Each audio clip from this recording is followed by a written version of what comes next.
Alright, so welcome everyone to Dreams of Skylark here in the palm of my hand. The group finishes their journey sailing through the Midrift, arriving in the fortress city of Blackwall, formerly the capital of the Blightlich during the Eternal Blight. The citadel, which was housed at the center, has been destroyed by the guild, but the walls, which have always stood here since the time of Xylon, remain black and preserved in their pristine state. The city imparts vertigo before it even registers as architecture. Chains thicker than warhorses stretch taut across the enclosed gorge, holding platforms that float above the black nothingness. Mismatched stone buildings rise from the chasm between these platforms, bearing marks of countless battles, scorched from lightning, melted from fire, and with the branching burns of old cannon fire. The air is cold, dry, and faintly sweet from ivorite dust and the hints of the blessed nectar wafting in from the nearby bleakwood. There's also faint glowing fungi that clings to the walls here. The wind hums through chains and cracks in the wall, a constant chorus that mixes with the chatter of boots, grinding of forges, the distant squeak of catabats. There's no floor, only the city of iron platforms linked by chains stretching across blackness. The iron is creaky and old, but still intact and holding firm, as are the denizens. So, a lot has changed in Blackwall since last you guys were here. The undead presence seem to have skyrocketed. You don't see any living folk in the actual inner complex of Blackwall. When you were making your way through the farmlands outside of town after the ship had docked and you'd make your way, towards the city, you saw some people farming there, some people who were alive, but the majority, I'd say everyone that you meet within the city itself is some form of undead. You see vampires and their thralls from Dark Path. You see mummified tabaxi in all of their forms from Xeric. You see ghouls and skeletons and zombies that were more prominent during the Eternal Blight, walking through the streets here. All of them doing business with each other as normal. You see, like some zombies would actually be selling limbs from a basket, and a skeleton would just come up and purchase one and just attach it to his body, and the arm just works now. And they would just be going about their commerce and trade as normal. There is... make me a perception check, all of you who are here at the moment, as you guys are making your way through the city. Walking across these huge steel connectors between the steel platforms. Okay, so you guys are kind of more lost in the constant action, the movement. You guys are like keeping to yourselves. You're trying to keep out of the way, and so you're not really picking up on any of these specifics. But Kina here, Kina, you stop and you see a poster, and the poster says, "To all those true loyalists who wish to see our kind be given proper treatment in this land, the White Wendigo calls for your aid." And these are just like posters on the walls. There's no like meeting place or anything, just these posters of the White Wendigo calling for the aid of those undead who want fair treatment in Skylarkia. Does anyone know anything about the White Undead? I believe, if I remember correctly, I'm sure we'll flip through a spellbook and find some notes. Wasn't the White Wendigo related to the Blightlich capacity, like a former Death Knight, or? Yeah, the White Wendigo that kidnapped my freaking husband. He also. But they also destroyed my village. Oh my. Hate that fucking guy. I don't even know him.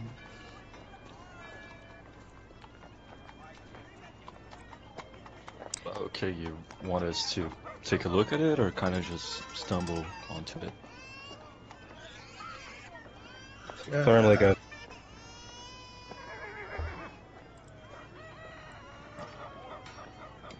Let's take a look. Maybe there's something in this poster that we're not seeing. Sure. Pick Gonna up. grab one, You West. take one of the Yeah. posters down off the wall. You look at it. Make me an investigation check.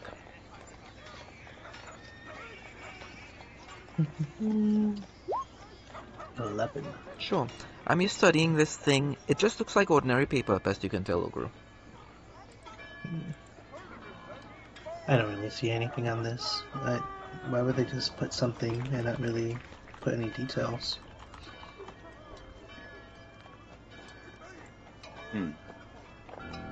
Are there any magical effects upon it that I can tell if I take a look at it myself? Give me Arcana. Absolutely. 15.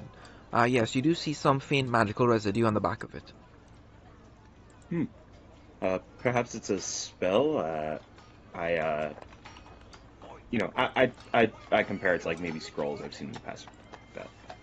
Doesn't look like a scroll.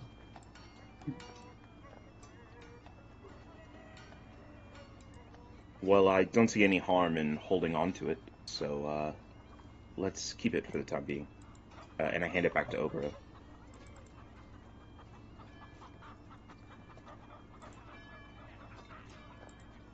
He's gonna take it.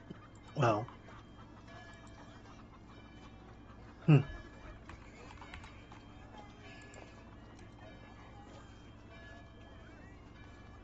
Oh.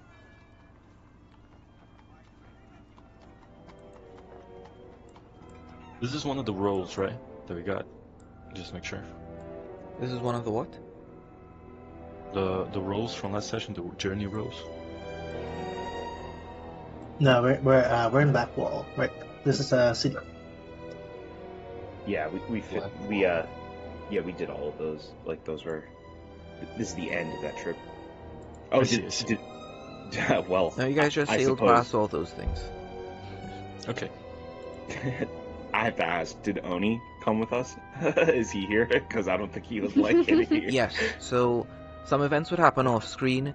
Oni would come into the city. He would get into a scuffle in the scribes. Like, there's a lighthouse where the scribes kind of are always scrying over the people of Blackwall to make sure that, the Blight Lich isn't coming back. The guild does this in any settlement where there's any undead whatsoever.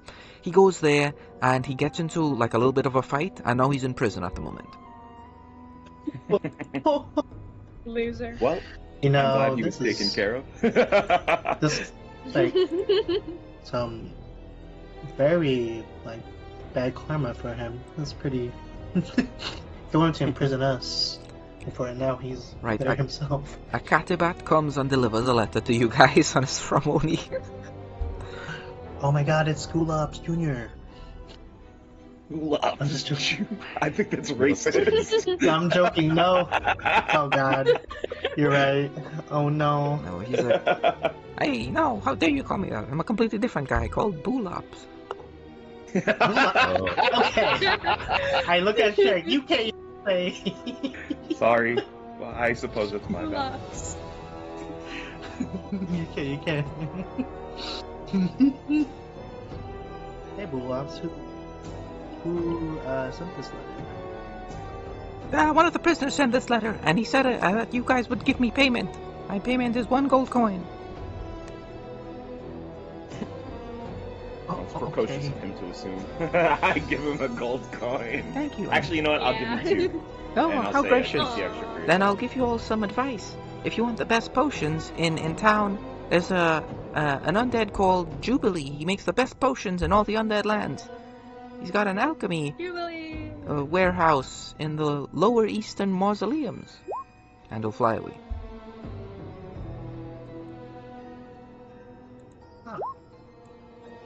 We haven't Oh, I seen know Jubilee Jubilee. in quite some time. Oh, you know him, Oh, yeah, Benares. Jubilee. Yeah. Yeah, I grew up with We're- her. Oh, really? That's a pleasure. Actually, since I don't want to deal with Oni trying to attack him again, I think we should go see Jubilee. Perhaps it'd be nice to say hi. Yeah.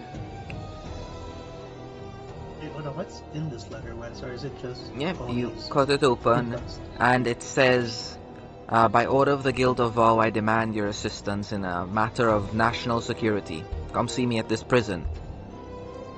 Signed, Oni.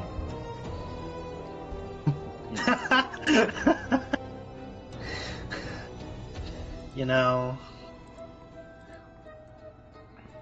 I don't think it hurts for him to stay there for a bit, right?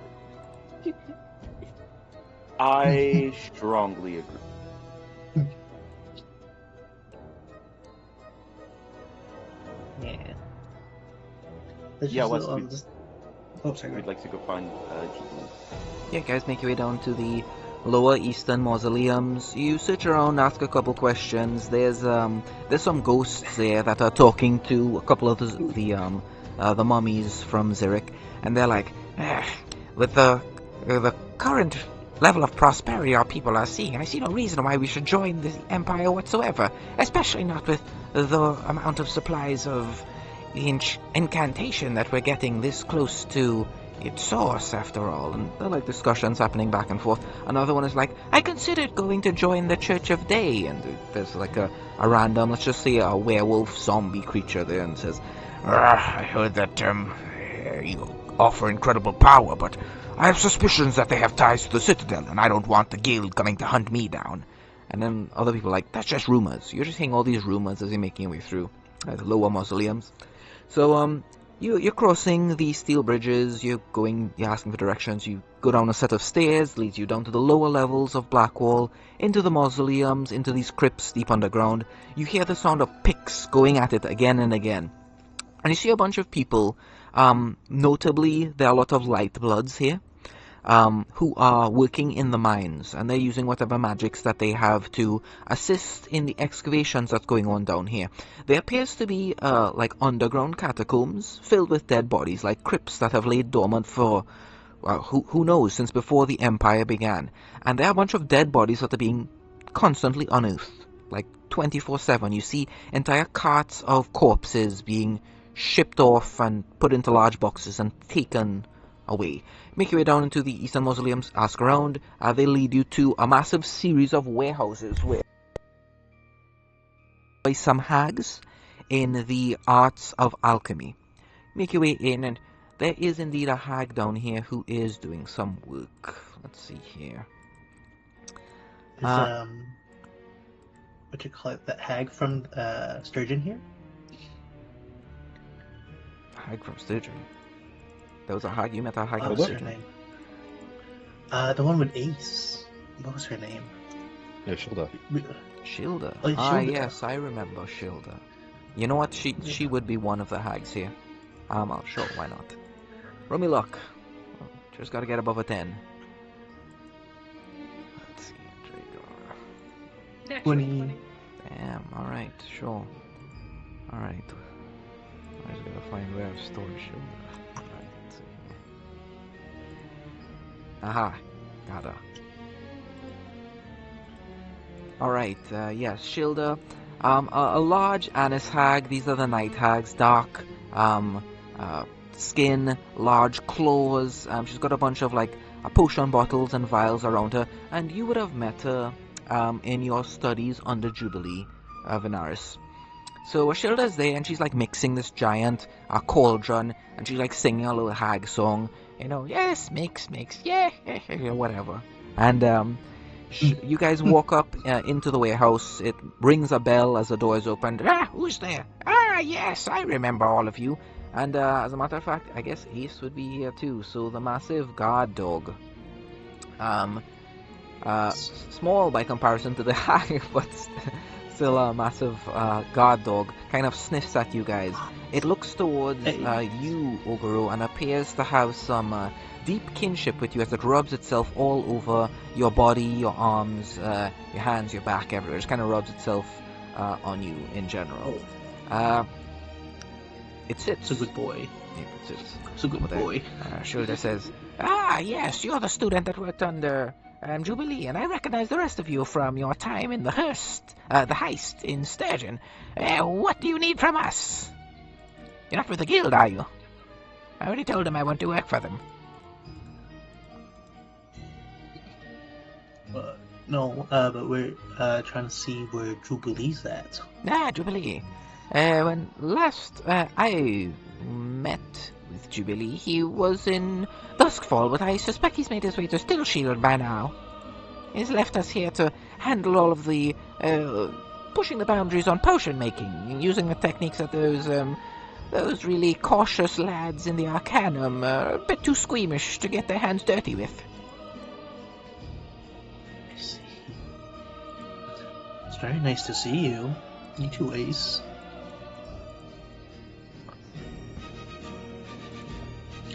Does anybody else want to say something?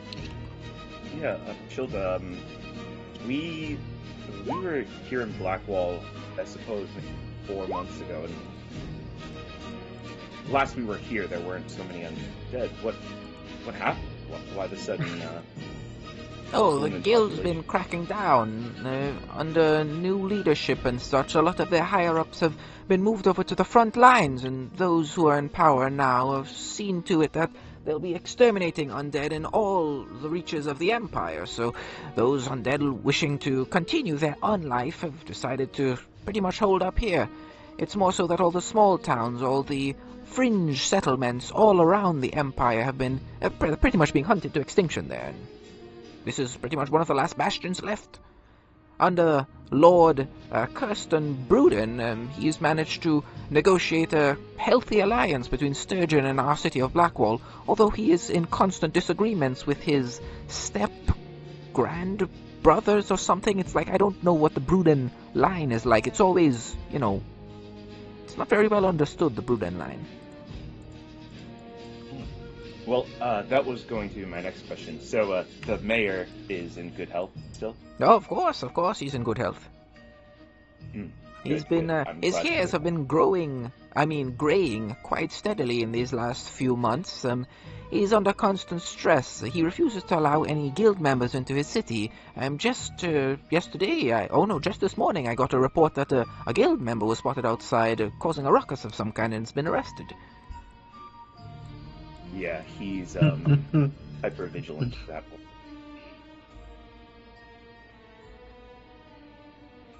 Well, well, in that case, I think we'll probably speak to the mayor next. It was good to catch up with you again, Shilda. Alright, if you need any potions made, you know where to find us. Yeah, and I'll ask, do you guys want to grab anything for what I assume will be our adventures coming up? Now would probably be a good time. I offer haste potions at half off to you all good allies of ours. It's 250 gold for a haste potion. It's also Do you have any 250 bombs? It's also 250 gold for a potion of flight. Oh my. That's really nice. And I immediately give her 1,000 gold out of the Oh damn. out of the party inventory. Don't worry, guys. We had like 9k left. Hold on. Somebody changed the inventory real quick, and there's a couple of inaccuracies here. Alright, you guys say goodbye to Shield and Ace. Ace is following you, Ogro. Oh, Oh. Ace. Ogro, you have quite an affinity with animals. Yeah, I like. They're pretty cool. That's funny. Ace, I don't know if you. Shouldn't you stay with Shilda? I'm not your owner. Doesn't respond to what you say. Oh. Okay. You're just gonna keep petting him, and he's just gonna let him come. Shark. I think I might have stolen Shilda's dog. Well, let's He say won't come borrow back. him. Okay. If nobody in the party has objections, I'd like to meet the mayor again, or like request an audience. Yeah, it's been a while. What is this city's deal? I guess I'm completely lost. I'm like going through the regions. I'm like, where is this? It's like in between the Regalian Sea and Vow, if I remember correctly. Okay. and Kirsten Rudin. This is like one of our first adventures. This is the first city we've ever gone to, and it's like mixed living and unliving people. And what you call it? There's been disputes about like having like undeads in here, but I guess there's more. The population's booming now with undead. Okay, Yes. thanks.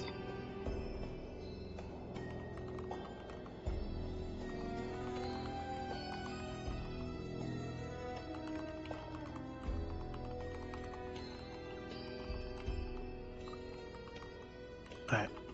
Rudin. Okay, so you guys ask around for the mayor, and you eventually make your way to that large structure at the center there. It looks almost like the castle of a vampire, something more akin to what would belong in Darkpath than out here in the Bleakwood. There are large guards outside. They are skeletal giants.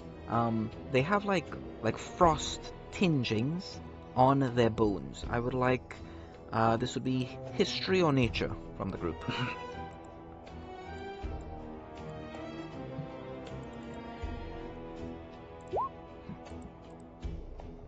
24. Okay. You know these to be Heron. These are Heron mercenaries from the north. Yeah, with 22, 17, that's all good. Yeah, these are Heron mercenaries from the north, specifically undead from the frigid north of Permafrostland, which is said to be ruled over by the Ice Lich. Their services are much cheaper than you would much cheaper for warriors who are so strong compared to living enforcers that you would get, as Herons make it part of their religious journey and cycle of life and on life to go out into the world and always seek danger, always seek adventure, always seek battles. And so you find mercenaries like this all over the non-Skylarkian part of this world, in places like this, who don't really mind them being undead. They appear to be making up most of the town guard here, and you kind of get an idea why why they managed to overtake Oni, as each of these is, while not as strong as Oni, a few of them together would be able to overpower someone like Oni, even though Oni is a giant Aasimar. Alright, so they let you through. They say in their... Okay, let me see, a Heron voice here. I don't know. I don't really know. I have an idea of what the Herons sound like. I was thinking something like, Nordic. But then again, I don't really know what Nordic sounds like in general. So they just invite you guys in. A lot of a set of stairs. You see Lord Kirsten Bruden there over a massive table, and he's constantly having to sign things and stamp things. He looks 40 years older than when you guys met him a few months ago. He is grey at the sides. He's like much more like he has a lot of creases, a lot of crow's feet, that sort of thing. Really, his hair's grayed a lot. He looks way older. Not Bruden. The heroes of Blackwall return. You should have gave me a warning that you would have coming. I would have had a party thrown in your honor. Please come in, have a seat. And he calls out to one of his catibats and says, bring our reserves out. We have guests. And the Catibat comes back with a bottle of Regal Diamond, which is a bottle of one of the finest wines in the land. This is like reserved for the royalty type deal. He pops a bottle and he begins pouring it into these like a skull head in a clasped hand chalices that he has before you. Pours the Regal Diamond out to you. To your good health. What brings you to Blackwall today? If there isn't another Church of the Golden Light springing up, is there? Oh, still have your sense of humor, I see, Lord Bruden. Yes, well, I've lost so much. It's one of the few treasures I like to keep close to me. Oh, and how is my ancestor doing? Do you still have him with you?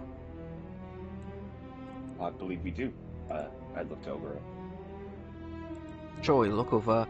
I assume Gulops still has the ring. Oh no, Gulops gave it to Ogro. So Ogro, you have the ring, right? Yes. Okay, yes. Prince Chrysul Bruden is there. like those who are within 5 feet of Ogre see it, and he's just like, the dog just keeps kind of like sniffing at you, sniffing at the ring, and he just kind of, get away, shoo, get away from me. All right, and Lord Bruden kind of nods his head. Ah, my ancestor, it's a pleasure as always. I hope your adventures in Regalia have been fruitful. And then he says, well, to some degree, get away, dog. But, yes, these adventurers have proven themselves to be quite useful indeed. And, yes, they have my blessings. And that's all really Crizzle has to say here. Alright, so Prince Britain says, so what brings you to Blackwall? We've got a bit of business to handle here before our adventures continue, and a lot of what we have to do is kind of under lock and key, so I can't really describe too much. Yes, there nevertheless, is something you might be able to help me with. A recent guild member has been brought into our dungeons, and I do not want to cause an international incident. There was a tale of some actor out in Fragrance recently being beheaded by DoS on the crime of assassinating Sir Moonlight of Vow, and I really don't want to bring that sort of heat down onto my city. So I would need you to get rid of this person, not that sort of thing, not kill him of course, but get him out of my city now, within the hour. If you have nothing else to do, I would appreciate if you do that immediately.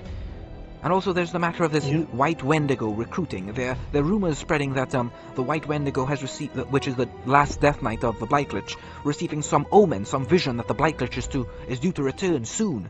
And they're gathering an army to prepare for the Blightlich's return. So I hope that that's not the case. I mean, my entire city might be undead. They might be the greatest of my allies at the moment, but if the Blightlich were to return, I would lose control of my city. Who knows how many loyalists to the Blightlich still remain here.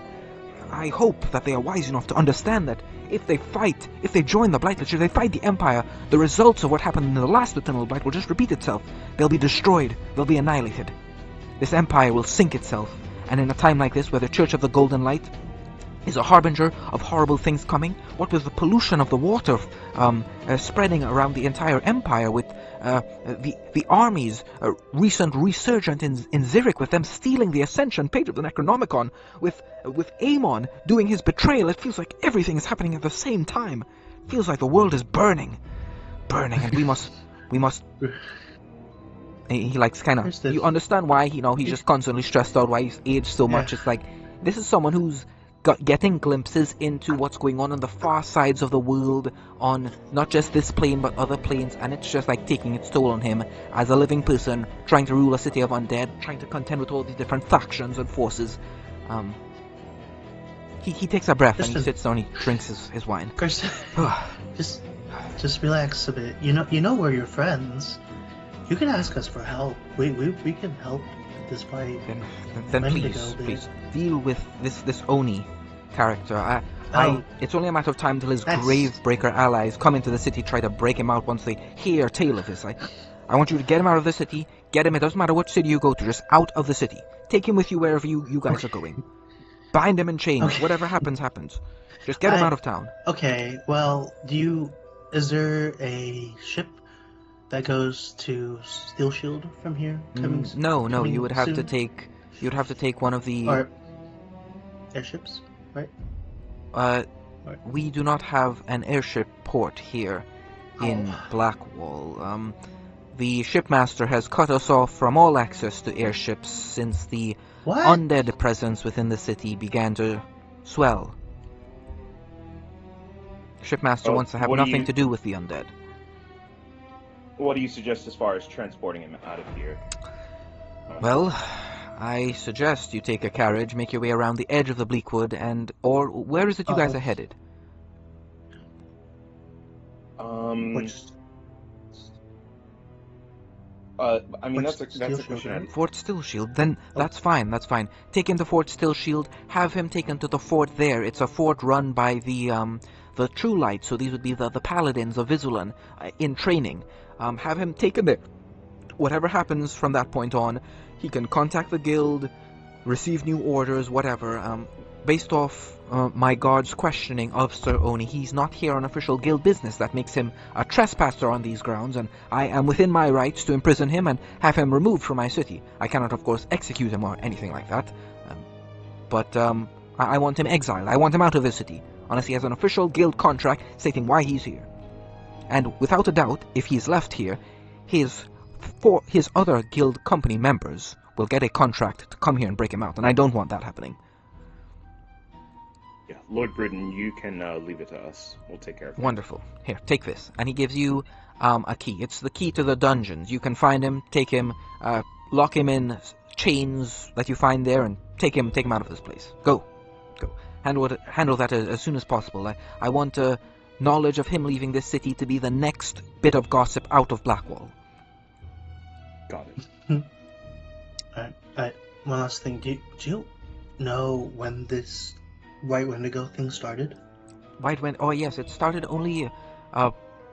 It was bubbling to the surface at the end of last month, and it's only really started to pick up a lot of traction within the last few weeks.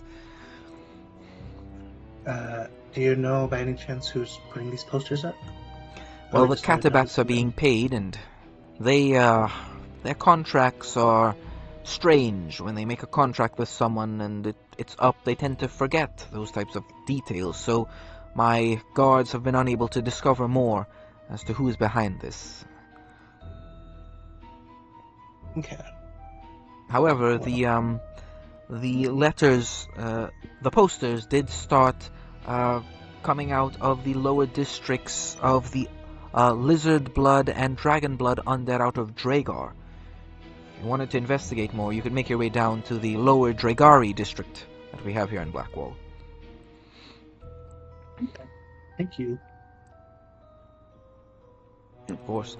You may have Right. this as well, and he gives you a writ of passage. Pretty much the guards will help you, show you around, that sort of thing. You don't need to pay to get the taxis, which are pretty much skeletal wyverns that fly around this place. Aw. Shit. Kirsten, you really turned this place around, huh? Well, Since we last met. I just tried to make the best I could out of the situation that I was given here. I was not born into royalty. I was just a bastard offspring of some brood in here or there. They elected me mayor, and eventually I kept trying to get us to become an official state of the Empire. Thank goodness for my last name, I suppose, and you all helping me in Sturgeon with the retrieval of the Prince Bruden there. With my acceptance as a lord, I was able to make a lot of progress, and now with the guild hunting the undead to extinction across the land, the undead are flocking to my city as a last bastion of survival for them. Really, most of this is out of my hands. It's a matter of chance that I managed to make this way up here, and thanks to all of your bravery, of course. I will be grateful forever. Know that if you ever need a safe place to lay low for a while, I would provide such a thing. We needed backup. You can count on Blackwall to assist you. Thank you. Understood. Alright, now I have more judicial business I need to get to. If there's anything you need, just send a message with one of the Catabats, and I'll respond within a few minutes. Gotcha. Roger that. Alright, and there's a roost of skeletal wyverns here within, they're like his stables, and he gives you some wyverns, so just kind of fly around the city and do whatever business you need to in the meantime. So you guys fly on down to the Dragari district, I assume. Oh, where are you guys going? What are you doing? First things first, I would obviously finish my glass of wine, and if anyone else did not finish their glass of wine, I'll take care of it. It's the best wine you've ever tasted, Chip. I'll go give you this glass. Well, I'm not gonna let good wine go to waste. And so Shirk chugs 3 glasses of wine real quick. Oh boy. It's also the strongest wine you've ever tasted, Shirk. So Shirk is we'll see until you leave Blackwood, you are smashed, Shirk. Yes! Okay. I'll try to roleplay that pretty well. A smashed shark. So Shirk is right, so the two of you wanted to, we have to get Oni, and it seems like you guys wanted to maybe look into the White Wendigo thing. I mean, considering your situation, Veneris, Ogoro, And as he's saying this, he's like, his arm sleeve that's like, kind of not connected to anything. He's like rubbing it on his face. He's biting on it. Yeah, Yeah, we so do do want I. to look into it. Maybe let's lay off the glass. I take off I take away like the fourth cup that he's about to drink. Oh my god. You have any rations? I feel like that would sober me up, maybe. Yeah, let's get you some Yeah, bread. you can have one of my rations. Thank you. And he does not chew. He swallows it whole, Oh. like a snake. Well then. Do we want to handle Oni situation first? I think that's more 'Cause urgent. Yeah, because I think the White Yeah. Wendigo thing's gonna take longer. For sure. Okay. We'll go to the place where he's held west. Sure, make your way to the dungeons, and he's still down there shouting. You hear him before you see him. Let me out of here, you disgusting things! Just bong, bong, bong. It does sound like something is breaking, something is bending, and then you hear a like a electricity sound, and it's like, oh, pathetic! Come at me again! And then you hear it like two or three more times. Just is that all you got? He just keeps punching and beating away and banging. Make your way down to the dungeons, and there's Oni in one of the cells. Took you long enough to get my letter. Come on, get me out of here. Before we see him, I want to have a conversation with the group about this interaction. While we're out of earshot, and I'm gonna say, hold on, we have to talk about something. This guy has a head made of bricks, and normally I do the talking for everybody, but firstly, I'm drunk. Secondly, he's racist, so one of you is gonna have to chat him up and be good about it. I can try. I could also try. I mean, do we have a way to getting out of here? I kind of just think we could just get him out. He is supposed to go to Port Steel Shield to help train recruits there, so we could just send him on his way. Yeah, but he can also lift up a castle, and he's in a city full of other things that he also hates. So the idea of us peacefully getting him out of here without his consent, it's just not realistic. I wonder if we can get him drunk. Yeah, I don't think he does that. I think, Ogro, your monk training is so good that you put your foot in your mouth a lot. Venaris, Excuse you? I don't think he'd like you. Kina, I'm pretty sure he doesn't like you either. I think Anathema should talk to him, is all I'm saying.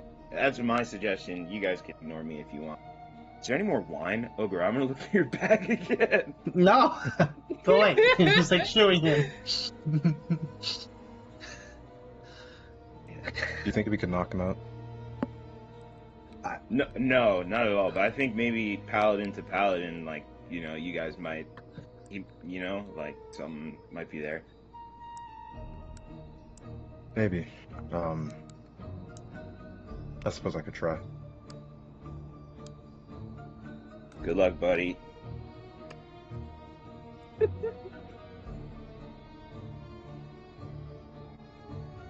So yeah, I think we go down and see Oni.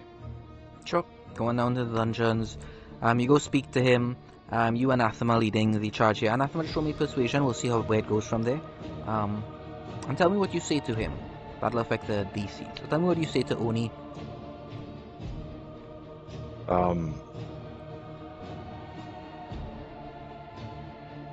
I say,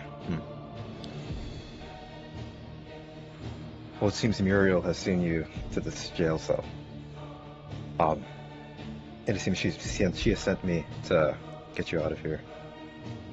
I'm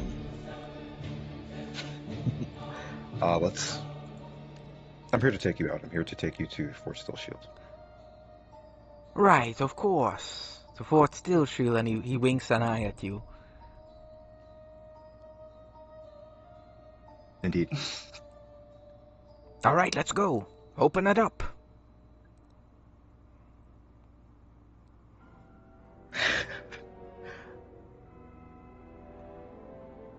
You do have to promise me something.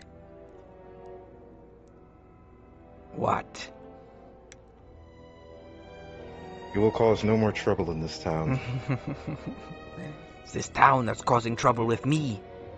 The scribes at our outpost are missing. And all the signs there point to it being an undead what did it. And there are these flyers all around town about the White Wendigo. White Wendigo is the one who attacked my village. All of us killed so many of my people after we'd escaped from Zurich. Made our way here. White Wendigo is responsible for the destruction of my people. And now that they are finally within my grasp, this cowardly Lord Bruden protects them, hides them away in his city. This entire city must burn, friend.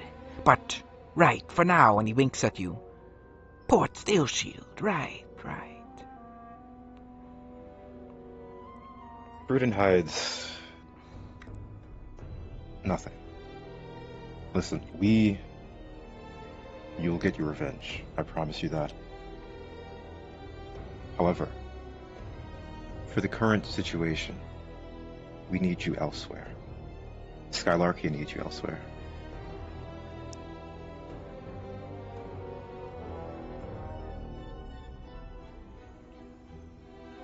Who else needs him elsewhere? Hey, repeat that? Who else needs him elsewhere?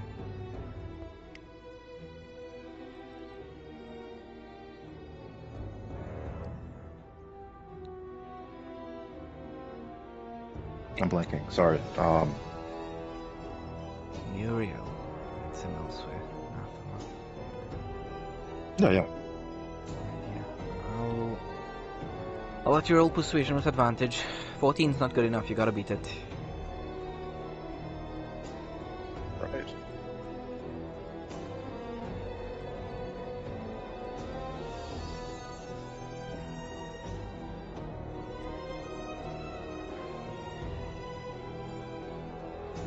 Alright, 12 this time around. Alright, Wes, it's a 20. no, he rolled the persuasion the first time, so advantage would be re-rolling, so it would be 12. Oh. Yeah, sorry, I didn't So- even see the first roll. Sorry. So he would say, once my business in Stillshield is done, for Muriel's sake, let's hope that this town has already destroyed itself. The amount of undead showing up here each day, it's only a matter of time until they eat each other. Without the liches to lead them, these undead squabble over nothing. The blood undead fight with the shadow undead. The light undead are not even seen anywhere here. Their entire race is probably extinct. Void undead are deep and mistrusted. The blighted undead make up almost 50% of their population. If what's said on those flyers is true, undoubtedly when the Blightlich comes back, at least half of the population of the city will be taken over immediately. It's only a matter of time. Only a matter of time. You'll see. Now get me out of here. So you say. I'm sure Muriel has a plan, and I free him. Sure. Where's my weapon? Looks around. One of the Heron giant, like frost undead, pretty much like points you to the armory where it's currently being stored. You guys get it. You're holding Sir Uni's massive Tetsubo. You sense powerful enchantments on the weapon. It's radiating a light from it. Looks like it's the symbology of Saint Valahux and Muriel kind of intertwined, and that's like the giant Tetsubo that he uses to smash people with. This looks like an artifact. Anathema. An artifact of Muriel. Only her anointing and like presenting this to someone would lead to someone like him having it. Would lead to anyone having something like this. It's an artifact. Akin to what Kina received from their patron.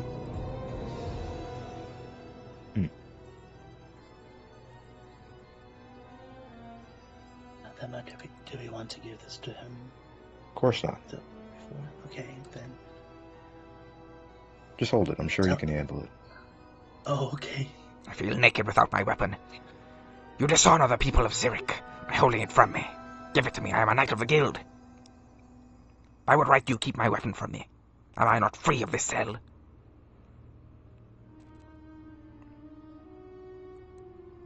We keep it from you for...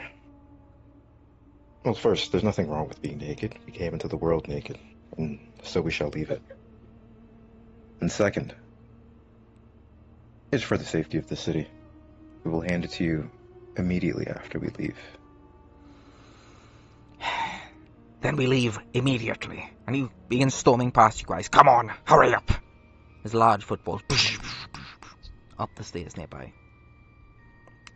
You are accompanied by a spattering of guards of the giant frost undead mercenaries coming alongside you to escort you guys out of town.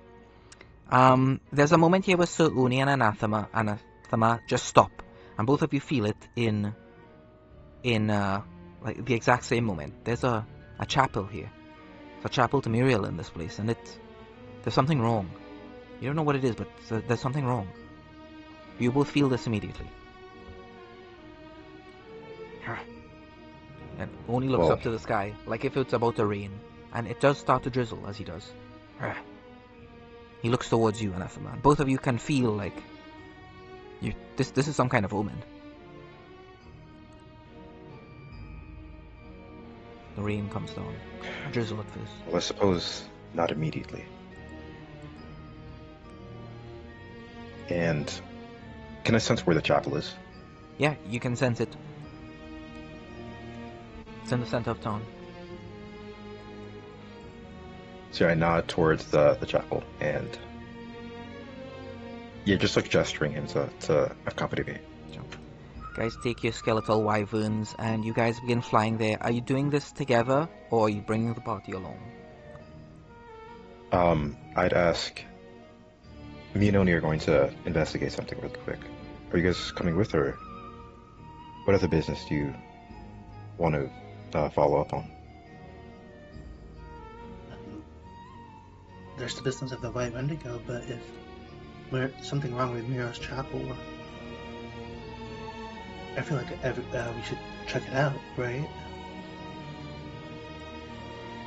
Yeah. Yeah, I think let's stay together. Alright.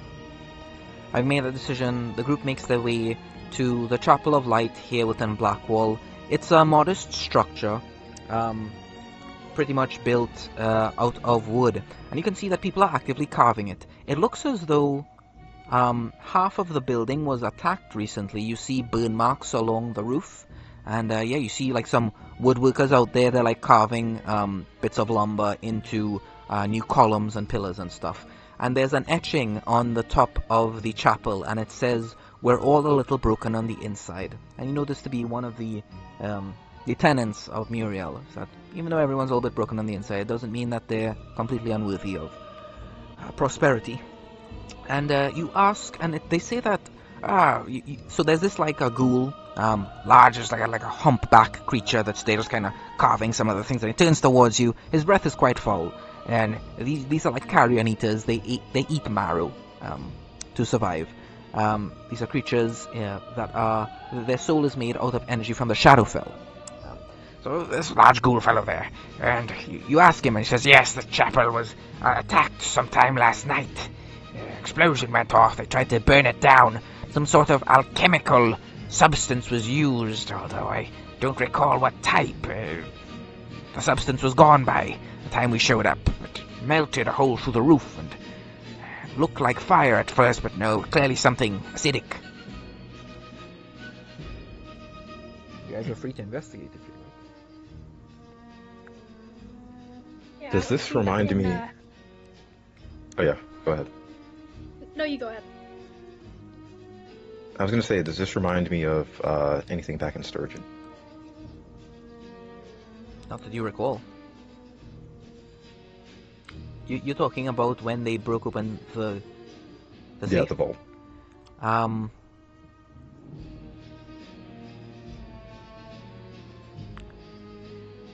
Maybe. Roll me luck.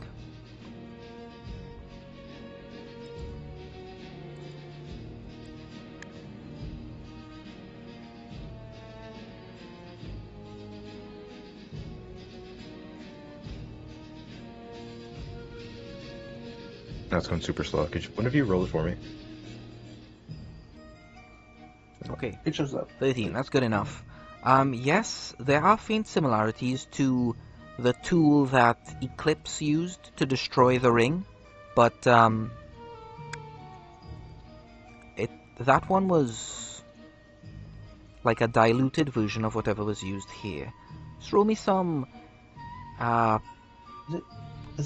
Is it more of the stuff in Simeon's well, West? Like the Yeah, you get an inspiration. Dying It looks Blight like Dying Okay. Blight was used here. This looks to be some sort of attempt to deconsecrate this place with Dying Blight.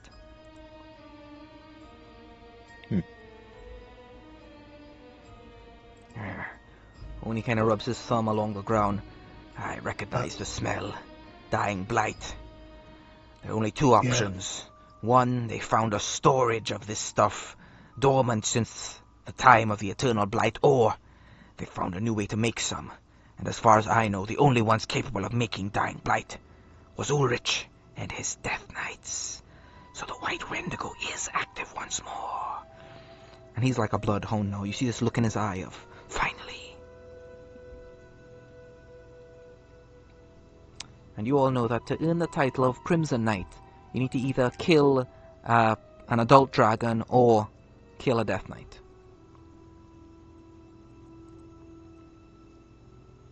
That is Oni's title?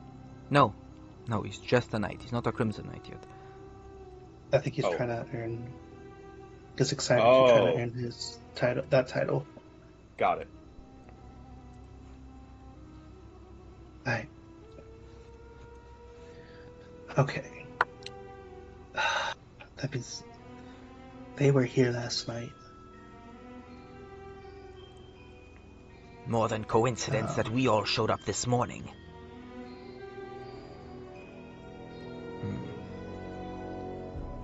What if this was... Aha, we were taken off course, were we not? We were. We studied that Vanguard ruin we ran away from. It took us maybe the better part of half a day, something like that. If we had arrived yesterday, what are the odds we would have made our way to this chapel?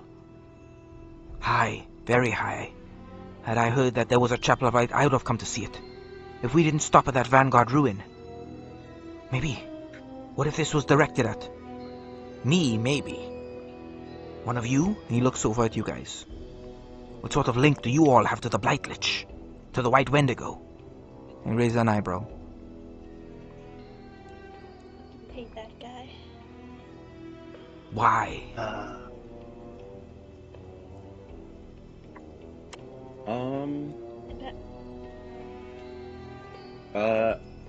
Oni still doesn't have his weapon, right? No. Okay. I will drop invisibility here. I'll say, well, I suppose it's time we talk about this, since you seem to be a bit clearer head. Sir Oni, we've never had the chance to discuss things because of your, hesitation towards us, but we've been journeying to stop the return this whole time. All of us have been. We've all lost family to the Blight.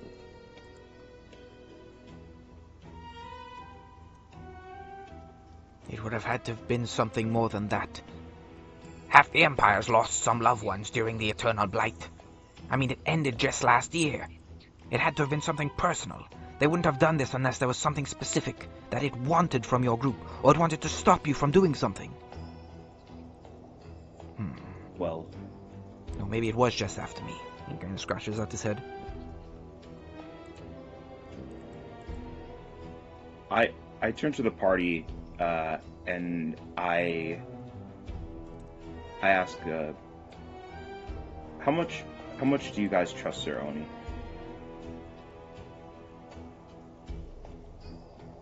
Trust him as much as Muriel does. Well, Sir Oni, seeing as we're in a place of peace, I guess I feel comfortable telling you this. Yes, we've all lost family to the Blight Lich, but we've made quite a bit of progress in stopping his return. We currently hold the pieces of what was left of his staff, the Power Spire. We plan on sieging Adon and Sil.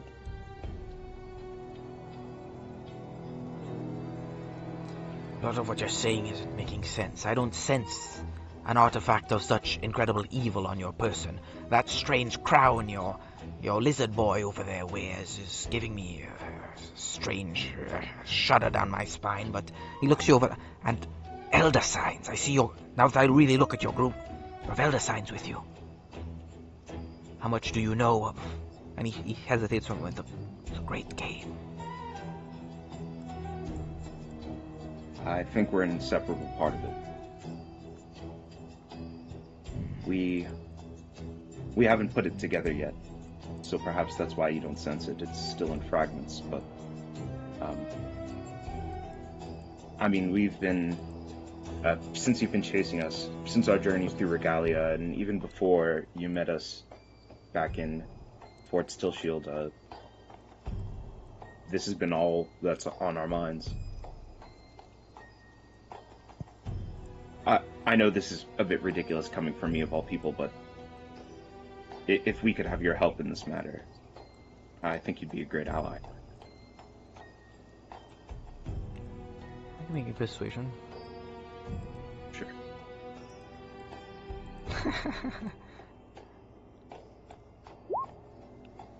18. 18. I'll think about it for a bit. I've been hunting the White Wendigo for some time.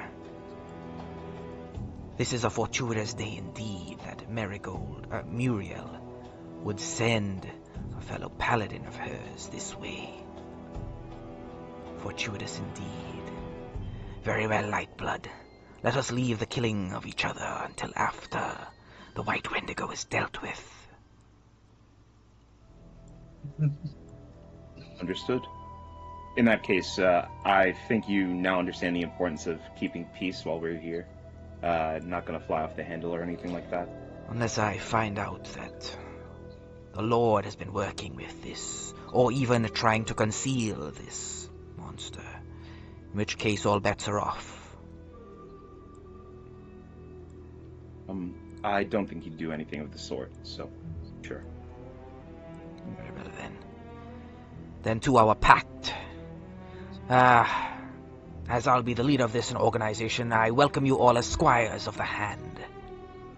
He'll hold his hand out to shake yours, Lightblood. Wait.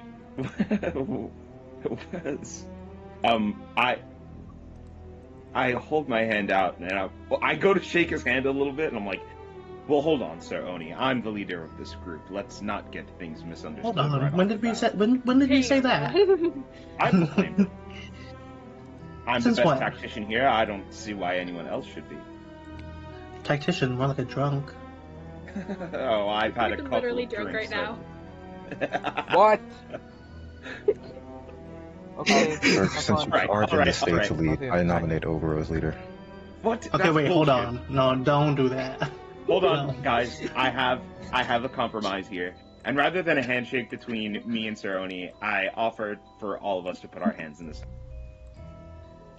Alright. You all... Fine then, for the sake of equality. Anything to destroy the White Wendigo. And he'll put his hand out and everyone will... The group here, the party, will put their hands in and say, yes, for equality. And you all kind of raise your hand. And in the background, Prince Pruden is just like, don't worry, we know who the true ruler is here. And just look over at Gulops and give him a thumbs up. Gulops will give him a... Yes. I love gulags. I love him too. Best, please don't kill them.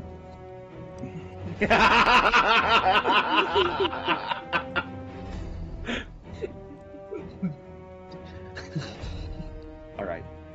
First things first, Sir Oni, we were requested by the mayor to get you out of the city as fast as possible. Now that being said, considering what's come up, well, you know what? Let me start by sending a message to the mayor. Do you guys think that would be best? To inform him that Sir Oni will help in the investigation? But, Sir Oni, keep in mind, you're not here on official guild business. So, you do need to keep a low profile at all costs. Fine. Let's just get out of here as soon as possible. Sure. I hand him like 3 cloaks. Because he's too big for one. Fine. Uneasy Alliance here. The hand flies out of Blackwall and the skeletal wyverns. They land on the outskirts of city, where you guys see a whole bunch of skulls and undead heads nailed to the trees outside of the Bleakwood. There are also fields of graveyards, and the entire graveyard has been excavated. All of the dead bodies have been dug up out of them. So you're just looking at a whole bunch of holes where a graveyard once was. All the way from where you guys are on Blackwall to the horizon bordering the Bleakwood. So there are a whole bunch of these skulls and heads nailed to the trees, and they're just saying, "Hey, let us out of here! Let us out free!" And there's like a forest of these things, and you see on their foreheads are plaques that have been nailed to their forehead, and one is like thief, body stealer, murderer, attempted necromancer, loyalist to the Citadel, things like that. And there would be plaques on hammered into the ground by order of the Lord of Blackwall, Kustan Bruden. These people were found guilty. So this is how they can deal with their prisoners who are undead. Just take their heads off, nail them out somewhere in the middle of nowhere. Leave them there. And the heads are, being undead heads, they're all still conscious, all still alive. For who knows how long.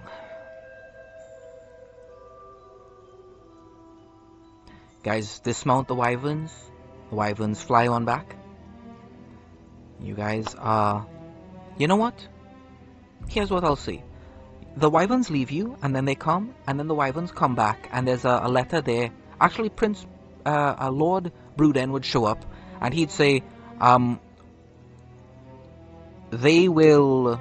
I have something for the group. Just ensure that you're not just walking the entire way there. The wyverns I need for the city's defense, but I have a carriage I could give to you, and some skeletal war horses to pull you the way there. So you don't need to just walk all the way. It would be much quicker. Nice.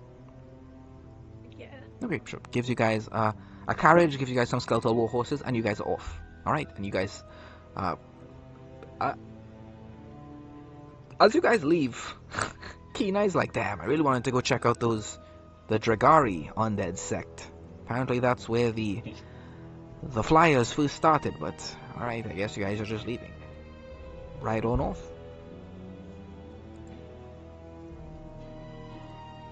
Go nearby, we can check it out. Was Keenan coming with? Or is he staying? I'm going with you guys. He just says that, but we're probably coming back, right? I assume so. Wait, where are we going again? I'm sorry. I have to be right back for a bit. I think... Well, I think we would go to wherever is the best place to reforge the Paraspire. I mean, now that we have all the pieces... You do not have all of the reagents. pieces of the Paraspire. You gave the pieces to Jubilee. You guys went, you got the reagents. You're taking it back to Still Shield to forge it there. Jubilee has the pieces currently. Right. So we're headed to Still Shield. And we're traveling on the outskirts of the Bleakwood together. Wait, right. Are we not stopping at the chapel first to investigate what's going on? You went to the chapel. You just did. You're right. Oh, okay. I mean, if we're just leaving, we should check out the lizard folk. Sure. You turn the wagon around, head back into the city. Send a couple of... I say sorry to the horses. I'm sorry. It's whatever. Why don't a couple of you go do that, and Sir Oni and I will stay on the outskirts of the city. He shouldn't be back in here. And give me my That's a weapon. good idea. No. And he sticks his tongue and leaves. That's no way for a squire to behave. Bye, Oni. should probably apologize for calling him Goat Boy at some point. If you're going to team up. Goat man it is then.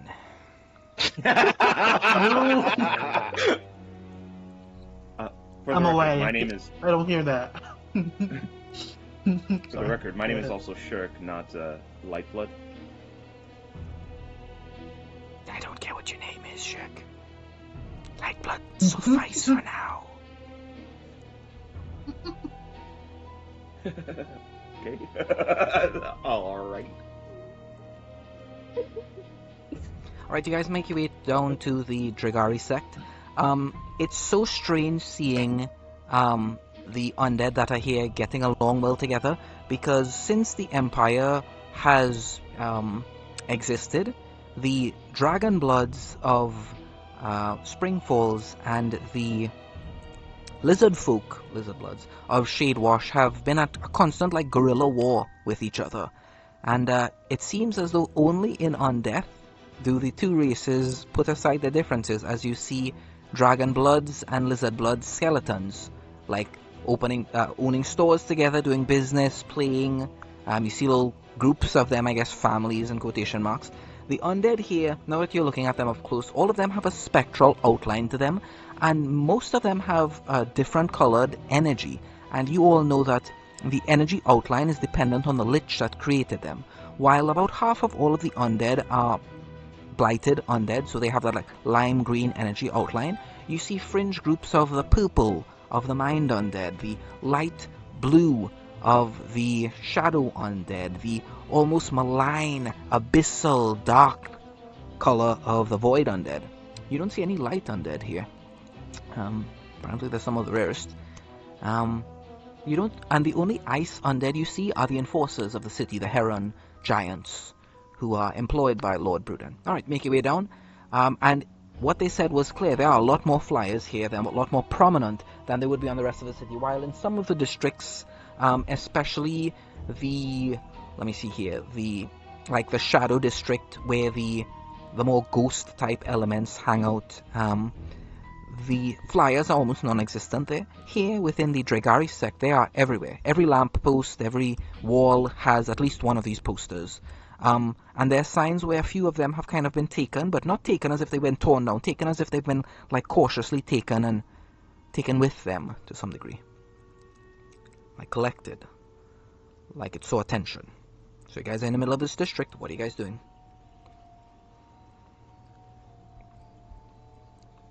Okay, I think if we just go around asking people, hey, do you know who put it there? We're not gonna get much, right? Because it's just a caterpillar. Make me persuasion. See how good you are with people. Okay. Sure, 20. You go, and all of them say that at some point, pretty much it's at midnight. Oh, no, it would be at midday, because a lot of these undead have sunlight sensitivity, so most of their business is actually conducted at night.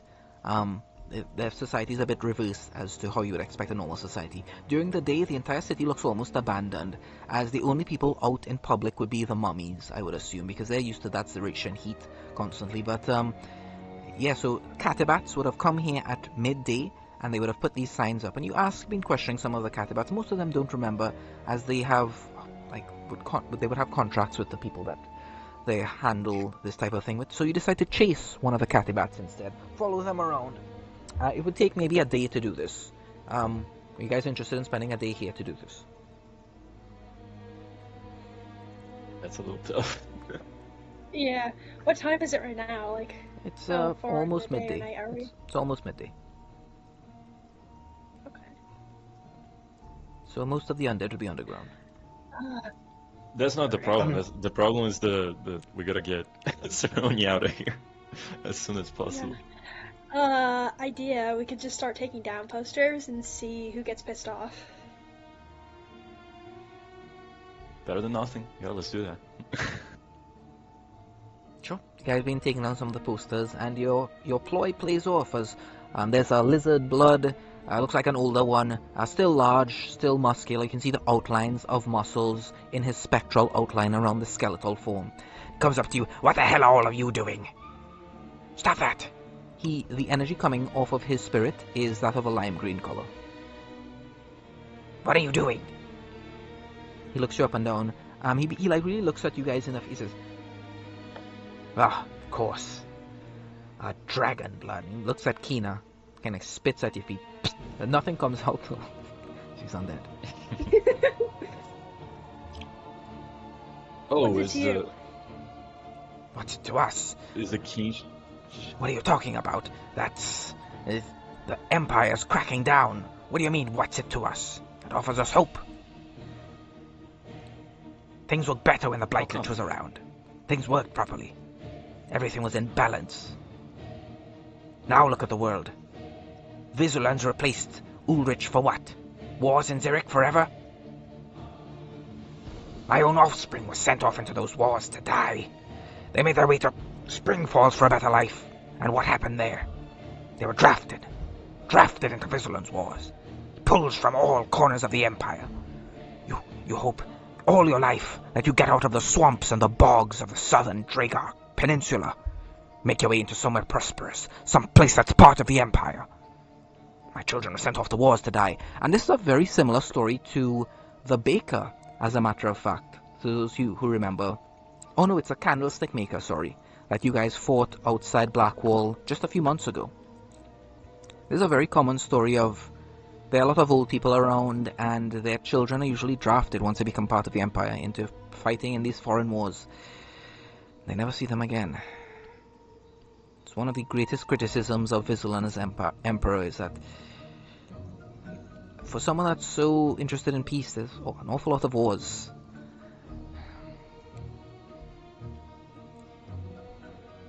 What do you guys say? We are not allied with the Empire. In fact, we are seeking for other sources. You know, I may look like a dragon blood, and I am sorry for that, but I've been part of the Firo rebellion for a while now. But I'm still trying to understand how things work and what he can really do about all of these conflicts. Really? Then tell me, what's the most important export out of Shadewash? I don't know. Would Kina know this? Yeah, there's a chance. You should know this. As a matter of fact, when you spoke with Firo, he told you that he was doing business with the Citadel and he was exporting this substance to them. I don't pay attention to that part. I pay attention to the crawling chaos is somewhere on the east part. Yeah, there's no way I noted that down. Alright, roll me history then. These would have been the studies that you made under Firo. Okay. History, 11. Yeah. You have no idea.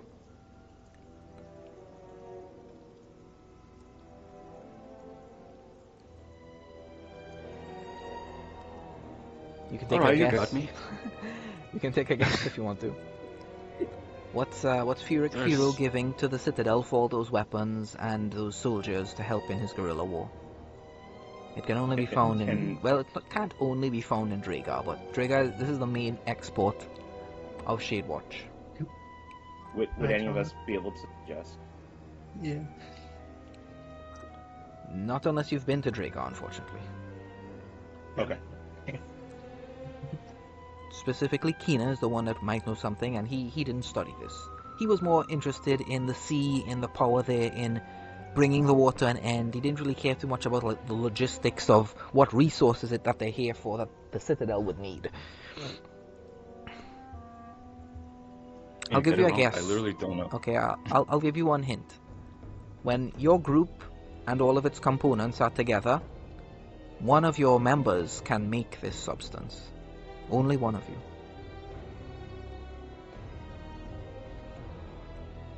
It's a type of poison. Actually, it's a type of venom. I'll give you 10 seconds. I literally don't know. I have no idea. As I said, I didn't pay attention to that. I was noting down the other parts. I'll let anyone guess. All of us together, we can make this poison. Wait, anybody is up to guess this one? There's one person in the... When the entire party is together, one thing can make this type of poison. Oh. No, that Noodles wasn't think poison. it. No, I no, thought it was, like, isn't it Hydra? concentrated. Yeah. Hydra poison? I don't think that's it. Venom is what I said, not poison. Oh, Yeah, I yeah. know. Yes, That- is it basilisk venom? No, it's not basilisk venom. How do you have a basilisk? I said produce this stuff, not have this stuff. But Ogre was right. Ogre was right. It's hydrovenom. Hydrovenom is the substance that I remember. Shade Watch pretty much exports to the Citadel. Why would the Citadel need a bunch of hydrovenom? Oh boy. Man.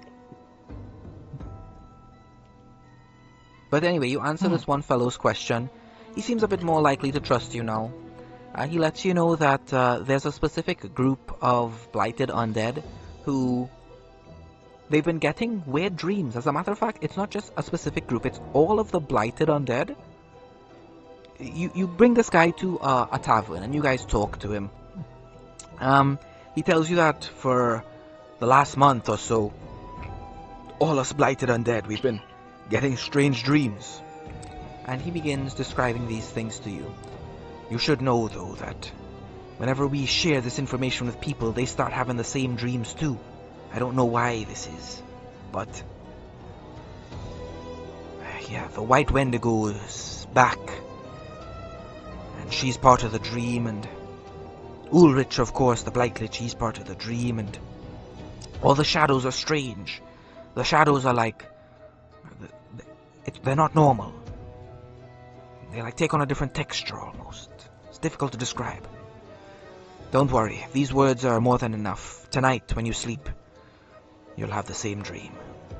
You'll see what we see. I've told you enough. Don't mess with those posters no more. For all us undead that are hunted on every edge of this empire, when we're just trying to make ourselves free of the nightmare of the afterlife, it's our only hope. If Vizslan has his way, we'll all be slaughtered. Thank Muriel for Lord Bruden, at least. He's one of the living folk that sees reason. The rest of the Brudens, though, over in Sturgeon, it's not a one of them that's okay with us. They're trying everything they can to get him dethroned, try to put a new lord in charge of this place, have us all either exiled or arrested.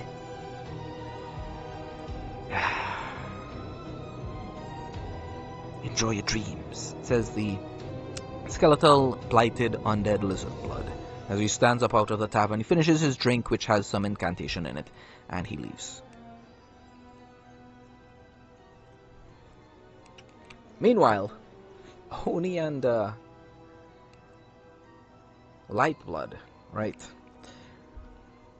Well, Lightblood, your friends have been gone quite a while. Let's go check out the outpost, the guild outpost near here. Maybe there's something your cunning, underhanded Lightblood senses would be able to figure out that my honorable senses weren't able to.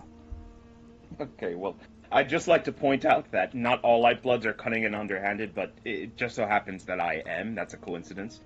Yes, I think you may have a point. Let's go check that out. Alright, yeah. Alright, let me get that scene ready. Alright, so this looks like a spiraling watchtower, where there are multiple different platforms, and there are telescopes on the platforms, and you can see magical essence glowing from the runes on these telescopes. So they've been enchanted, they could probably see a good distance, and as a matter of fact, let me see here, scrying.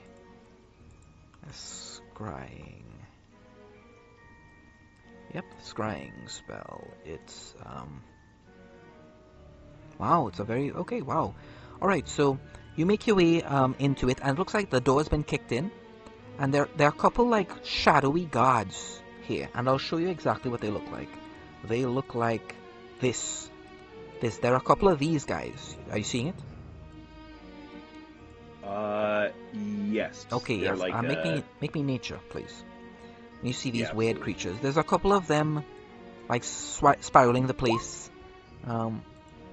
Okay, 12. You have no idea what these creatures could be. Some kind of thing. Yeah, I'll ask Oni. Sir Oni, what are those?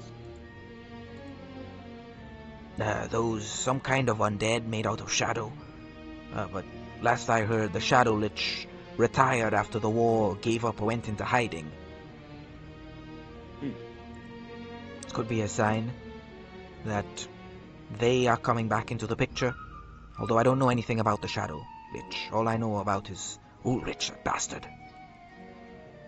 Anyway, sneak your way inside. Wait, can you turn me invisible or something? I can. You want? Well, you. Okay. Yes, I can turn you invisible. Turn me invisible then. Let's sneak on in. Okay. This will. I don't know if I could turn us both in. Means to the spell. Yes, I can. This will only last for an hour. Just more than enough time. Let's go.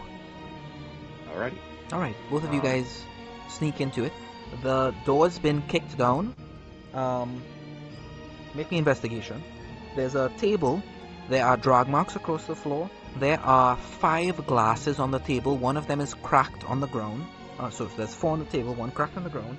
There is a bottle of Regal Onyx that is opened. It is on the table. There's a little bit of it left on the inside. Okay, you got 15 on the investigation. Yes. You know what? Against Oni's better judgment, he is going to help you with that to make it a 30. So you will learn all of the clues here. The wine is poisoned. You smell it. The wine is poisoned. The scratch marks lead to the cellar. In the cellar, there's a tunnel going straight down into a network of something underneath the ground. There are the shells of insects that have molted in the cellar. They are much larger than normal insects. They appear to be creatures made monstrous, morphed into different shapes that are winged.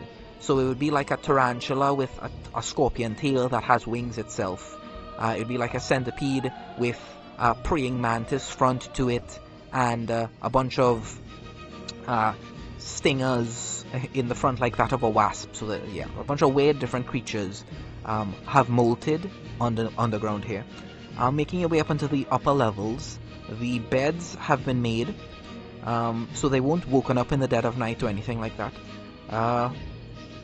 None of the weapons are missing. There are no signs of a scuffle. There's only a sign of something being dragged out of the main room.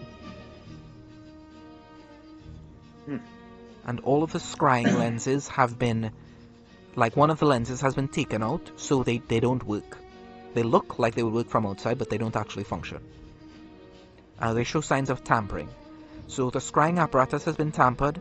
The journals of the activities of the undead, all of those have been burned in the fireplace. But you find a few crumbs here of undead amassing in the Dragar sect of the city.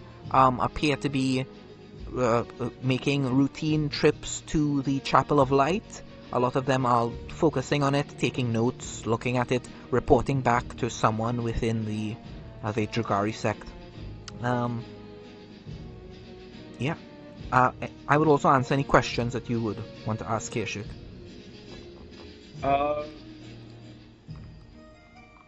Yeah. Does it look like... Okay, so it looks like perhaps the undead had occupied this place. Am I able to tell for how long the occupation lasted? Occupation. Well, this place, what do you mean occupied? How long were undead here? How long has it been since the last living person? So with your 30, you would know this happened directly on the 2nd of this month. So the 2 months have passed. I'd say we're like halfway through the year at this point. So, yeah, on the 2nd of the month. And that stands out to you because on the it actually stands out to Oni. Oni says, interesting, the 1st of the month is the time where all these scribes make their reports to Vow. So these people attacked literally the day after they made their report that everything was fine, so that they'd have the most amount of time possible without the guild checking up on this place. So it seems there was some sort of information subterfuge going on. And if they did it at the 2nd of this month, we would have found out at the 1st of the next month. So that means they're planning something this month. Yes. And if we're halfway through the month, it seems we only have a couple of weeks left.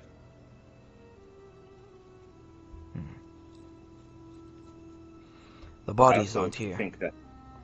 Looks like they were dragged into the basement.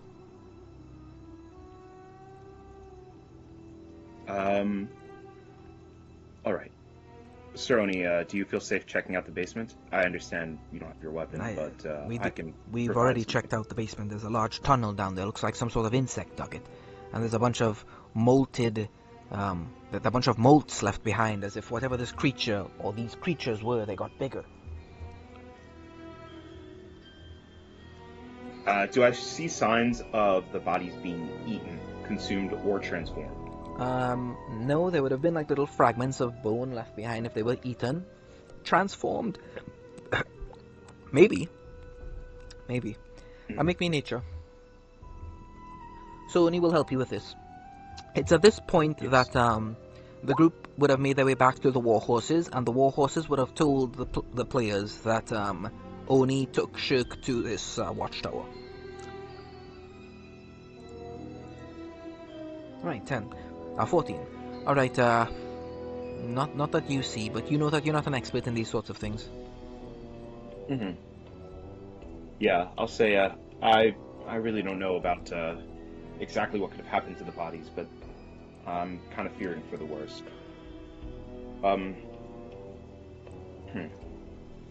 Sorry, I'm just gonna look over these clues again. This was certainly an ambush as well. Otherwise, we would have seen signs of fighting.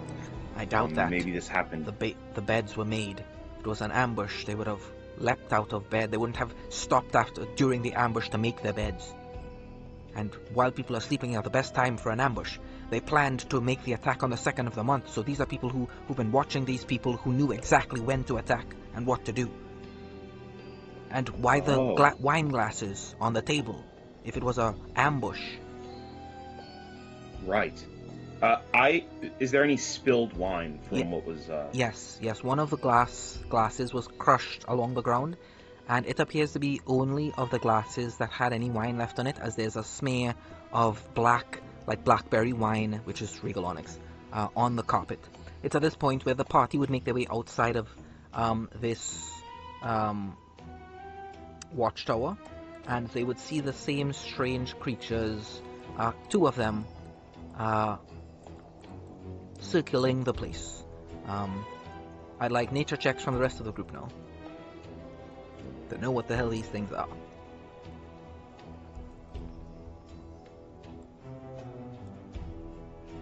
Okay, Anathema and Venaris, you know that these creatures are called pure shadow wraiths. These are entities that are a good deal stronger than your normal shadows, which is an undead creature from the Shadowfell, that are capable of killing humanoids and turning them into creatures like this. There have been tales of single ones of these creatures making their way into a valley and just taking out an entire swath of commoners and raising an entire army on their own. A single one of them being capable of that. They are not individually very strong. You think that any one of you could kill one of these guys. You guys together could easily kill both of these, but they are extremely slippery. If they realized they were about to lose, they would try to run away, and they are notoriously difficult to grasp hold of or attack or stop, and they can phase through physical objects. They cannot fly, they can only hover, but notoriously slippery are these creatures.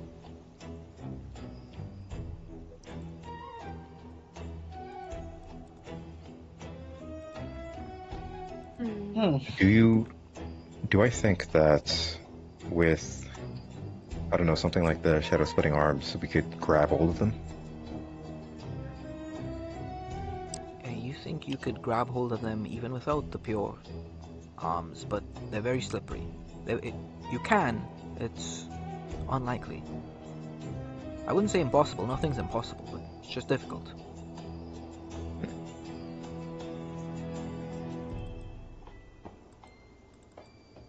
With a... someone got a 21? Yeah, 21. You would know that they are vulnerable to radiant and fire damage. And they also have sunlight sensitivity, so in sunlight or anything which mimics that effect like a sunlight spell, they have disadvantage on all attacks, all saves, and all checks.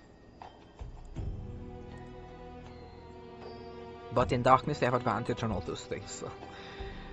Very polarized are these creatures. Sorry, what kind of damage did you say they were sensitive to? Fire and radiant is what they're vulnerable to.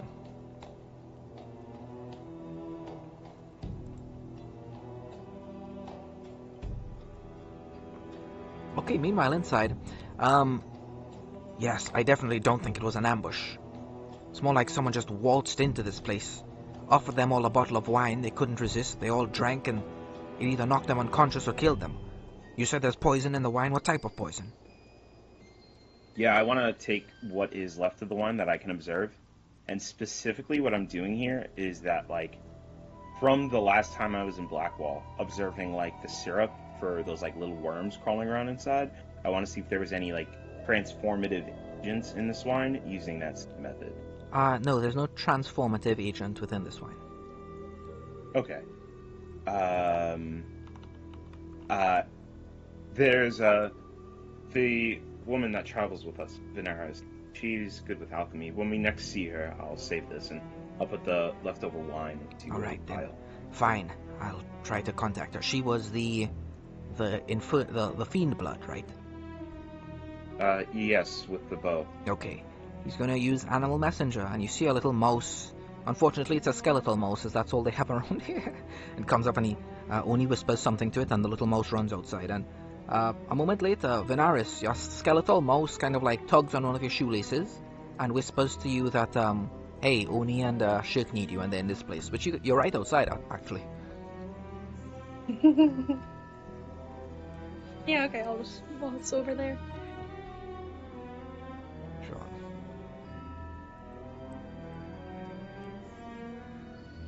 Oh, wait. You said you needed me? Wait, you just... Okay, so you walk into the open, both of the shadow wraiths notice you, and they just go down into the ground and they disappear. It looks like they're going to tell someone something, and they leave. So, you walk into the place now, and you make your way in, and yeah, you go talk to them, and you say, yeah, I needed you, and then Shirk says... What do you say, Shirk? Check out this vial. Wait. Yeah. A floating vial comes over to you. Oh, Venaris, check this out. Oh. Venaris, did you walk into here, without sneaking? Yeah. Hmm. Shit. Well, I'll turn to Oni and say, see what I mentioned about being the tactician?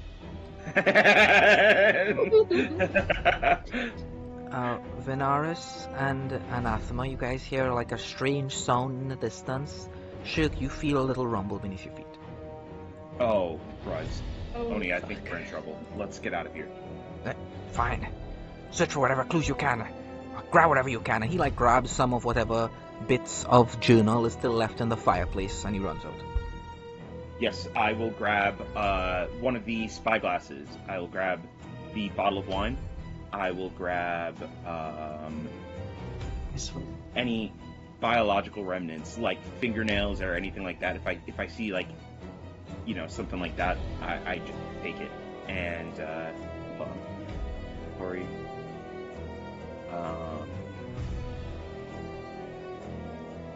All right. I grab one of the malts. Yeah, sure. You grab one of the molds. Be sure and write this down on your sheet. Yes. Everything is important, very important. Or at least everything can lead you to the information you seek, depending on how you use it. Alright, so you all make your way out when you watch as the entire tower begins to like shake, and then the entire thing just crumbles down. And in the very same way as there's like no floor within Blackwall, it's just this infinite depth going down into the deepest crypts beneath the earth. It's the very same here. It just collapses down, and looking down into the hole, you see some gleaming eyes that disappear off into darkness. And there are a bunch of tunnels that were beneath this tower, extensions from that one tunnel in the basement. They look to have been dug by large insectoid creatures.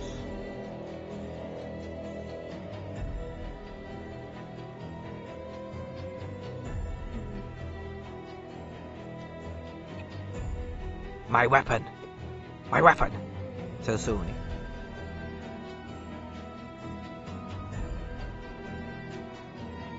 Quickly! Guys, I think it'd be appropriate to give him his weapon. Yeah, this Cool, feels cool. like the time. He'll throw it to him. Right. Of note is Ace is still behind the group. Oh, he's still here. Little guy. Is there any reason Agranthus, do you know what this is? And I kind of just show the claw marks, I guess. Claw What could I marks. call this? Sure, make me nature. There's a chance he knows.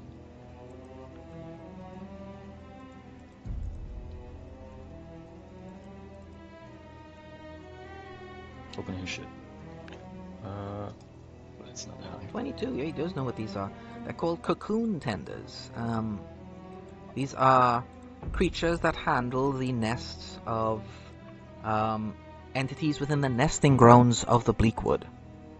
So the nesting grounds is a region of the Bleakwood where the people are insectoid. Venaris, do you remember when you went to Duskfall, and you saw those half spider people who were like half Nightblood, half spider?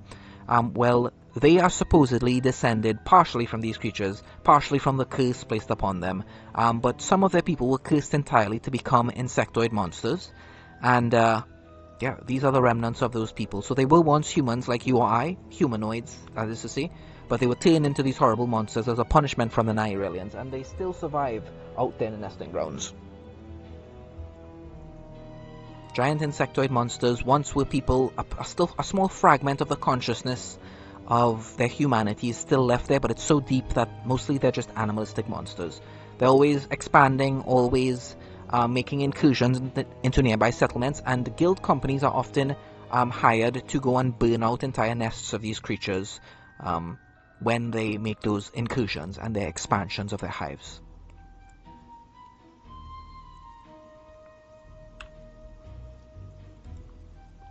Doesn't sound good. But what would the... I mean, the shadow creatures are just undead, probably, right? We're just between undeads. It's probably just that.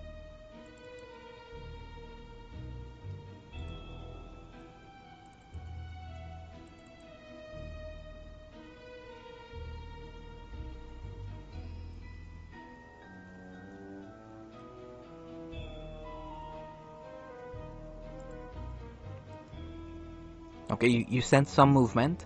There is a chittering sound that comes up from beneath, the sound of breaking glass. And then the creatures seem to leave. They just seem to leave. They seem to dig a bit deeper, go back into the tunnels and leave. So Oni's like holding his weapon in front of himself, prepared for an attack. There's a tense moment here where the creatures grow further away. With your natural passive perceptions, you guys would spot one of the pure shadow wraiths beneath the shadow of a nearby tree, just poking up out of the ground. Just staring in your direction. Okay.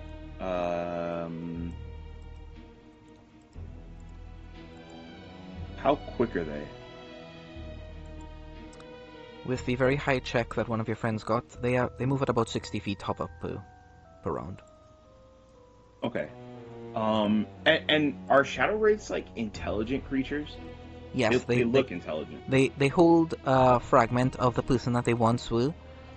Since the defeat of the Shadow Lich, who is said to like create the first one that created all these other ones, they have their full sentience about them. They're usually like hired by the Syndicate of Silk to do assassinations here and there, but they are not well trusted, as they usually have an intent to create more of themselves, and they become a problem quite quickly. They're subtle in getting in, but the dead bodies that they leave behind turn into more shadow wraiths, so it's quite obvious, like, hey, a shadow wraith was involved, probably this type of thing. So Okay. So I'll say to everyone else, got a wraith over there. Let's try to corner it, capture it. I'll sneak around. I'll sneak around, and you guys like kind of, make it try to escape in my direction, and then like, you know what I'm saying? Like we'll kind of like Yeah, I know pincer what you're it, saying. like, yeah. Okay. So I guess I think whoever's quick should come with me, and whoever's scary should like approach it from the. I'm so scary, dude. Okay, I'll sneak off. I'll sneak off like around it, so that like I can like try to catch it attempting to escape. Sure. You pin it on one side so that if it tries to escape, it'll run into you. Sure. And then, yeah, I just wait for them to spring the forward thing, and I get ready to. Are these like persons? Like, if I cast like hold person on one, would it work, or is it like hold monster that I would need? You would need hold monster. Okay. Let me see I'll here. try using. With the very high check that you got. Let's see how slippery they are. One moment.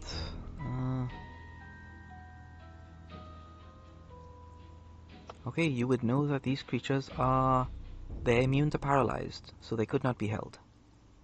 Oh. Okay.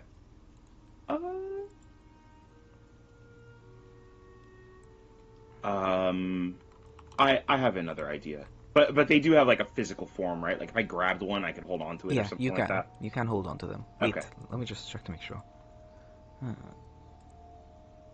Well, I guess you could. You could touch this creature. It's also immune to grappled and restrained. Whoa! Holy Oh, that shit. makes it tough. Damn. All right. Command? Ooh, command. That's a good one. That's a good idea. I don't have command. I might have. Let me see. I do. Oh yeah. Am I in range? Like, am I? Yeah, you can get in range. The creature is just staring at you. One of your groups like sees it, and remember, Gulops has the helm of telepathy. So when you're near him, he actually just like bridges these connections between you guys telepathically. So it can't really hear what you guys are saying with each other right now. You, the players, are saying it, but in character, Gulops is messaging this between the group telepathically. Sick. Okay. Okay. Well, all right. Then using like the link I have with Gulops, I'm going to cast Command Intel it. Yeah, I'm going to tell it flee. So yeah, it should move opposite direction. Sure. So towards Shirk. Prince Bruden will say, the creature is very vulnerable in light. If there's some way of creating a flashbang or something like that, it would be forced to make this save in a disadvantageous way. Is there anyone that can create a burst of light somehow? Yeah, absolutely.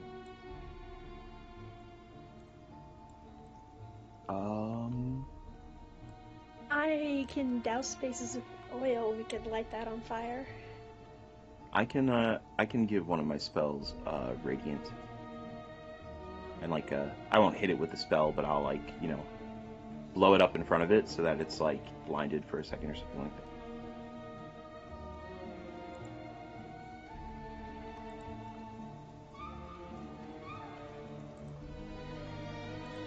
Sure. So whoever's doing that, make me the attacks or whatever, or I guess it's usually an attack for this type of thing. Just make me an attack, and we'll see where it lands in general.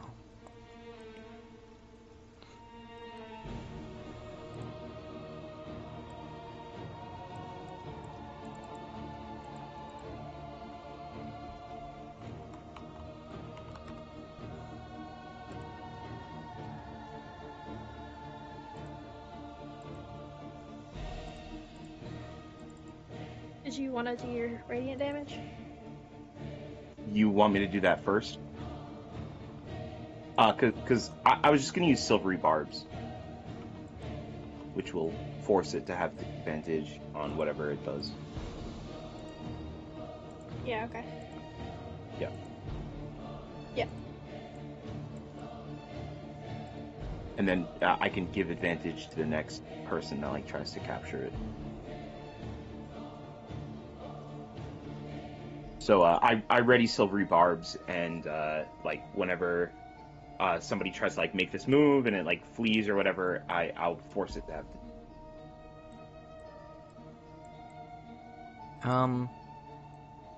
Sure, no problem. So we must reroll. So it'll reroll. So it's a reroll. Okay, and it's a reroll like on the saving throw, right? Yeah. Reroll the 20. Okay.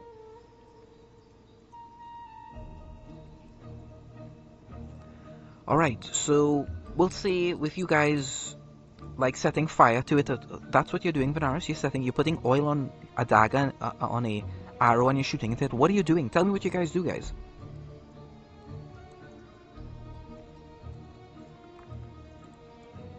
Do you guys want me to do the douse face with oil? Well, you just need to like make it. I thought Anathema was going to use command, and then the command would be like, "Yo, spill the details to us," and then No. as it tried He to make gave it the command to flee.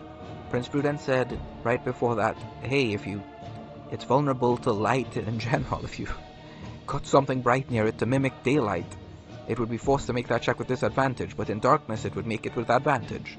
So you'd turn advantage into disadvantage for this if you just turned it from darkness into light. Mm-hmm.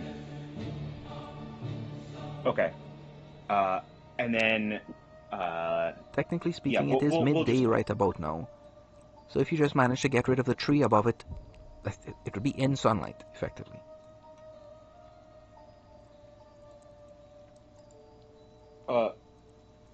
Okay, cool. I'll just get rid of the tree then. I won't even bother using the spell slot. I'll get rid of the tree, and then we can all just surround it. And Okay, then sure, you're interrogate blasting the tree apart. Make me some sort of check, guys. Just click on something on your sheet. How about Yep. everybody do something? Just click on something on your sheet. Just use something. it. Yeah. I'll just gust of wind, try to make it Gust a little of easier wind for is the good rest of enough. us. 3 Eldritch Blasts at the Everyone tree. just needs to do one thing. I blow it the fuck up. I Right. blow it to smithereens. Right, so everyone's like, go! The tree is gone. It's been disintegrated. Anathema, you go ahead and you make that thing. I need to make a wisdom save. I believe it's a straight roll for this. Yes, it is a straight roll for this. DC 16. EC 16. Alright. Yeah, they fucked that tree up. Trouble and whisper talk. Okay, cool. So it's it's disadvantage on all its saves, and it's a wisdom save, right? Yep. Okay, sure. Here we go. Disadvantage. Alright, I need. So it fails. So what's the command? Run away or something like that is what you said? Yeah, flee. Flee, sure. Because Shirk is in that direction. Sure, he flees towards Shirk. Shirk, it sprints straight up to you. What do you do, Shirk? I will, can't be grappled or restrained or anything like that. I'll try to, oh, you know what? I'll use, like, illusion magic, to make, like, a, prison of light or something around, you know? So, like, it stops them. Sure, make me a spellcasting check. Sure. So Arcana or just the regular mod? No, this is just pure spellcasting. Yep. 11. Alright, so there's a chance that it would be able to see through this. It's still with disadvantage. Alright. Wow, it got a natural 1 with the disadvantage, so it fails. So, yeah, it's convinced that this is a image, a prison of light, and it's going to stay here. It's going to keep trying to like look for a way out, and eventually it's going to discover that this thing is not real. But it's going to take a little bit before it's like willing to actually try to touch this thing to see that it's not real. All right, it's trapped. What are you guys doing? Yeah. I'll walk up to it and I'll say, there are 2 paladins alongside me, so if you continue to look for an escape, I don't think you'll live to see you'll live to see it. Intimidation you start advantage. talking. Yes.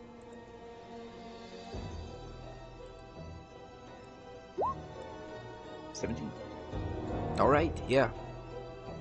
Oh, come on. Don't kill me. Don't kill me. Listen. I'm just doing a job is all. I'm just doing work. Everyone's got to work. Alright? Yeah, well, that's lovely because we're looking into the nature of your work, so you can begin to explain your job to us in great detail. I'm pretty much just a glorified catabat. I look out places. I tell people when things happen. My job is, along with my body, was to keep track of this guild outpost here. Who do you report to? I report to the. He's like thinking up a name here. Not Mantis. Right. The cyan centipede, something like that.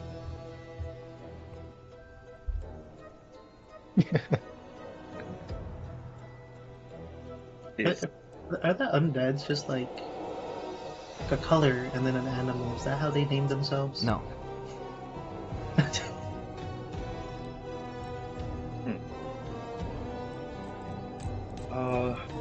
what went on at the guild outpost here? What was the plan? No idea. I was just supposed to be a lookout and pass out a warning when any guildies showed up, and you all looked like guildies, and then you went on in, and I reported. How long have you been surveying the area? Since the start of this month. The 2nd, I believe, is when I showed up here. By the time I showed up, the door was already kicked on in. Actually, sorry, that's a lie. I actually showed up here to do a bit of reconnaissance. I got information for him, and also I stole these, I stole things out of the telescopes so that they wouldn't be able to see what was really going on in town. We've actually been working here for a while longer, but we needed them to write their reports, the false reports, that everything was going fine. I just do mostly the sneaking and such. Sneak in a little bit of nabbing here and there. Maybe doctoring a letter or a ledger, that sort of thing. Sneak work, you know. When was your contract to be released from this post set? Pretty much when are you?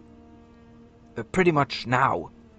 Well, we were just supposed to be lookout, make sure that no one actually showed up, and if a guild actually just so happened to randomly have a contract in Blackwall or the Bleakwood, which they never take contracts for, because, I mean, they don't really consider this place worthy of protecting most of the time.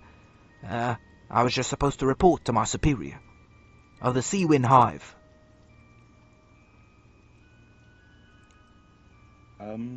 Tell me what you can about the White Wendigo character. A White Wendigo, as far as I know, they are the one in control of the Cyan Centipede, and is like, I don't know if it's like the Scarlet Scorpion and like Silver Spider, something like that. There are a few others. They're hive-born.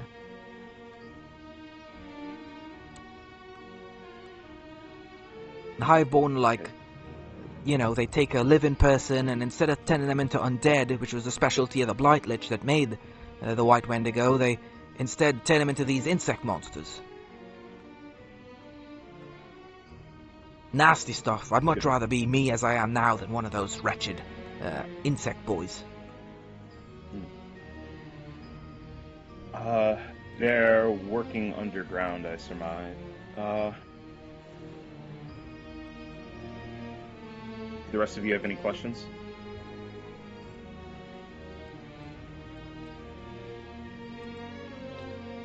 I should also let you know that my buddy, he is going to report to the Hiveborn, so a few of the Hiveborn are probably going to show up any minute. I'll get out of here if I were you. For the tip. Seems like you just earned yourself a free release, huh? Like, maybe I think we'll let you live after all.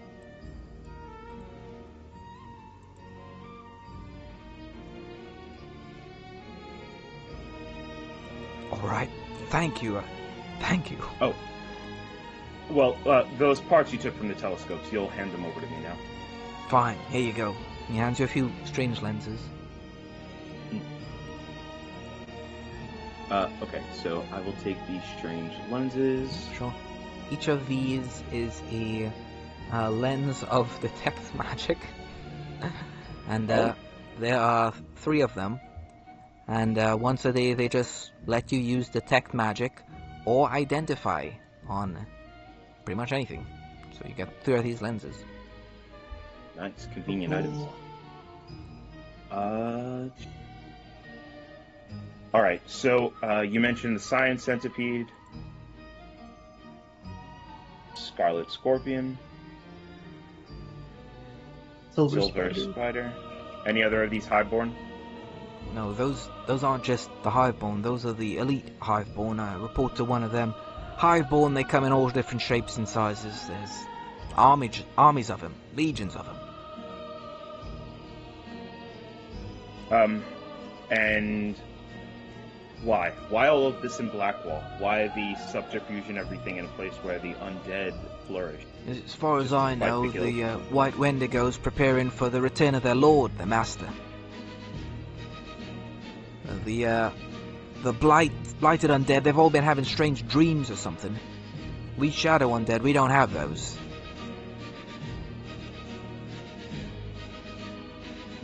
Understood. Yeah, some sort of, well, some omen of the return of their lord. Oni, do you have any questions for this guy? Not particularly, no. Wait, yes. Who poisoned the scribes? And, Pure Shadowwraith will say, oh, I don't know. I don't know.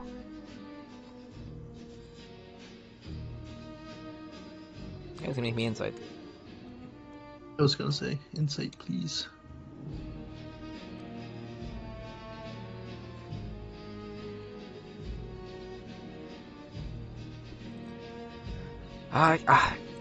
So you guys keep hounding him. It's Ogro that picks up that, like, he might not know, but maybe he knows what this person looked like. I mean, he was here doing spy work, changing the scribes' ledgers, stealing these lenses out of their telescopes, so even if he doesn't know the person, maybe he knows what they look like. Oh, can you describe him then? Yeah, he looked like he was an Easterner. He wore a turban, he had tan skin, a brown beard, like jade eyes, red like rubies embedded into his turban, into his robes. He had shoes on with they were like curled at the tips, like elves. Well, you know those. Is he describing what's his name? Bilchite? Mm-hmm. Feather in his cap? A feather in his turban? Yeah. Yeah, and smoking a pipe? No, not this time. Wait. Let me think here. You know what? Yeah, he did smoke a pipe outside. Looked like the head of 3 dragons, a golden pipe. 3-headed pipe. Got it. Scruffy beard. Oh. Oh, shirk. Yeah, well, seems like we know who we're dealing with. That just means we need to get to Jubilee very fast as well. Yes. Correct. Alright. Well, if no one else has any questions, I will snap and the cage drops. Excellent. And soon he's just going to bring his hammer down and crack this thing's head in with 2 swipes of his... Oh. And the creature will just turn to ash and fall away. You fuckers! And it's dead. Well, Sir Oni, why would you do that? I don't answer to you, Squire. Let's get out of here. do we know that wraiths will come back after like some amount of time when they die? You look at its ashes, it doesn't look like it's coming back. Oh. You know. Let's go. The Highborn are going to be here any second. Oh boy. Alright, as you guys leave, those of you with your higher passive perceptions will see and strange insectoid creatures kind of dig their way up out of the hole that the tower sunk into and just like glower in your general direction before digging back down.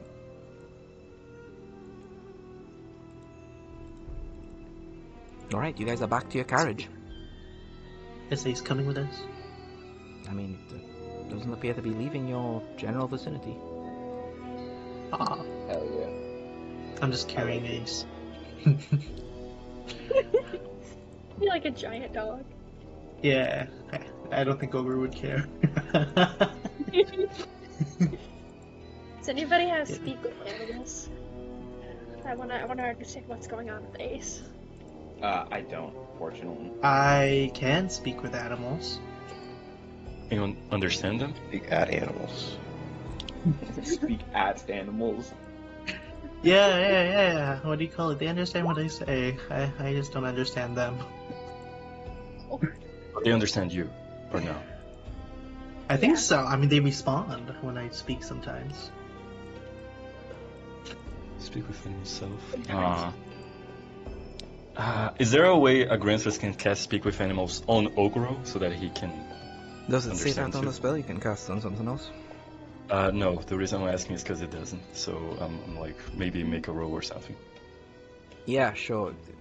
Make me a spell casting roll with a grand test. If you get 15 or higher, I'd say you can for this particular moment here. That's impossible. It has a -1. Let me see. It's okay, he can roll a 16. There's 4 rolls on that dice that give you a success. That's Uh, a solid 20% chance. Let's see. Oh, what it doesn't have a single attack with its thing. It's a +1 to instead of a -1 because of proficiency. Holy shit, look at that. Oh, A whoa! grand test here You to said it was save the impossible. day. Sure, he casts it on Chick. Or whoever. On Ogro, yeah. Yeah, cast While on we're Ogro. doubting him, you just feel Agranthus kind of like blinks at you. I blink back at Agranthus. Ace. It'll look at you. It'll stop and look at you. It'll sit. Hello. Why are you following us, buddy? Sure, it'll just keep panting. you know I can understand you, right? Keeps panting. It's looking down at you. You wanna say you wanna tell us why you're here and not with Shilda? Please. Sure, Prince Buren's gonna say, it's probably a spy for the White Wendigo. You should get rid of it. Well, why would you Britain, say what is so? your problem with literally everything? I got stabbed and almost killed by the White Lich. And I've been trapped in this ring for a long time. Nonsense. This came from Shilda. You know, this is. It's a dog. It's a hag. Yeah, this It's is a hag's Shilda's dog. Aren't hags like allowed in the guild? Yeah, yes. What does that have to So do with why anything? are you still? aren't they trusted somewhat? What's with you with this dog? It's like you hated it as soon as you meet it.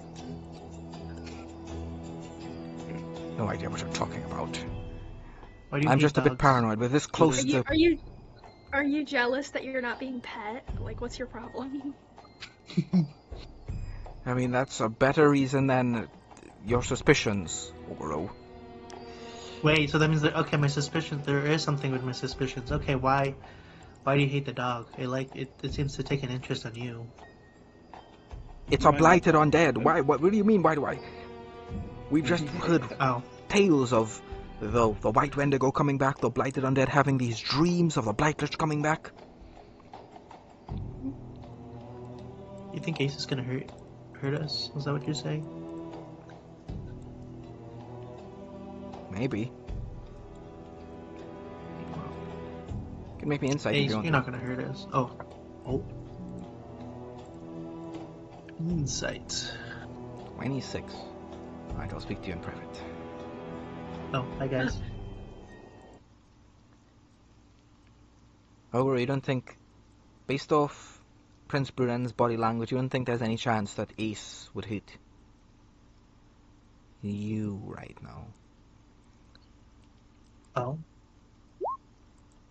Okay. Huh. So he believes that he's able to hurt us in a future sense. Maybe. Okay. Alright, yeah, let's head on back. Oh boy. Yeah. It's the face isn't friend, why friendship? You know, it's like Why friendship? Alright, Riddle fine. me that one. and I just like scruffle the back of his ears and then just like flopping them over. Yeah, sure, Look at you that. go and pet the giant direwolf. Seems happy to be here, just keeps panting. I give him a treat with the what do you call it, the undead like sprinkle stuff. So he Yeah, can the taste it. incantation salts that you have. Yeah. Sure, it seems to enjoy it. Leaking from its mouth is like this green stuff. It's like acid. It leaves this pss, psh, psh on the ground. Ow. This is just moving. Oh. Alright, Baby boys. fine, says Prince Rudan. Fine, you got me. Let's just go. Let's get to the Power Spy as quick as we can. Okay. Alright, guys, let's go. Ace, Yes. let's go. Yeah, you don't need to tell the dog. The dog is chasing after you guys. Oh. It's chasing after Ogro. Alright. So, the gang gets on the wagon. You have a bunch of clues here. You know, Bill Trite might be working with a White Wendigo. To what ends, you guys will see tonight in your dreams, as you guys have been told about that. The first day of travel on the edges of the Bleakwood are uneventful. You guys, you're used to seeing a bunch of, like, you know, traveling people, merchant caravans, that sort of thing. But today, no such things. You guys are traveling nice and steady around, and it's the first night where you guys, after a hard day of travel, it's time to go to sleep. You guys set up camp, and as you guys slip into dream, you feel yourself awakening in a strange realm. And we will get back to this strange realm when we come back from our break, which will take now. Back in 15 minutes. Good.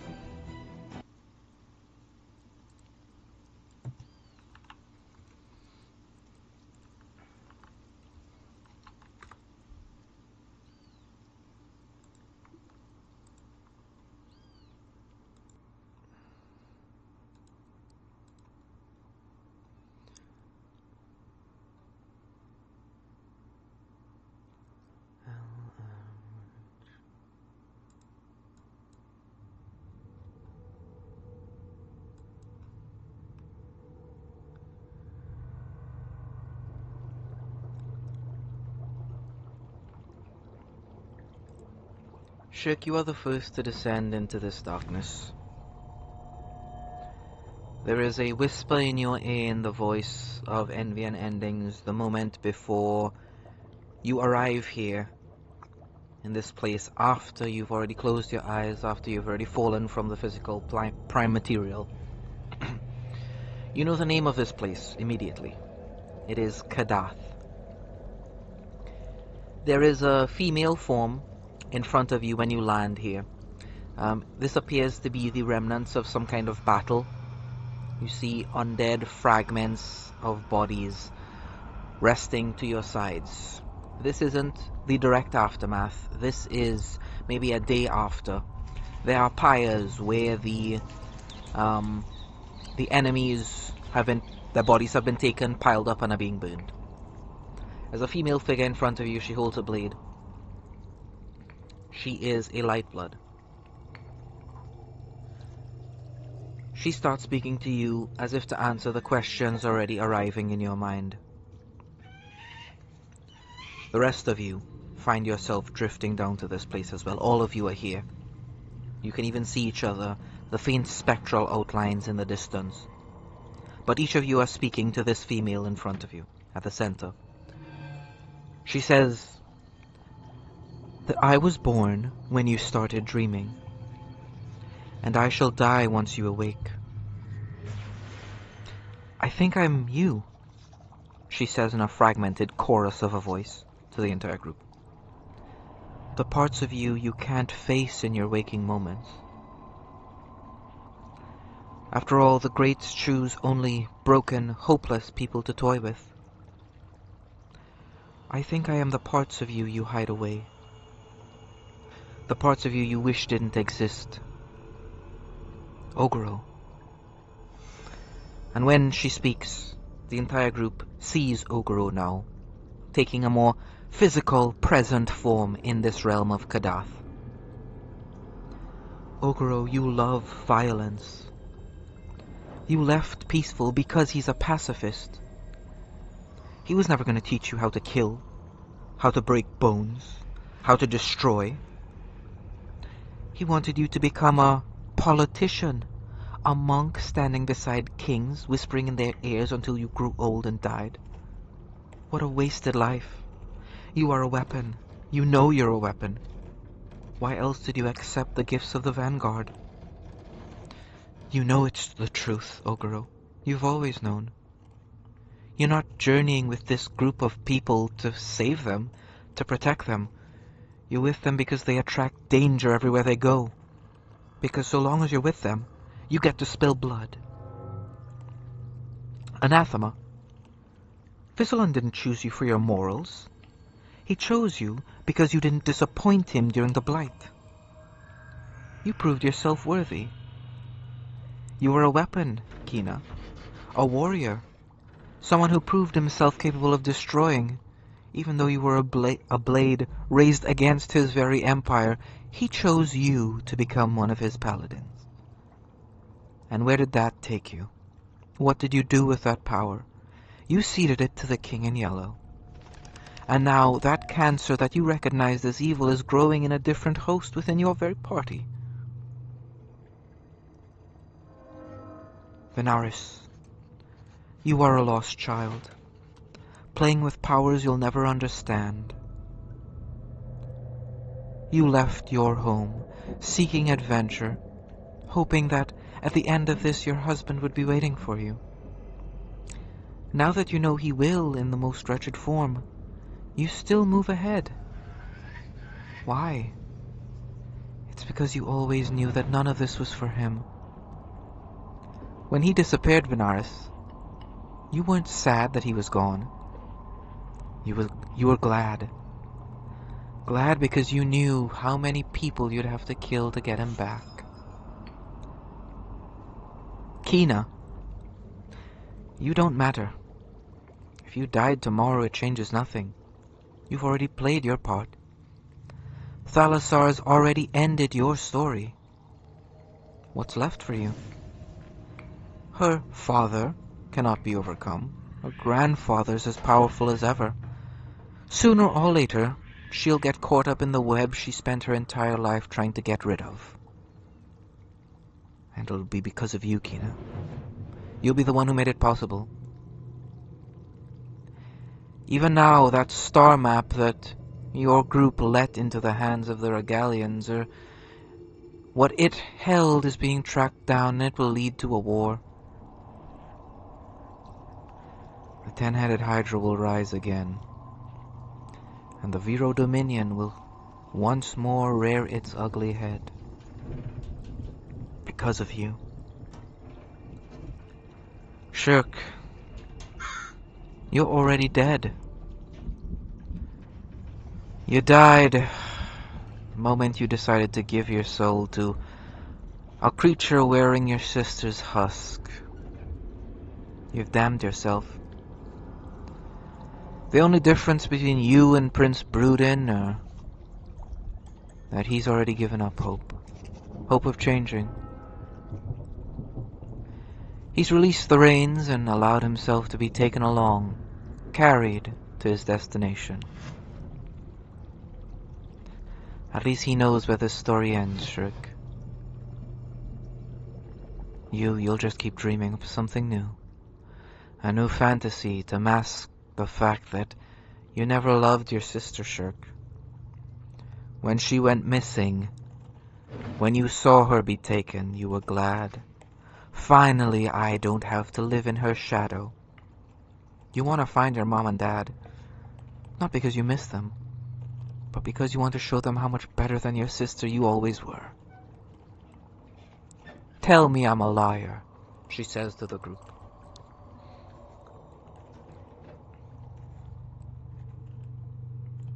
Well, you're wrong about me.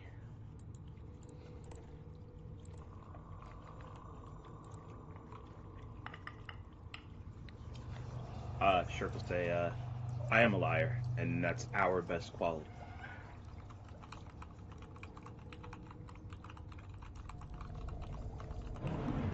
Anathema sort of... He just asks, who are you? I've already answered that question. You need to pay more attention.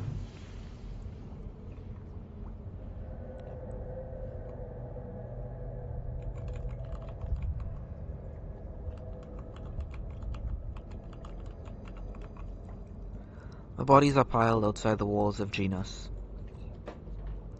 Corpses of the undead and dead and once alive, burnt together in the same pyres. Some of them expecting rebirth in eternity. The undead, now realizing that without the Blight Lich, all that's left to take the blame for everything that's happened are they. They are hunted. They move to the obscure ends of reality. This dream realm begins to fracture slowly. Kina, is there anything you have to say to this entity? What about you, Oguro?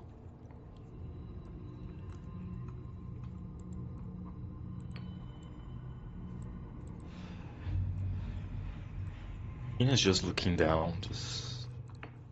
It can't be. No, it can't be. Do we hear what she said to other people, or do we only hear ours? You hear everything that she said. Okay. Right. Kadath continues to fracture.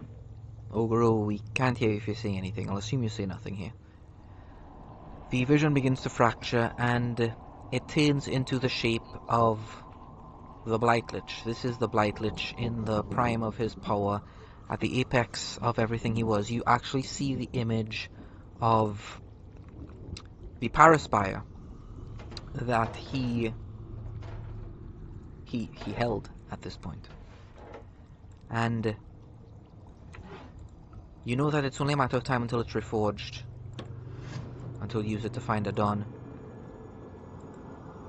White Wendigo is currently on your tail, looking for it as well. So you see the form of Ulrich, the shape in his hand, the Paraspire. And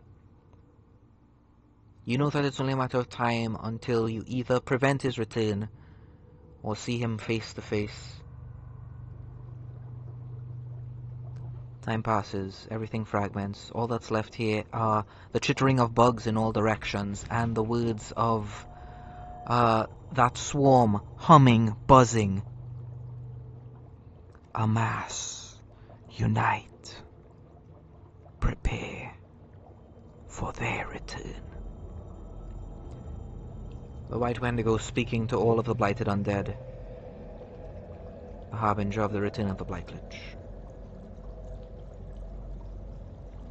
The dream begins to fade. It disappears. You all in the Blightwood, the Bleakwood once more, waking up, facing each other. Most of you think that everything that she says is completely worthless. Nothing. Worse than nothing. Inaccuracies. A couple of you look at her, remember the first words she said to you in that place, and think a little bit more on it.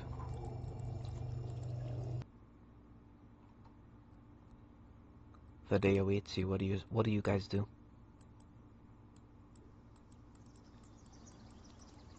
I think the first thing we're gonna do is make some breakfast. Do you want to make some breakfast? Yeah, Shirk is just gonna prepare his spells and everything. He seems entirely unfazed by the dream, like he was like weirdly at peace with it. Wes, do we get a long rest for that? Yes. I assume. Yes. Okay. Yeah, and he'll kind of like have some coffee, and he just seems to be like flipping the book. I will be right back. Give me like 2 seconds.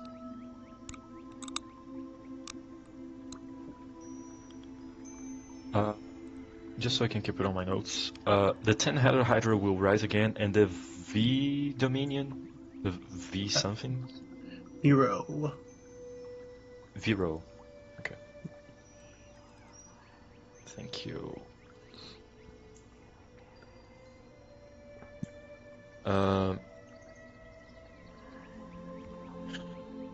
Did anyone else have a weird dream? Yeah. Yeah. Yeah.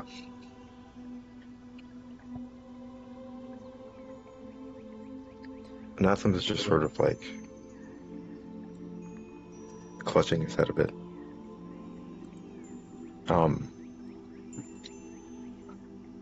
We would know that we had the same dream, right? Or would we?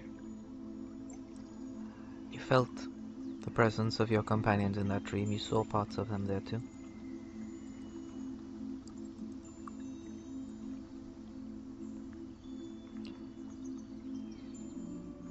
Shirk, Venaris, and Anathema, I'd like you three to make me sanity.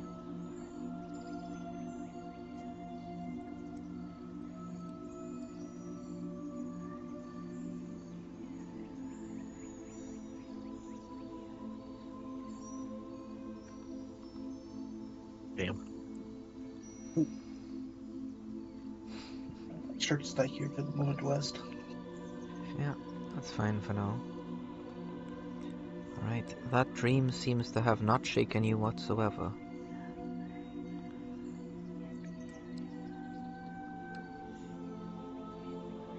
Oh, we can only hope that doesn't happen every single night, right?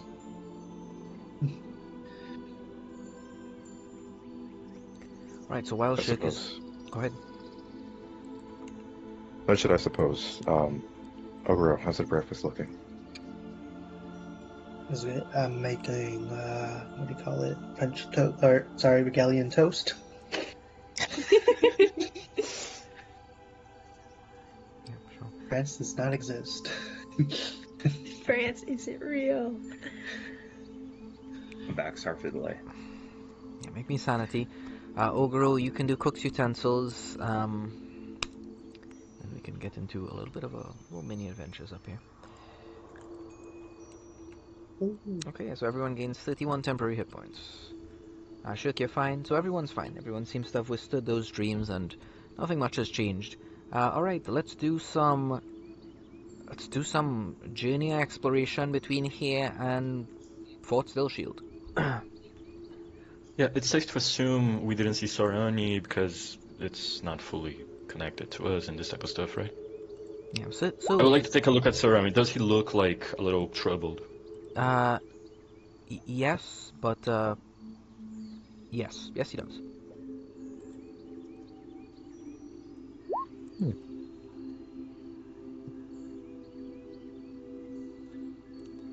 Anathema man. with the 2 aces, hell yeah. Oh man, this is Yes, let's go. why. I think we rolled like 1, 2, 3, 4, 5, like 6 outer gods, like like in a row. More 7, Akina. Oh, Oh hell yeah! New grades. Let's go. Oh, these are gonna be some fun ones. These are gonna be some fun ones. Oh yeah, I got it written down.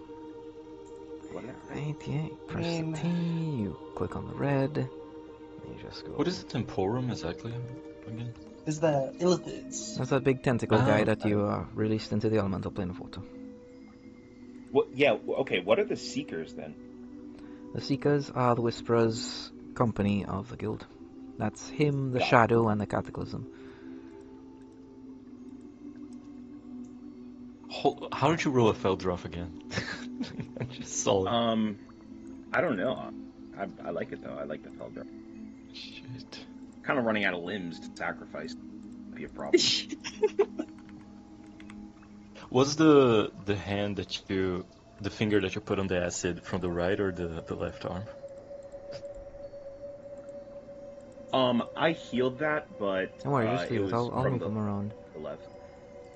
Yeah. I'm just gonna put Mother for Mother of the Backwoods. West. Mother. Mama. Oh no. Don't remind me of that. Whew, Highway, that's what I like to see, baby. We're gonna have Highway last. do we really need to see that? Highway's gonna be the last we need one to? before you make it to Still Shield. Do we need to? I'd love to see that. Ruthlessness and Revenge are gonna be the first one. The Mother makes a lot of sense, I'll be around here. Another Feldroth Chamber. Guys are loving your Feldroth stuff this campaign, huh? Alright. I don't know about you. I'll just put that outside down there. Hey, if we go too a Feldeth chamber, do you think we can sacrifice your book, Shirk? I'm just joking. No. Sorry, my internet's been like weird. I'm like cutting out. Oh. Give me a second. All right, this is a nice spread we got here.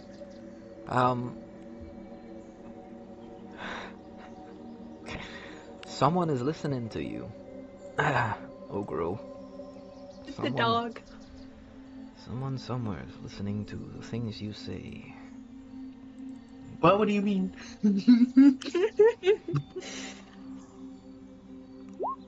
What does that mean, Buzz? So you make your way to you guys are just riding along the road, and we'll be skipping the you guys are sleeping in the meantime during this. It'll all be like one ride in total. You guys are riding down a trail, and there's a pillar, a pedestal in there's a pedestal in the center of the road, and on it is a plushie of heaven and hell. Oh hell! Oh! And I'm gonna go ahead. there's a letter that says courtesy of R&R.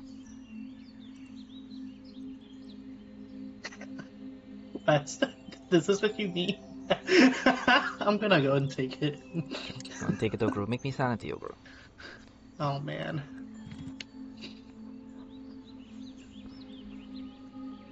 16. All right, yeah, you're good to go. Plus 5. Yeah. Ogre, there's just a voice that reaches into your mind. It's not the plushie that's speaking, but you hear a voice in your mind, Ogre, and it is a guttural voice, and it says, "The path that will eventually be forced upon you is answered by the soiling of the waters. Find a nearby lake, study it, realize what it means. I'll speak to you again then." And there's actually a small rivulet beneath the bridge that you just came over, a stonewood bridge, that leads to a pond that's flowing from, actually. Actually, it's flowing to that pond. Just gonna let the party know, like, you guys mind if we check it out just for a bit? Not at all. Yeah, sure. Yeah.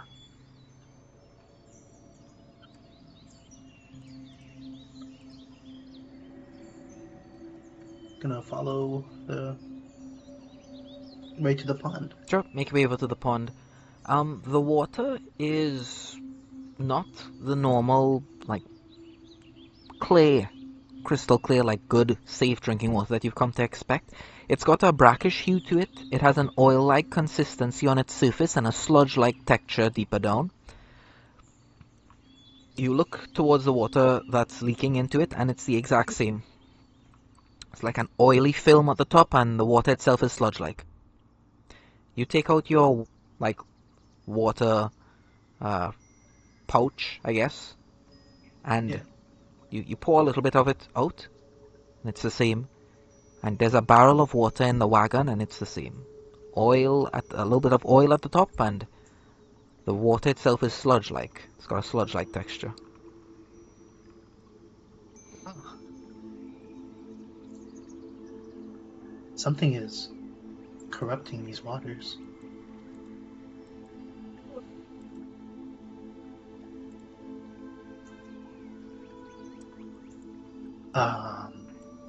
This is weird.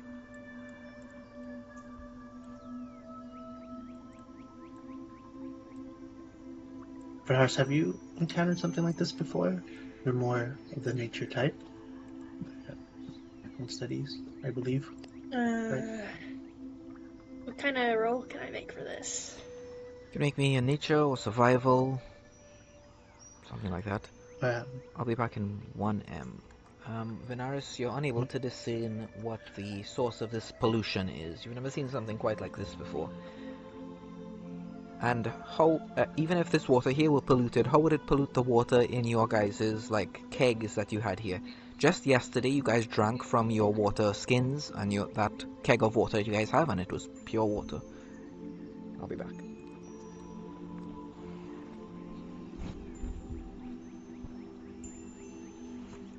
Yes, I got it. I got the blushing. You got the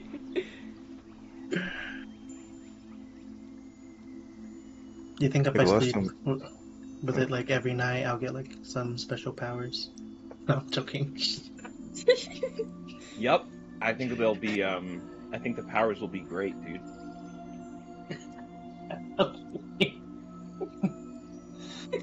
I'll be right back. You'll no longer be scared of the dark.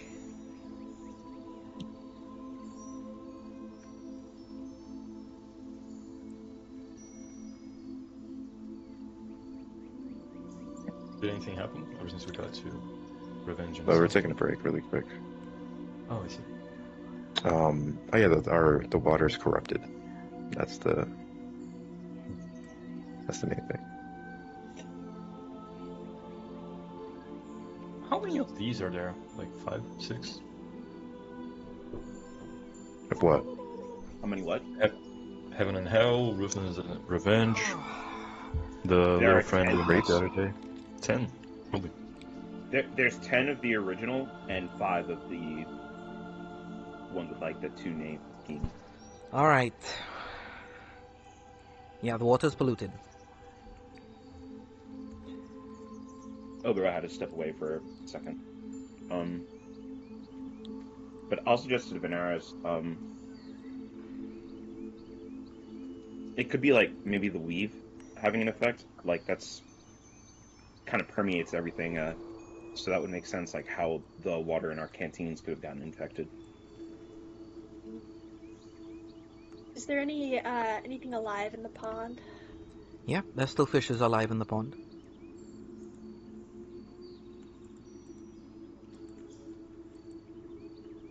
Nothing wrong with them? Doesn't look like anything's wrong with them.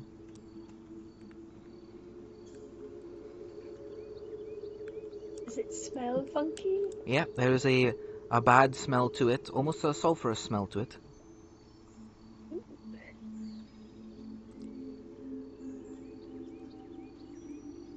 Smell.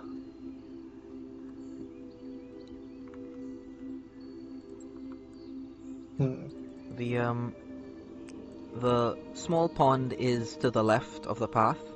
The water, there's kind of like a small hill here.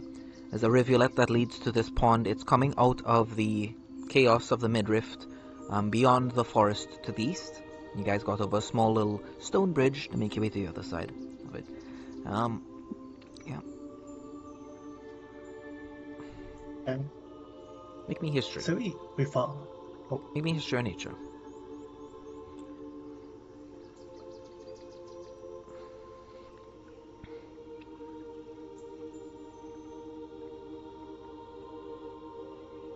Alright, Anathema knows that on Skylarkia, the midrift, specifically the portals on the midrift to the elemental plane of water, is said to be the source of all fresh water on this planet. Ooh. If this tiny little pond here is polluted and the water flowing into it is from the midrift, it's likely just like all the other water on this continent, the fresh water that is. It comes from the elemental plane of water.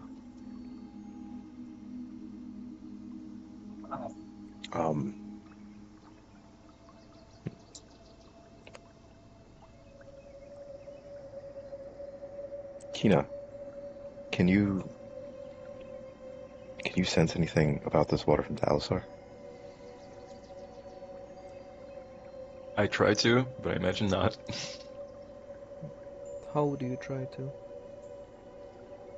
Same way as I kind of contact Patron, I start doing my ritual, put my hand on the water to test out if I feel any sort of connection. Right, you need to touch seawater to use that effect. Oh, Yeah, he tries it, halfway through it just, nope, don't feel it.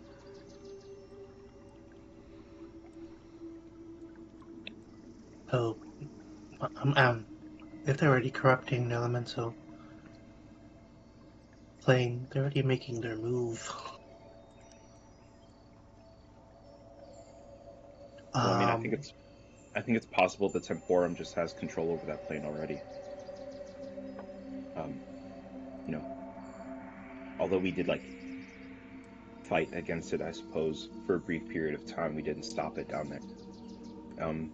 I think maybe this is a good opportunity, though, to see if we can like filter the water here.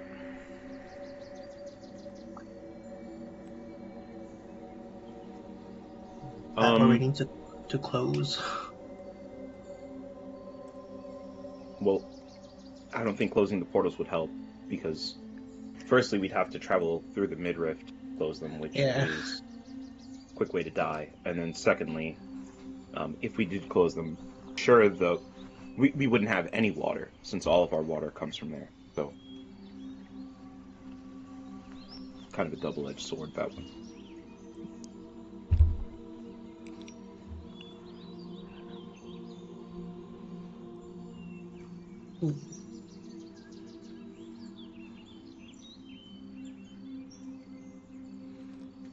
I mean, if the water is corrupted, polluted, and we can't do anything about it,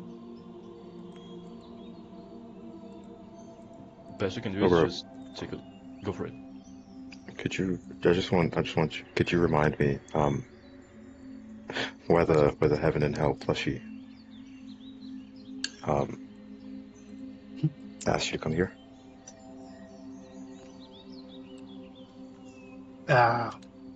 Let me see. Hold on. Give me a second. I don't know. He talked about a path that I need to face. So I'm kind of curious what he's talking about.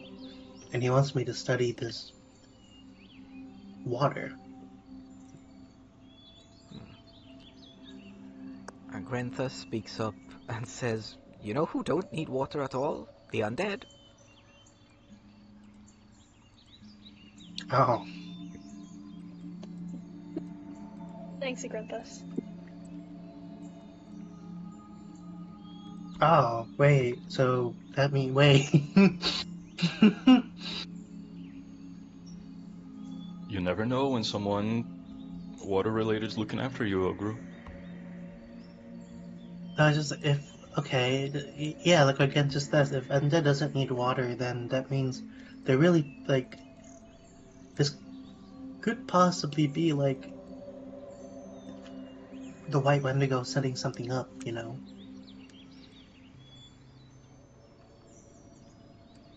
Can I reach down and like just swish my hand around in the water? Yeah, you do that. Anything happen? No, nothing bad happens.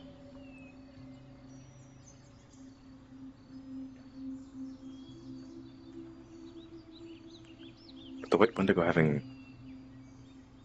Huh, it reaches that far, even into the elemental plane of water.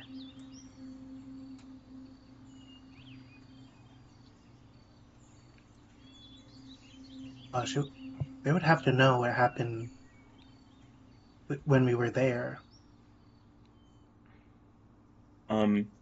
Wes, I'll ask Venaris to borrow one of her beakers, and I'll take like a small vial, and I'll try to make a flame and then boil the water and see if that clears it up. Yeah, you boil the water. It doesn't seem to clear it up. Mm.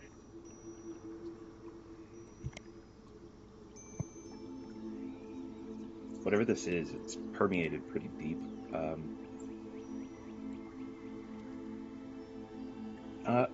Venaris, why don't we try to see if we can like filter this in some way, you and I, while the rest of you like figure out the source of this. Yeah, sure. Make me a check with the alchemy set, Veneris. I'll assume Shook is helping you, so you have advantage. Alright, 21. Yeah, you managed to separate the oily part and the sludgy part out into two separate components.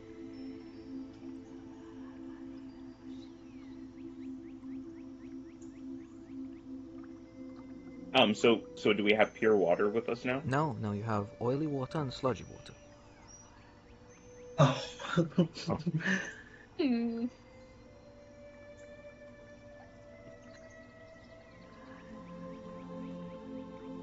Yeah, I'm kind of at a loss for what to do here.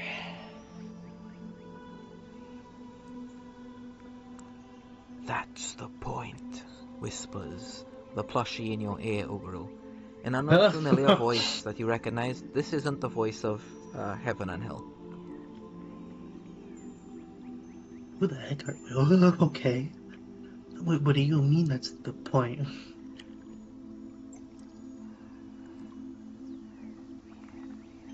The point is, there is nothing you can do. Not to the water.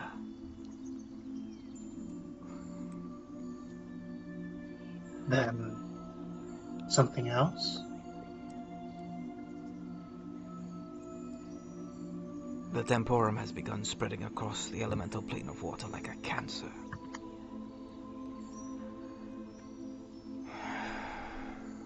There has been a few pacts made by my ancestors and my siblings. The Father in the Deep is more than willing to ensure that his own power is not overthrown. I'm willing to help him. I'm willing to help you. Why me? Why us? You've shown me ruthlessness most gorgeous. And when it finally happens, when your friends start falling one at a time, when they start being turned by the White Wendigo's hand, your little pacifist act will fall apart. I want you to become mine then, Ogro. You'll know the exact moment. It's already been written. This story's I just already throw been the told plushie. before. You throw the plushie away. Lands into the water and sinks. Just gets like a little angry. What? Ogre, where are we gonna find another one of those things? Come on. I don't care. He's. Limited edition. I don't like what he's saying. And he just like looks to the side. Let's just go. Let's just.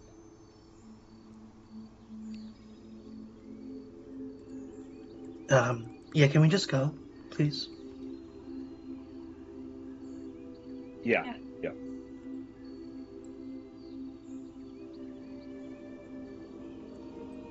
Alright, sure. Guys continue sailing. On the next day, it won't become like fully apparent until pretty much you guys show up to Still Shield. What are you guys drinking, if anything? You guys drinking the same water? I'm just wondering, because we have a decanter of endless water, is that also corrupted by any chance? Let's see. Give me a sec. That is a very sorry, convenient item. not the decanter of endless water, the alchemic Alchemy jug, water right. jug. Yeah.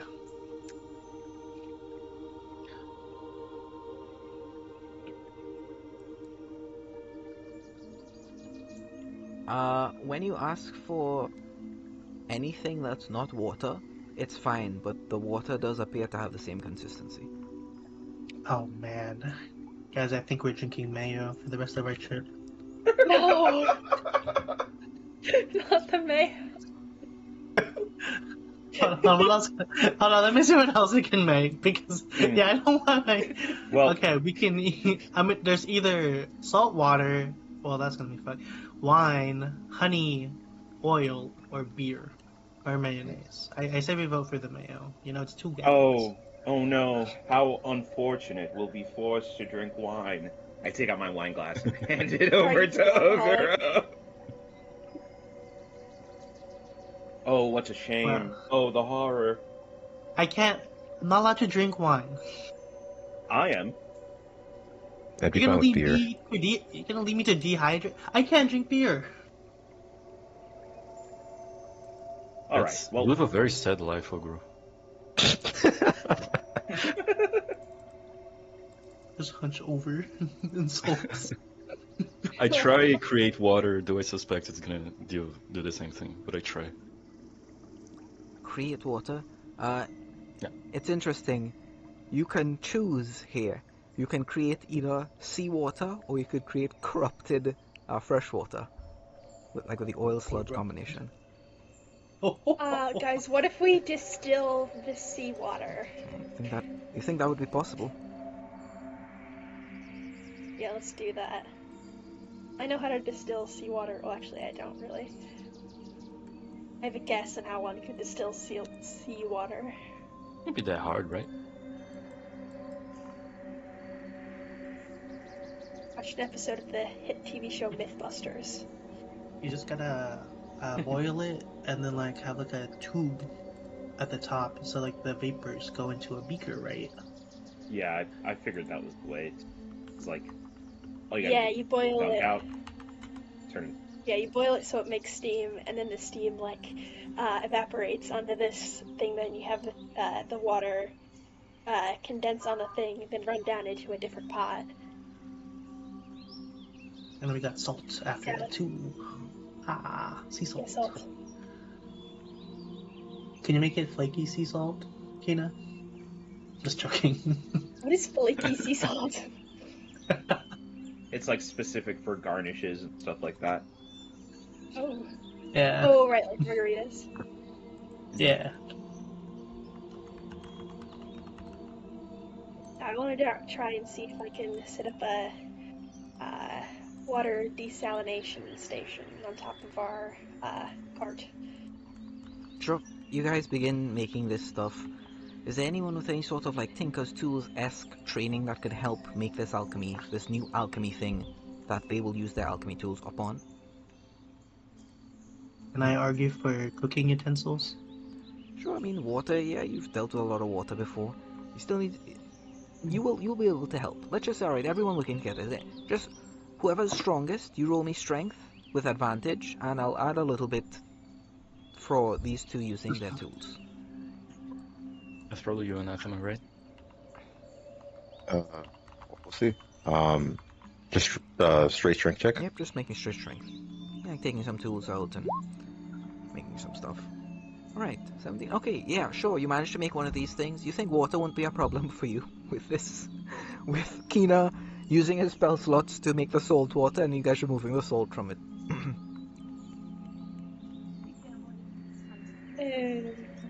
Yippee. Alright, great, wonderful. Alright, onward. Thank you, Kina. Alright, let's see here.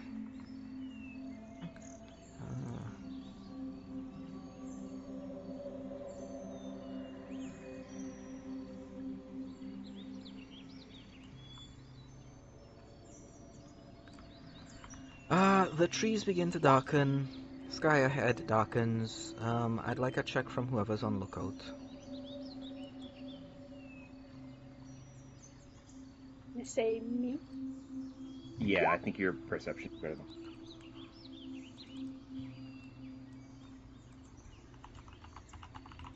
22. Yeah, you see a strange, dark goat with 3 eyes looking at you from the tree line. Oh, A goat, you say? Mm-hmm.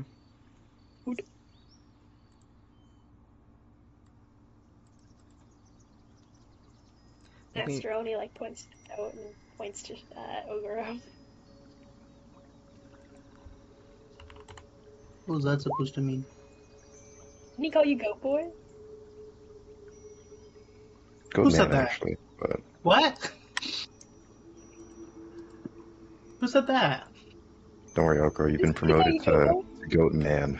No, that's Are you calling? that's Oni's new nickname for you. Just Anyways, oh, you say goat with 3 eyes, Vanaris? Yeah.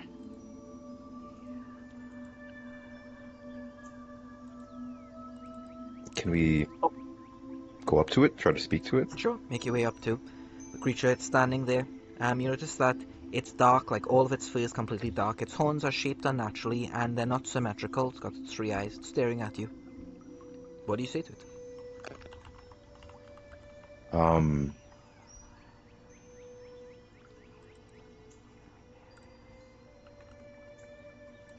I would say,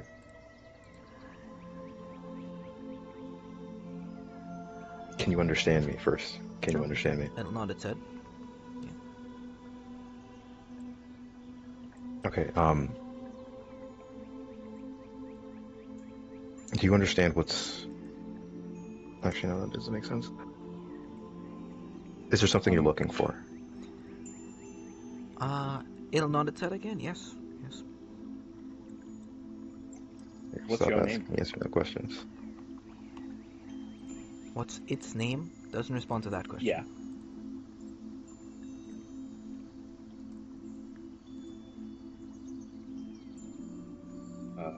Can we get you what you're looking for? It will. Yes. Yes, you can. Yes, you can.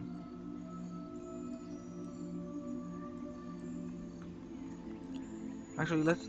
It's just gonna cut to the chase here. You are what I'm looking for, it says. In a calm, sheepish voice. The Mother of the Dark Wood wishes to know what brings a group of genius to her forest. Oh. Well, that's quite a few things. Is the Mother of the Darkwood, is she like royalty around these parts, or I'm not sure I'm familiar with the name. Yes. Yes, she is. Oh. Well, in that case, it's a pleasure to make her acquaintance. We're headed to Sturgeon in the meantime, and then later on, we're going to meet up with an old friend of ours. We haven't met for about 2 months' time, and we had some missions to complete. So we're going to hedge things up here. All right. If you are willing to make the proper offerings, I might be able to help you on your journey through this forest. What What kind are the of proper? offers are you? Yeah. Proper offerings are. Anything could be proper. The mother wants so much. The mother respects anything.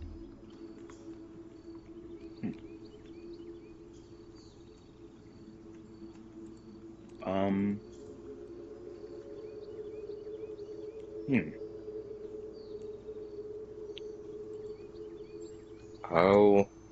I'll put down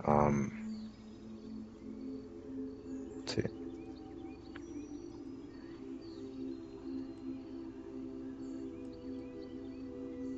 Yeah, I suppose I'll put down some candles. Put down some candles. Wait, what? How are you gonna help us after we offer you stuff? Going to show you a secret path through these woods. It's very welcoming to your kind. An insight check. Sure, make me inside. Yeah. Please. Okay. Yeah, this entity is not really giving off any vibes of danger to you, Ogro. Kina, this is just a goat. This is just a goat. It might have ideas that's being gifted to it. Something else might be looking through its eyes, but this is just a goat. If you wanted to, you could just kill this thing and ride on. You don't think this is a danger to you? It might lead you somewhere dangerous. Maybe. But you don't think it will if you offer it pretty much anything. Okay. The goat digs a hole in the ground. Anathema tosses some candles in. Hmm.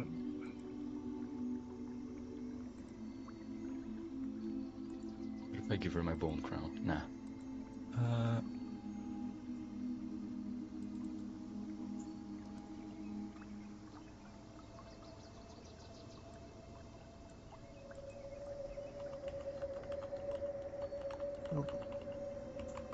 What if I cook it something? All right. does the Mother of the Dark Wood wish for gifts from all of us, or could we give a conjuring gift? Whatever gifts you offer, she will accept gratefully. You are passing by her forest after all, and it is so rare that she gets journeyers this way.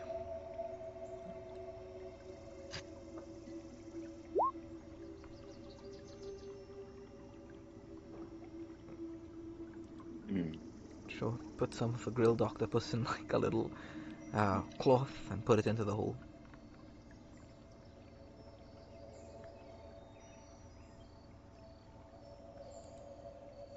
Yeah, I have like a good idea. I'm gonna grab like some of the like uh, feathers and things like that nearby, like stuff that could be used for like nesting and warmth. And I'm gonna cast Fabricate, and I'll make her like a blanket or like kind of like a nest sort of thing, like sort of like a really warm quilt. And I'll offer. How long does fabricate last? It's a permanent item, and it takes 10 minutes to make. Really? It's very interesting. Right, you make a Yeah, quilt, right? Put the quilt in the hole. Let's click on the spell fabricate. yes.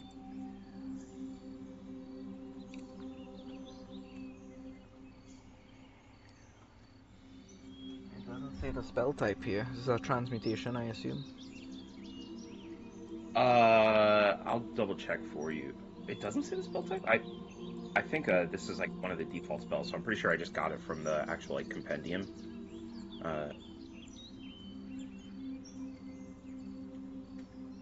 Uh, yeah, I definitely did get it.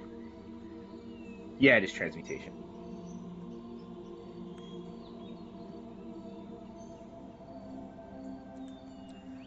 Alright, sure. So what's going to happen is the hole is going to cover itself up, and then it's going to expand into a massive hole underground. There's like a... Oh, It's at an angle of elevation that your entire wagon could sail down there with Ace behind you as well.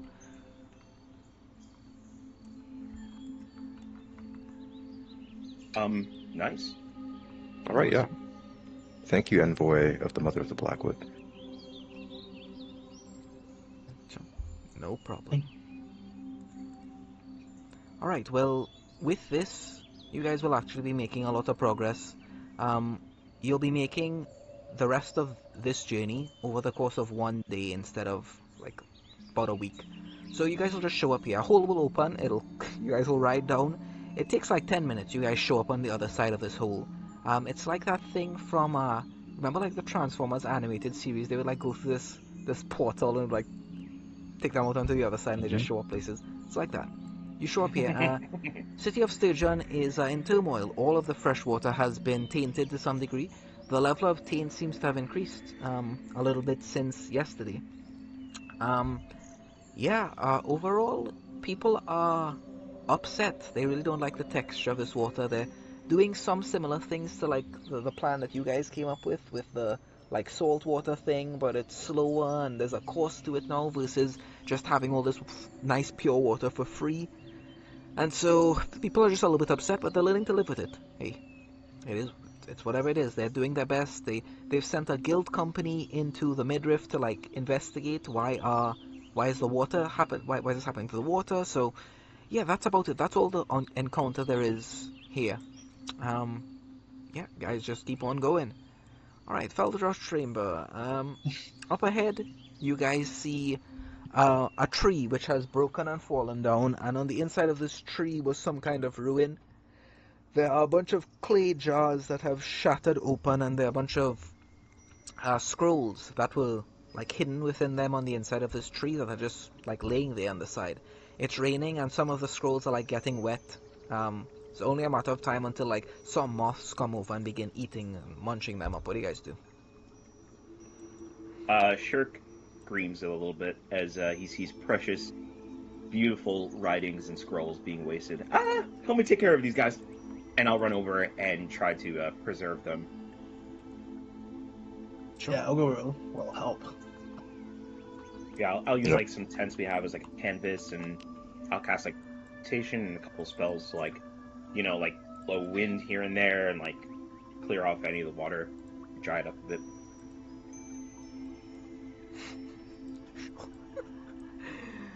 Let's see here. A Feldroth, what do we get?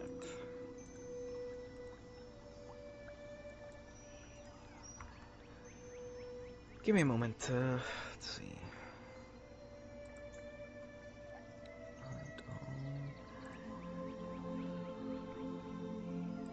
Did we already learn how long the waters in Darkwood have been corrupted, or does it not even matter? Yeah, you learn when you pass through town that it only started 2 days ago. Very recent. Right, is anyone in this group that reads Feldroth? This would be someone who speaks fragrance would understand some of the words here.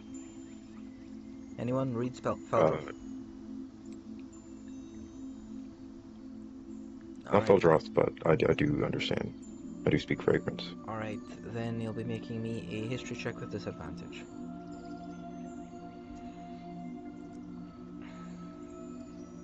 Sure, 17. Ooh. Yeah, the words tell a story. It says, since this dream began, the removed imperfections needed to sacrifice many to survive battles with the greats and the old gods. Those most proficient in the art of sacrifice decreed themselves the Feldred. Those the Feldred deemed worthy of their service, they gifted a drop of their blood and a taste of their thought and word. They were named the Feldroth. All other removed imperfections were named cattle, only useful when they were sacrificed. Upon this doctrine their empire prospered, and the great majesty, the great His Majesty, was put to word and from word inscribed on still living flesh and bound in tomb. This became the great gift referred to as an Necronomicon, and its power lingers always, and exists through each dimension, never to be scoured. This tome shall ever be remembered as the closest a removed imperfection in any reality had ever come to wield majesty as potent as the Greats'. There is an implication. So you're seeing writing on this scroll, right? Of a scribe who came and read this, and he's left his own notes written on the side, on the side of it. And there's an implication here of the Necronomicon being put to use. In the following paragraph, it speaks of the greats being put to sleep and the old gods already being imprisoned. Note to self: discover a joining marker to complete script. As the greats fell silent in their tombs and the old gods wailed within their prison, the removed imperfections realized the only thing left to war with were each other. And so came the end of the great age, of the old age, and ushered in was the age of sanity and war. However, the Feldroth's enemies, the vanguard, while lacking in spirit and majesty, outmatched all with their ingenuity and built living weapons of light which even the Feldroth could not overpower with their meager cattle sacrifices. During this war, the Feldroth's cattle were exhausted completely, and with none other to sacrifice, they sacrificed the only thing they had left, each other. So it was that the mighty Feldroth Empire came to an abrupt end, not from the blades of its enemies, but from blades wielded by their own hands. And there's another comment here. These Feldroth were so stupid. The vanguard were much wiser. And I'd like history checks from everyone, please. And there's no further mention of the Feldred. Not in this tome.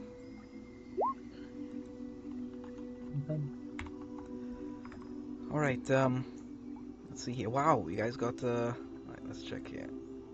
Alright, good enough. Alright, so it's actually Kina and Anathema that put this together. This handwriting looks just like the handwriting you guys saw on the blueprints inside Ingenuity's little laboratory. Oh shit! That tracks. That tracks. Burn it. What? No. Hold on. I think these are useful. As a matter of fact, I think it gives us a little bit more insight into what we're dealing with. But I don't know. I kind of would like to contest the idea that the Vanguard was wiser.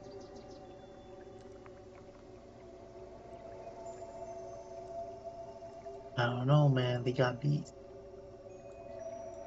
The Elders got beat. I'm not so sure about that. Keep in mind, I think losing is better than turning yourself into a pile of talking rock.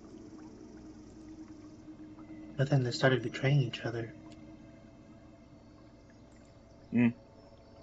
Yeah, well, that's what. I mean, That's what. this is just a take from one of the markers, right? Or sorry, not markers, but from a scribe. Yeah, I mean, I think only one of the ancient civilizations would not betray each other, and well, you guys all seem pretty unhappy in dealing with them. I don't know what you mean. I think you do. And he Uh-oh. he pokes at your side a bit. Ow. West, I'd like to in the rain that's like poured here. Can I see my reflection? Yeah. Okay. I look into my reflection and I pull out my hand, try to see if the ritual dagger is there. Yeah. Okay. I would like to attempt to summon the Breaker of Ankles. Sure. Sure. How do you do that? I cut my skin, I suppose. Sure. I bleed a little bit. Drop of blood comes. You can see his reflection behind you in the water. It's been some time since we last spoke. I wanted to ask about your offer. You said you could teach me how to become a Feldroth of the Mixer of Blood Inks. She nods her head. Yeah, she could do that. What would this entail? I'm quite interested. She is going to say, the more you give, the more you get. And it has to be mine? Has to be yours. Has to be given willingly. Can't force someone to do this. Not even the cattle were forced. They were shown the truth and they chose the alternative. You'll see the truth too in Stillshield. It's waiting for you there. Not even my master can stop that now. Because the one that you are dealing with, they've dealt with the Feldred also. Right, well, fight fire with fire then, huh? And I will take the ritual dagger and I'll cut an incision along my thigh. I suppose down my leg. I will try to draw as much blood as possible without, making myself faint. Shirk. Sure, Shook is bleeding to death over there. She keeps smiling. Sure. Oh, come on. She wants even Sure. more. A little bit of blood. That wound will heal by tomorrow. That blood will be reproduced by your marrow in a few days. I'm running. Bro, they're towards so this man. greedy. It's so ridiculous. You really might have to give him an arm and a leg. Yeah. Okay. Give me a second. I'm deliberating on wisest choices here. You should give them an eye. Sure. No, I actually need those. Oh yeah, I said, spells. you need one Meanwhile, eye. I'm just healing Shirk. She You need keeps an eye that laughing as badly. this is happening. You just need one eye, Shirk.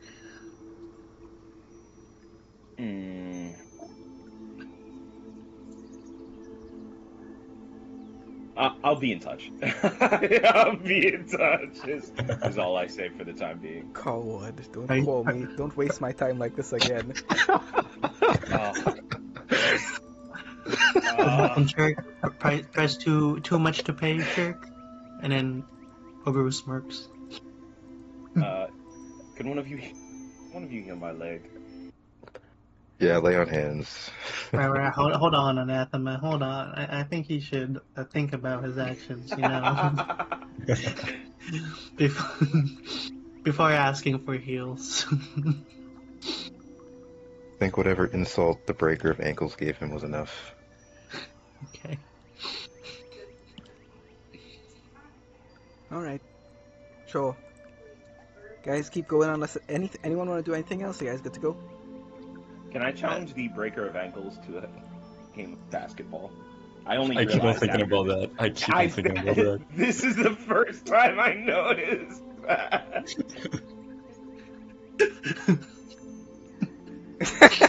I don't actually want to do that. I would get smoked. No, hold We on. got basketball in Come on, Skylarkia? Jerry. I wish they had basketball in Skylarkia. That'd be sick. It just happens to be like a tree with like a net, you know. Yeah, Yeah, so you can do that. yeah, it's spell ball, and violence is allowed in the sport. It's basketball, but there's no fouls. This is like That's her sick. sport too, you know. No ankles survive. Yeah.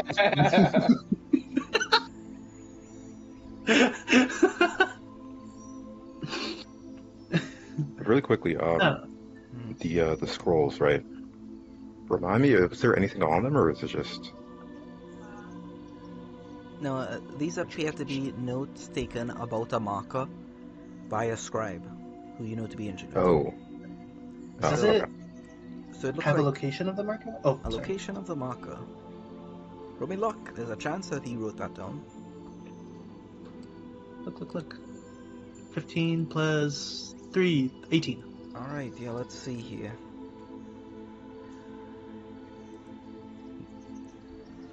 Ah, 15 plus 3, 18? Yeah. Okay, here's what I'll say, Oguru. Yeah, as a matter of fact. You guys go searching through the inside of the tree, and there is a small passage that leads down into an underground chamber. And you guys are now marching down into darkness. The note said that it was found in an ancient ruin nearby, Oguru. You guys can march down into this darkness if you want to, go searching for it. You know, I am more investigating for our little potential Feldra drots over here. So I'm. I don't know if I want to go down. I look to Shirk and Anathema. Well, I'll help. You know, I'm just here for help. But you guys know I'm not particularly fond of this path for myself. But I'm not stopping either one of you. All right. Ogro as anathema? What? No, like, all right, as in, I understand. What were we gonna say? No. I'm shocked. I thought you were suggesting that you were interested in going down. I was going to say no. No. I don't mind helping you find the path, but I'm not treading this path, you know? So, I think with all of us so close to reforging the Power Spire, we shouldn't be making any more risky decisions. You hear Prince Prudent laughing? Is this Shirk? Yeah, can I insight check? Is this Shirk? I was like, wait, what? That is not. What do you mean? What? Hold on a minute. I want to see my sister again. Pretty straightforward. Why are you guys all looking at me like I have several heads? I thought you would do like almost anything to like, you know, make sure that we get all powerful, just to say that you won't go down and try to look for this marker. It's kind of weird. Well, yeah, I mean, power is great and all, but I have to use it on someone. My family is dead, Ogro. I want to help them. I don't know what my future's going. Yeah, well, It just surprised me. You know, you were willing to cut off an arm, but you wouldn't like read something else. this seems like a personal attack. Kind of is.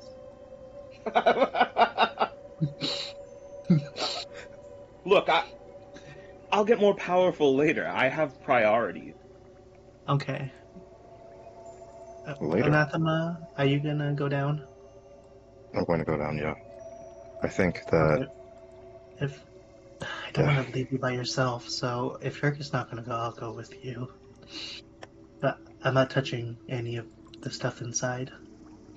Unless it's just to help you, okay? Okay. So I head down. Yeah. Yeah, alright. So there is a cluster of darkness here. that looks like it's comprised out of like the soul essence of removed imperfections that have been harvested down here, likely by the Feldroth. You see like screaming faces in the dark smoke beneath you. You head down into it. Make me sanity. DC is going to be a bit Do I have higher that? here. There's going to be a cost regardless. So this is Do I have sanity to for make one anathema. list? Ooh, that's Nice. crazy. You don't lose any Holy sanity. shit. That's miraculous as you make your way down into this place. Anathema, you do see the marker. You see it. It's down here. It's way down. You get almost like lost as you're descending deeper into this darkness until you see this Feldroth marker. It's got like these geometric symbols on it. It's whirling and swirling, and there's a central point of it that looks like solidified blood, pretty much like a ruby almost at the center of it. It's glowing energy. There's writing all along the floor and the walls, but the writing is like floating in a pool of blood. What do you do, Anathema? It's just you alone here down in the dark. Okay. Can I read the writing? Sure, you can read the writing. And you learn the second part of it. In its final days of sacrifice, the Feldroth turned their blades upon each other. When the first sacrifice of a Feldroth took place, those who survived realized something magnificent. Each surviving Feldroth was stronger, wielded powers beyond their wildest dreams. Power they believed could only be wielded by their master, the Feldred. They hungered for the power of their creators, just as the old gods hungered for the powers of the great old ones in ancient times. And then there's more writing here by Ingenuity. My, how history repeats itself, eh? And the stars shone red with Feldroth blood. By this time, the Feldred knew that their empire would be put to rest here, just as the Greats were put to rest. But if they allowed it to happen, then, when the Greats woke up, there would be none to stand against them. To see them through, their king Alhazred made a sacrifice not of blood but of will.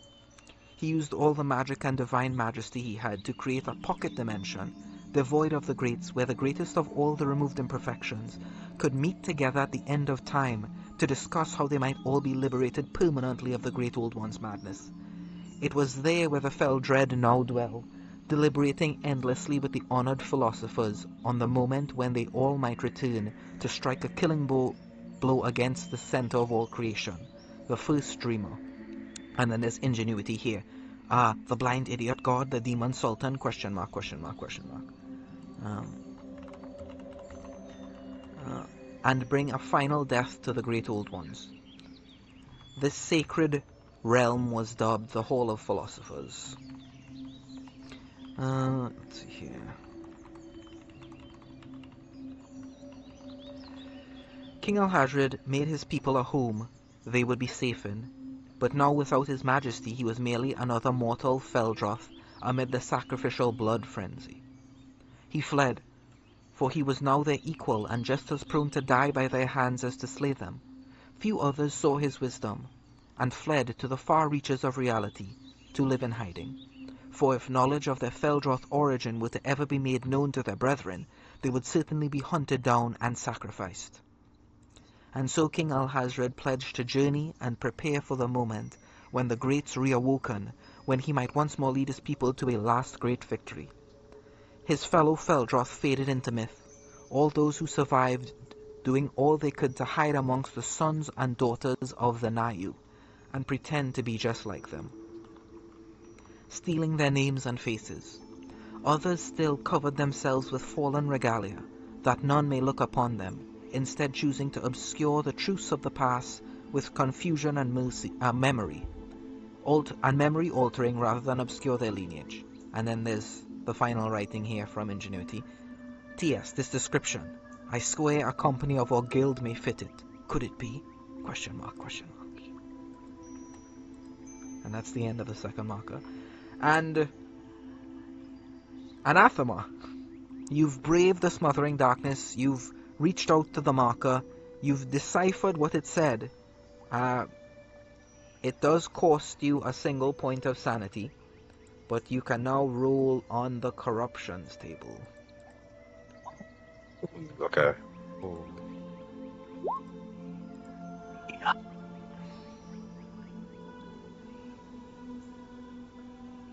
Attack! Wow, you got so lucky. That is perfect. An attack That is- corruption.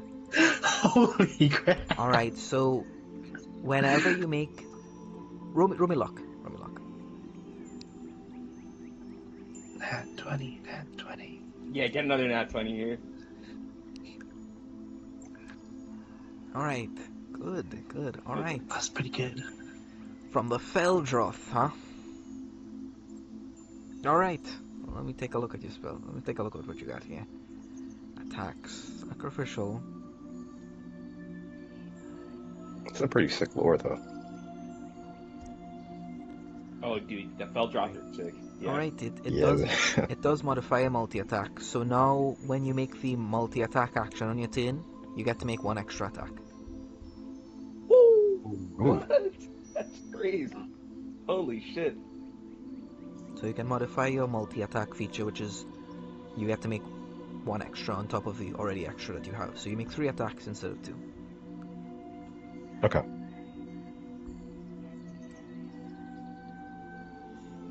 Which with haste is 4 attacks now. So you're getting up there, man. Becoming a monster. The Feldroth Uproad. Do you take up the Feldroth's offer? You can make more sacrifices for more power if you want. You could if you want to. You wanna make any more sacrifices than that one?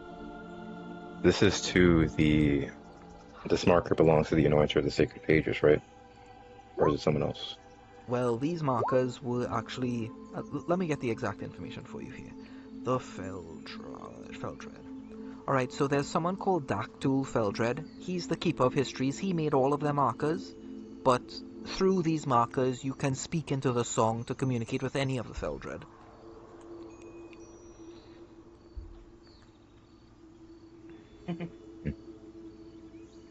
The strongest Okay. Feldred of the Ulaps. Sounds fire. Okay. Yeah, I'll speak into the marker and try to communicate with the Anointer of the Sacred Pages. Okay. The Hewer of Gristle is who you contact in this moment. Only the Feldroth may speak to the Feldred. If business is what you're looking to do, then I shall speak to you. Anathema of Fragrance. Let me see here. Let's see.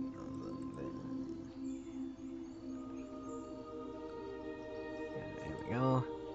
And there we go. Ah, yes, Cirrus Goldbrand. What business do you wish to discuss right now? What sacrifices are you willing to make to prove your loyalties?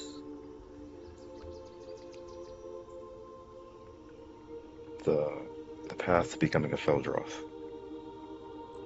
It calls to you, does it? I feel like I need more strength. The Temporum, the White Wendigo, all of these. Purge the last of the King in Yellow from yourself. Cut out your heart, Anathema, and give it to me.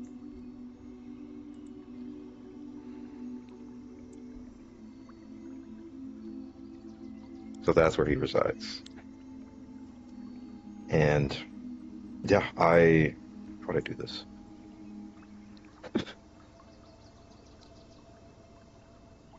Yeah, I pull out a dagger and I tremble a bit, but eventually I dig it into the left side of my chest, and yeah, I start trying to remove my heart. Sure. You stab down into your chest. You begin cutting into it. It's just like when you flayed yourself. You're like, man, your body's just like, what did I do to you? Ah! And you're just cutting into yourself, opening that chest, and you can see your heart. There's a symbol etched into your heart. A symbol. It's the yellow sign that's in there. And you close your eyes. Oh wait, but you're blind, so you don't see the yellow sign. So you reach down into your heart. You pull it out. And you cut out the last remnants of the King in Yellow's influence over yourself. As you cut your heart out, you fall there. You lay dying. And the symbol of the magenta light begins to glow.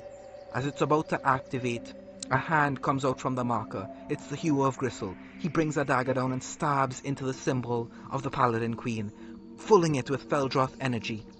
The shape of the sun turns into a dagger, a sacrificial dagger, and courses through your body. Whatever revivify technique, whatever resurrection ability was stored within that symbol, so you can remove the mark of the magenta light from you, it pulses off, it courses through you.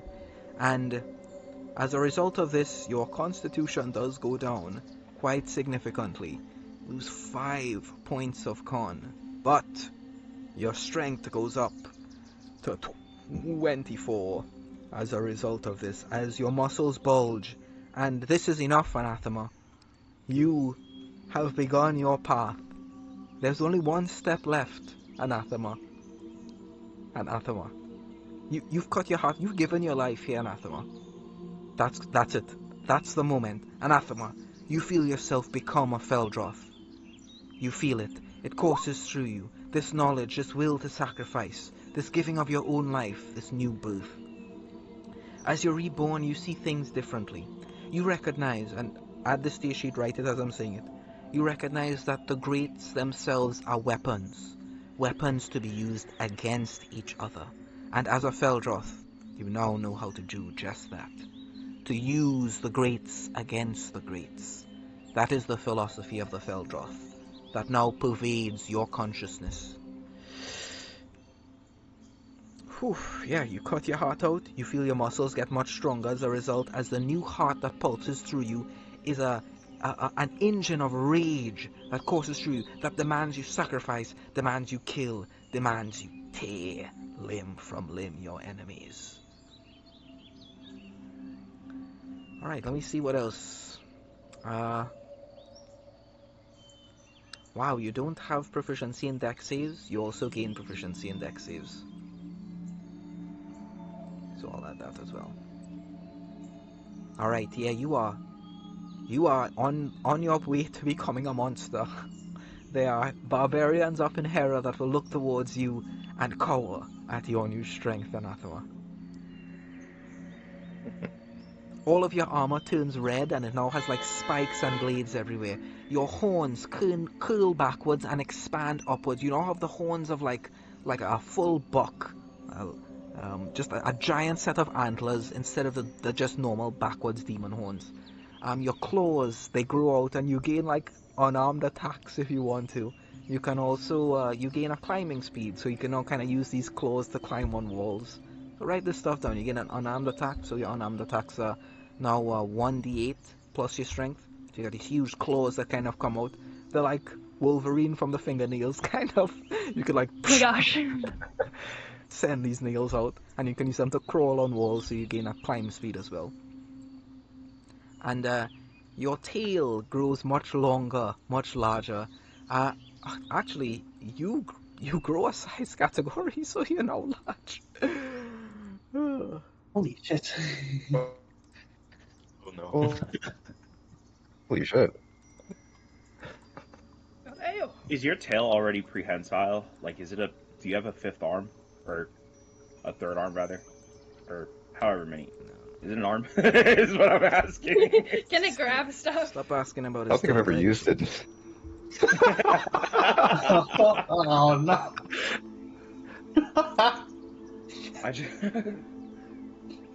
I just wanted, I needed a hand to catch my.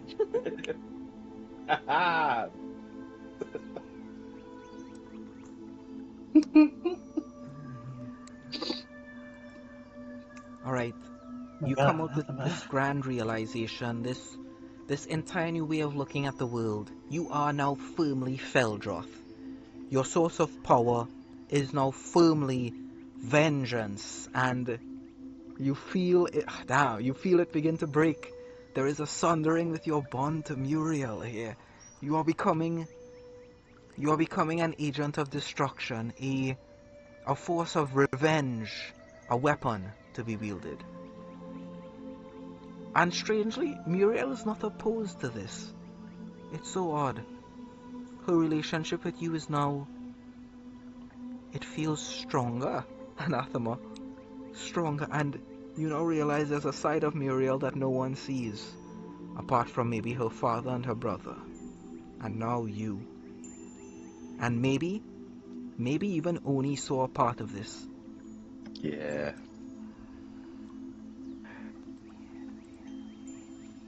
Alright. Coming up out of the darkness is the new massive form of Anathema. His armor pure red, his claws out, his tail like that of a dragon, his teeth sharp, his nose always smelling. Yeah. Increase the range of your blind sense to 60 feet, and I will give you advantage on perception checks to smell things.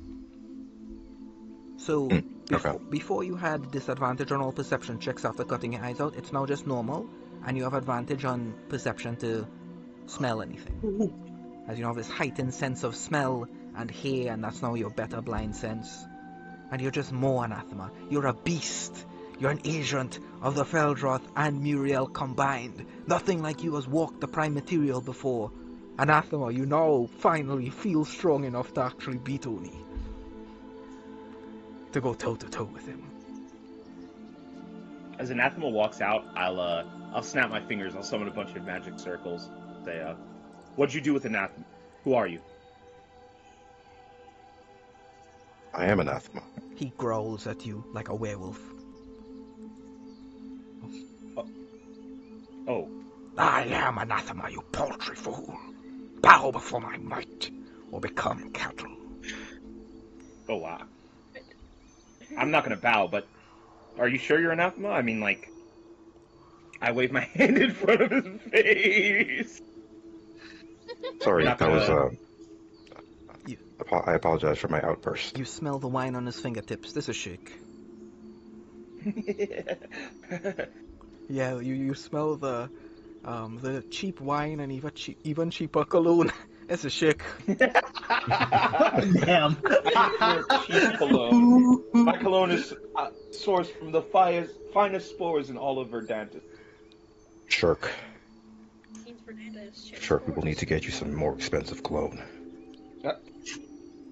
Alright, well, the thing is, I don't know alchemy like that, and I've been using prestidigitation, which is... Alright, you're right. You guys are right. I'm wrong. See, I'll do Shirk, better you should have gone in with Anathema. Hmm? You would have been cooler like him. I'll I'm just find my joking. you eventually. Did you learn anything, Anathema? Yeah, a lot about the Feldroth, about the Greats. Let's go. I'll tell you about it as we head to this Forge Shield. I got you. Yeah. Let's go. Every step of his, it's just like an earthquake. Like, goddamn. What to say, how are we gonna fit him in the carriage?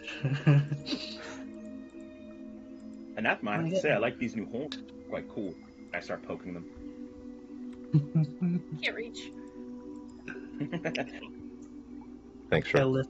I lift Shirk so he can poke it. Thank you. And I... And I guess I'll ride on Abby, since I can't fit in the carriage. Oh yeah, when you summon Ovi, he's coated in this like red, heavy armor, and his eyes are flaring like that of a nightmare, and when he gallops, it leaves like flaming footprints behind him. Holy shit. he's Abby cool. went to like 4 different transformations in this campaign. But he's still the same guy. He's got like the same personality, you know. He's always like, "Hey, boss." Every time. Yeah. It's good to see you, Abby. Great to see you, boss. Seems you made the right choice. I feel right as rain, stronger than ever, faster than any horse. I'm a nightmare now.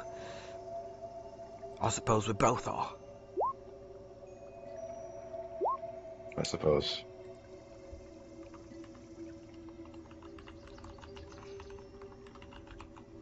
Alright, let's head to it. Oh yeah.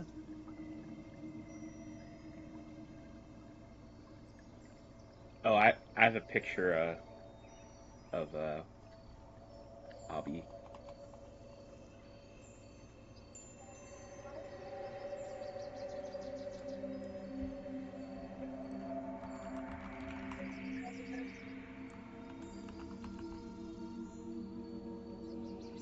That's like, Yeah. So I thought of that right away though. Anyway.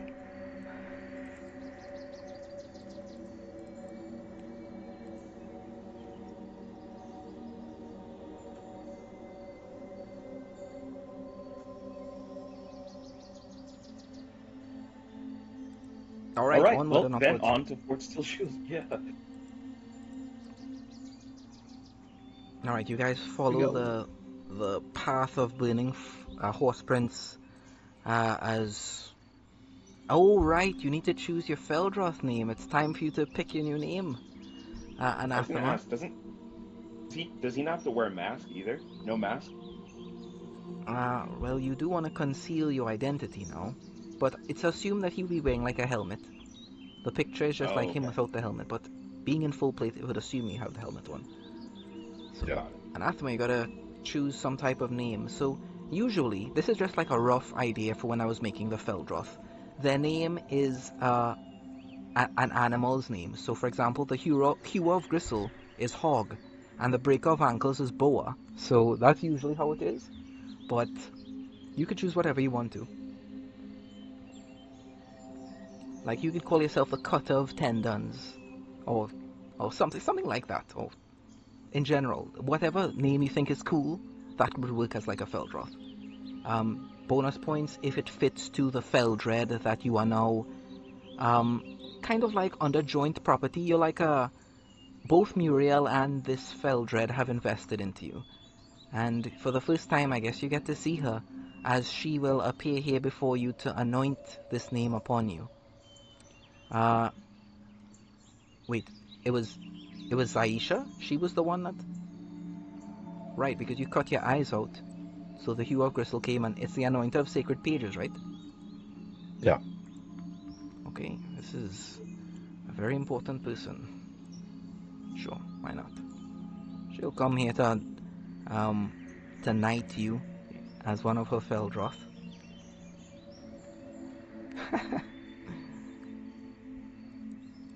Alright, give me a sec. So, think of a name in the meantime. What are you thinking? I'm trying to think of some animal names that I could use. Yeah. Any of them would work Ooh, fine. that's good.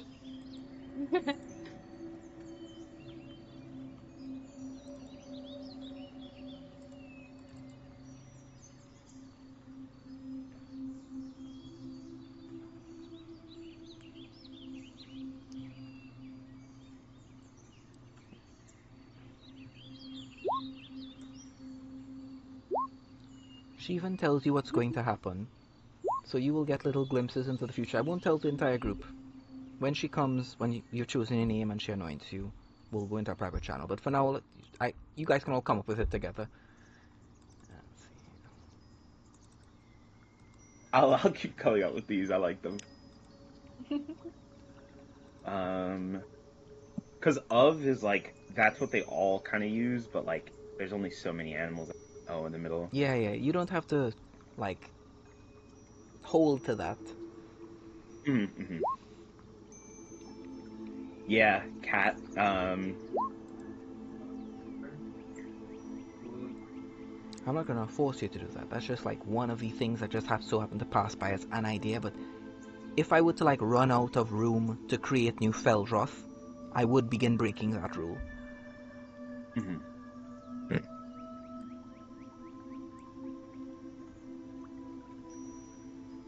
Mice. Daenerys. Mice is so cool.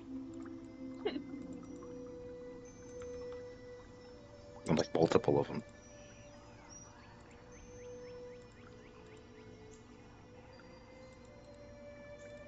Mm.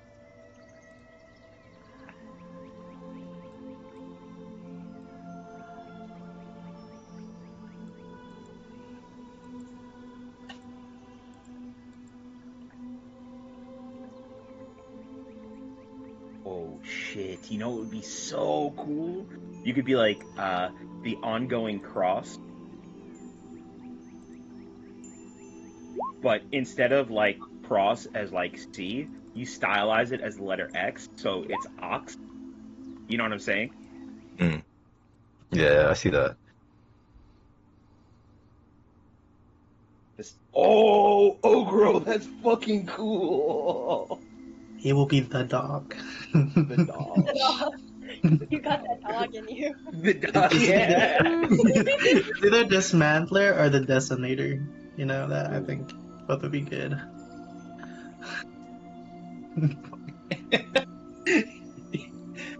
And that's when I really got that dog on him. Yeah.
Oh, girl, you know what would be so funny?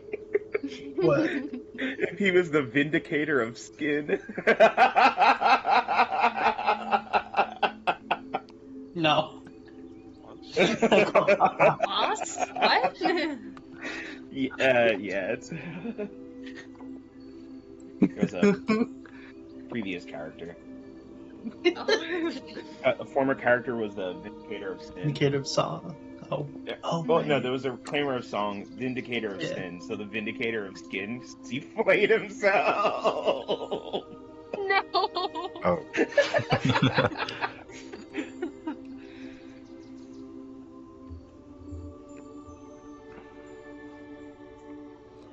Alright, the group gathers around and they all have their suggestions, they all have their little input here, so long as it's like an anagram of anything, I'd be cool with it. So long as it's, something fitting for your character, something that you're comfortable being. For the rest of your days, this is a permanent decision. This is a big, important decision. Siding Yeah, with I'm trying to.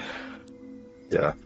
siding with one of the ancient races, the Feldroth, Vanguard, Nayu, Temporum, or one of the greats, like going all in on their ideology. This is what you've decided to do here. And seeing a hidden side to Muriel.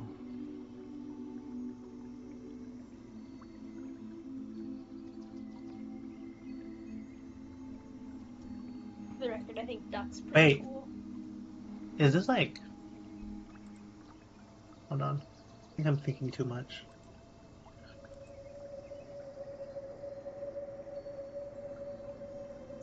Is this Alhazed's wife, West? It has to be. She's the Empress. Holy shit. Whose wife? King The Emperor of Alhazed. the Feldroth.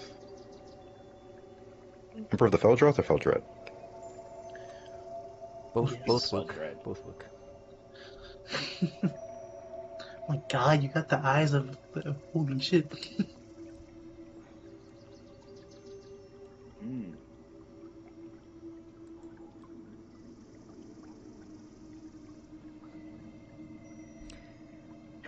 For the sake of continuity right now, you can take the week and think about it, and you guys can post all your suggestions in chat. But for now, the adventure continues.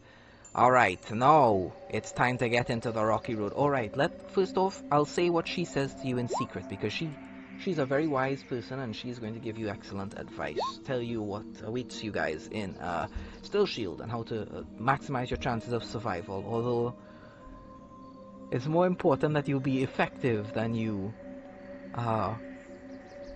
live a long time. It's more important to live a meaningful life than a long life. Alright, let's have a little chat. Anathema.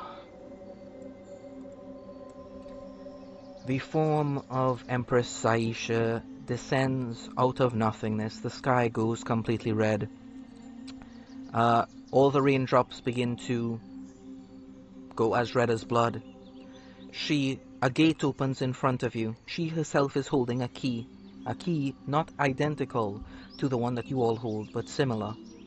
It's almost a ball of pure fire. She's holding it. A gate opens in front of you. She steps out and she says, "My time here will not be long, and so I shall help you as best I can. What awaits you in Still Shield is an enemy, a powerful one. The White Wendigo has corruptions, power just like the one you have. She seeks the Paraspire and will do anything to get it. It is very likely, at one point during this skirmish, that she will get her hands upon it.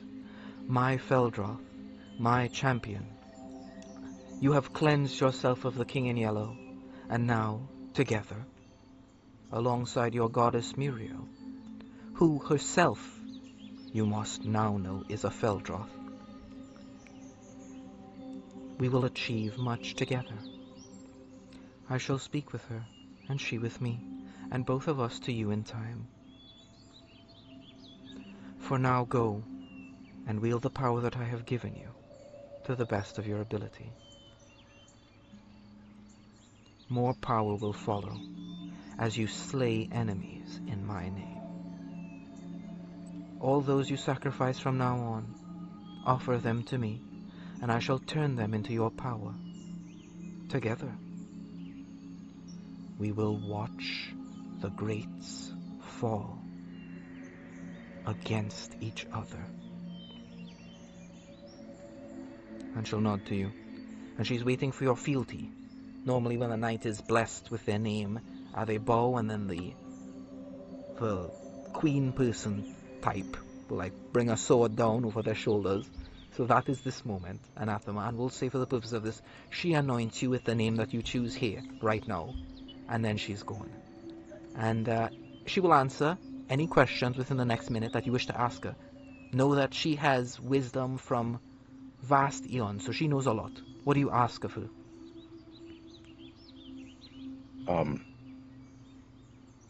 I'll ask my Empress, the battle against the Greats, what role do the undead play in it? The very same one the Vanguard did. It is identical.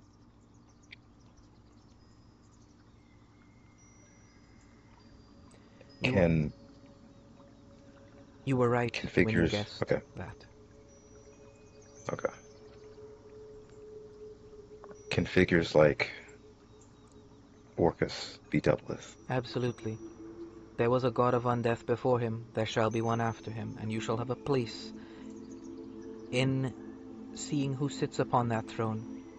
But do know that, despite your best efforts, the choices are limited. One of them is always Oxyrion, the head of the current council. He rules the undead the way Singularity rules the Vanguard, with an iron fist. Another option will be Ulrich. In time there may be others which will rise to the surface. But that is not the battle yet. The battle for now is with, first, the White Wendigo, then with Ulrich, and when you learn the truth of the afterlife, the battle will move over to the Temporum. Ulrich stood where you stand now. He saw the truths you saw. He chose the Feldroth, or initially, but in time he realized that the path of the vanguard, of true rejection, not using the greats to defeat the greats, but in full rejection of them entirely, to not listen to them, to use the powers that one has at their disposal. But such a path led him to ruin. We will need allies in these wars. None can win alone. Just ask the Nayu how that worked out for them. If you wish to go that way, if you wish this empire to go the exact same way the Nyrelians went, then fight alone and see what happens. There are many that say only pure hands can build the temple of the gods. I say that unless you get your hands dirty, you won't be building anything. In time you will come to learn this truth. But I do not demand that you learn this yet. In time, when you see the White Wendigo, when you see Ulrich, when you speak face to face with Orcus and Oxyrian and Muriel, you will learn much more from each of them, and come away knowing more than any of them put together. And that's all she needs. Any other questions you want answered? I have no further attachments to Visilant, of course, but I do have to wonder. The war going on in Zurich. Do you foresee an end to it? Yes, it will end. It is a family affair. Aemon in Tuxus, the Emperor's son, has taken up residence there. When you learn more of Ulrich and Oxyrian, you will learn more about Aemon. Aemon in Tuxus is currently ruling as the Pharaoh of Zurich. He intends to take Skylarkia from his father. They war against each other. Aemon has the forces of the Citadel on his side.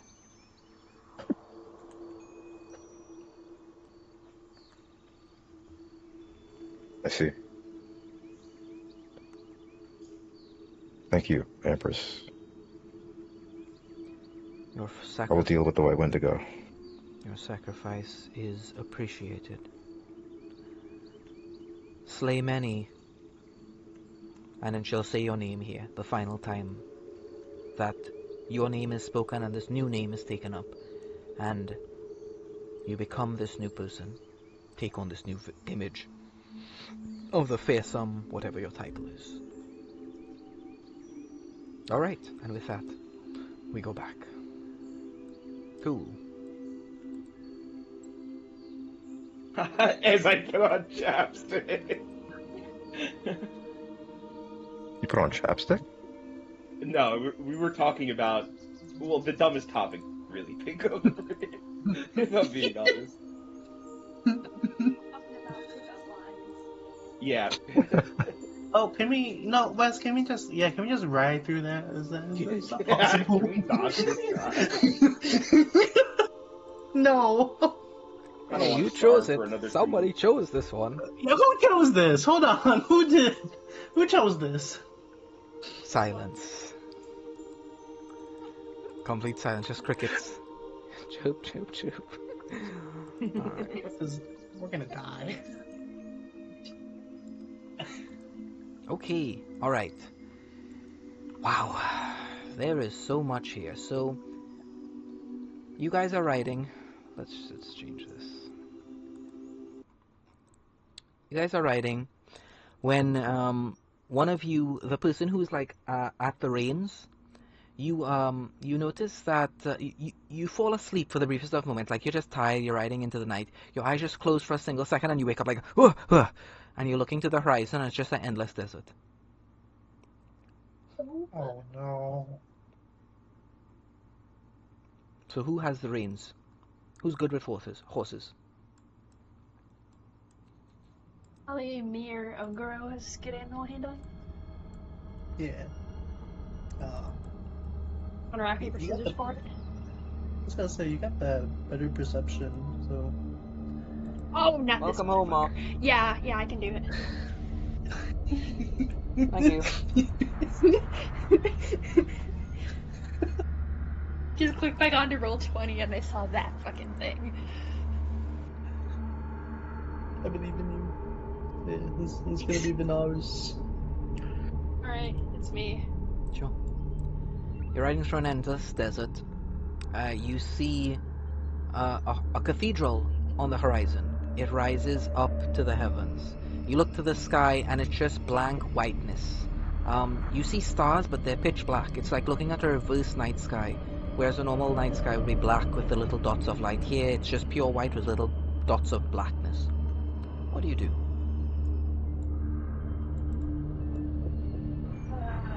Guys? Let's Yep. use the carriage and everything else locked. Yeah.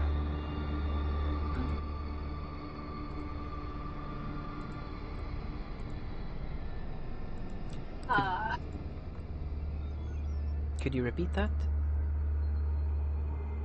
Yeah, is the carriage behind me still? Yeah, you're on the carriage. I'm on the carriage. Mhm. Right. Eyes, are you there? And it's the party in the carriage. Yep, they come on out. Guys, you're staring at the endless desert of black sand. The sky is white and there are dots of darkness in the heavens above. There's a cathedral way in the distance. What the heck? How'd we get here? Hey. So, seems as though you don't have many other options besides heading. Yeah.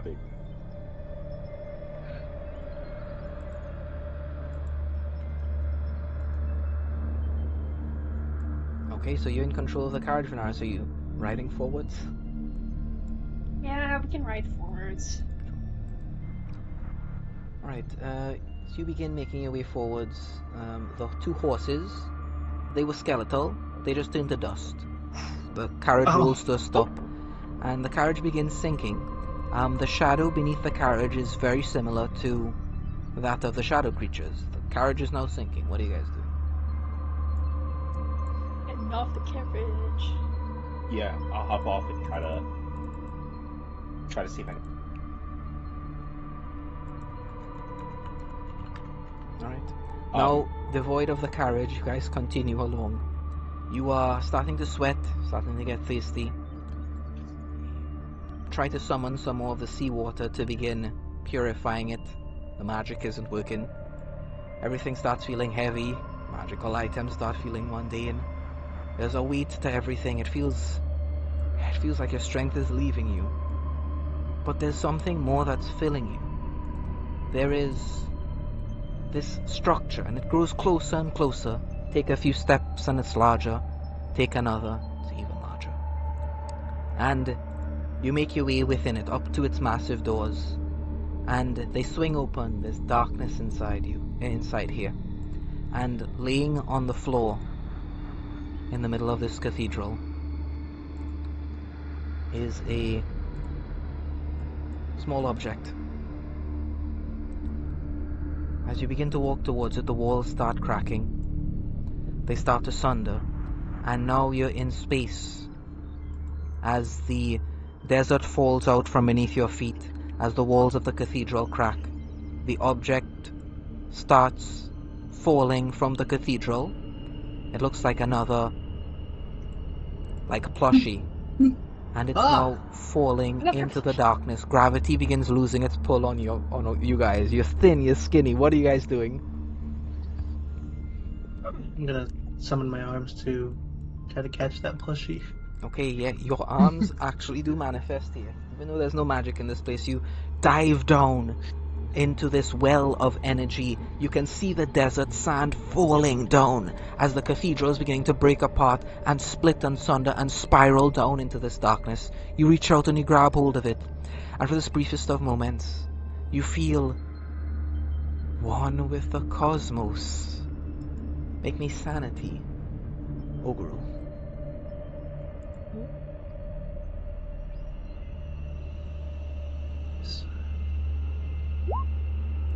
That's a 10. That's a 10, alright. You lose a point of sanity, Oguru, as you give this thing something and it seems to give you something in return. It wants to invest in your future. Oguru, it's time to make a choice.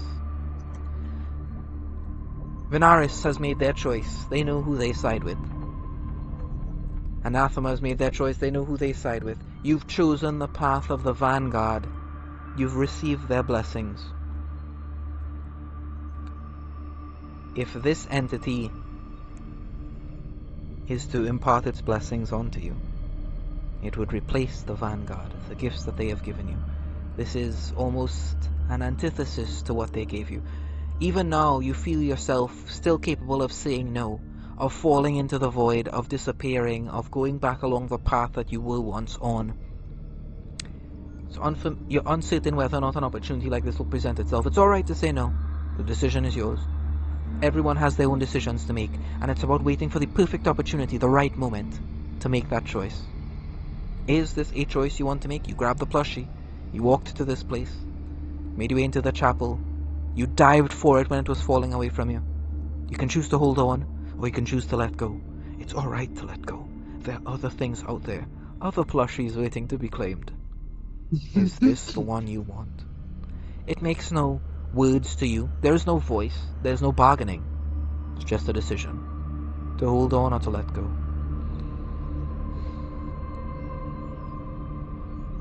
Yeah, let's go.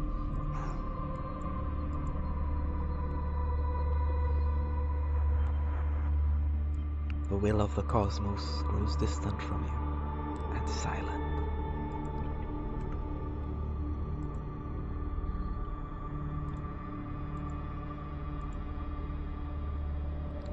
Ogro, you feel your Yes. insight beginning to grow distant from the cosmos. Your expertise in insight goes down to proficiency. The rest of you are watching this plushie fall down into like a black hole pretty much, as all of you guys are tumbling towards it as well. Is there anyone that reaches out to it? There is no demand to reach out to this thing. It's just something, a strange artifact in a strange place, a strange vision. Everything about it strange, everything about it weird. Doesn't sound sane, doesn't feel sane, but then again, all the other things you've dealt with, you especially Venaris, have been oh so hostile. This feels purely neutral. Anyone take it, or does everyone leave it? We don't know what Ogro experienced, right? No, but there's a general Yeah. sense everyone's getting as this thing is tumbling down into nothingness. And you guys are falling with it as well. Yeah, I think out of curiosity alone, I would try to. Sure. You hear the screech of envy and endings in your ears as you reach out towards it. As your fingers touch it, she goes quiet. Oh, if it sounds like she's in pain, I would reach towards She it. does not sound like she's in pain. She sounds like she's upset as you're reaching towards it, and then you touch it, and she goes quiet. Whatever this thing is, whatever it represents, whatever tiny tendril of this entity is reaching out here to you, presenting this opportunity, it silences envy and endings. Okay. And that's the hint that you get. What do? You can hold on to it or you can let go. I let go. Sure. It falls. Anyone else doing anything or anything? Anyone else doing anything? Nope. Kina, you good to go? You're muted, Kino. Nope. Letting it fall. Wes, I want to ask: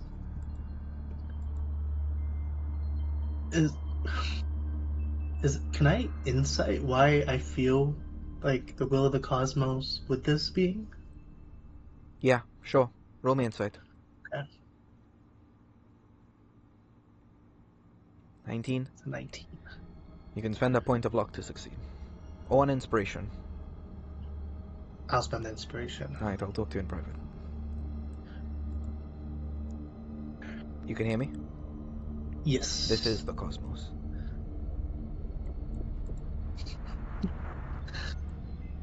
This is the same cosmos that, what do you call it, that the peaceful has also been supposedly with? Yep. The cosmos is true neutral. The cosmos is not heaven and hell. looking for joy, envy, and endings, looking for her little games, not the dominance of Dagon, not the perfection of Hasta, not the conniving cunning of Nyarlathotep, not the fathomless dreams of Cthulhu, not the endless birth, repetition, and continuity of Shub-Niggurath. None of those things. True neutrality, silence, quiet, peace and quiet. That silence, that is the will of the cosmos. That underlies everything. The things all monks have been searching for, that which they call nirvana, at the center of all creation, is the blind idiot god, Azathoth.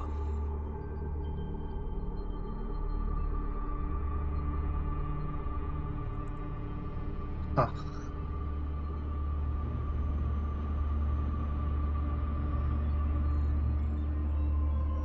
Man, okay.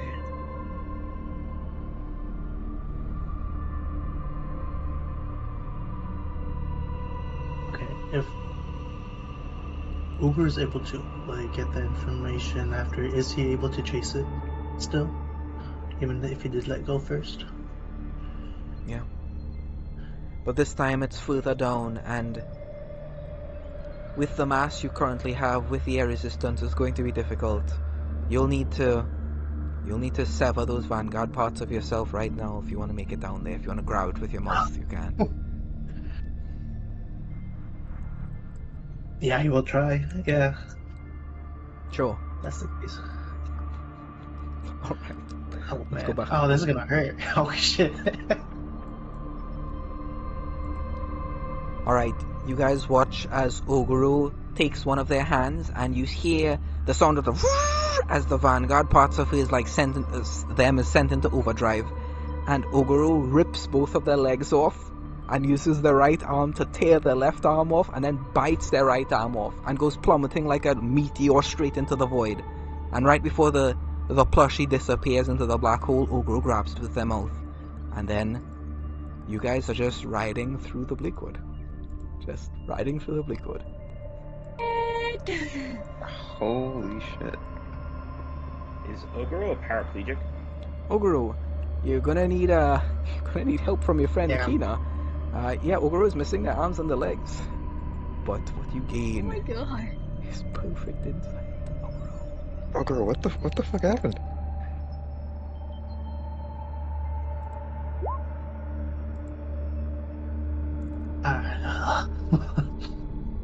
Oh no. You know, I saw more into it, and it wanted me to let go of stuff, so I had to let go. And yeah, I guess my limbs are not here, but I can still summon my arms, so that's good news. Can I? And I summon my arms first. Yeah, you can summon your arms. There's more arms than before. Oh gosh dang it. Oh boy.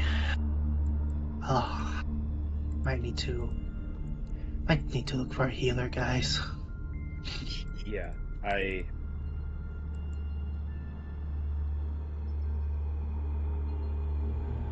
It's not good.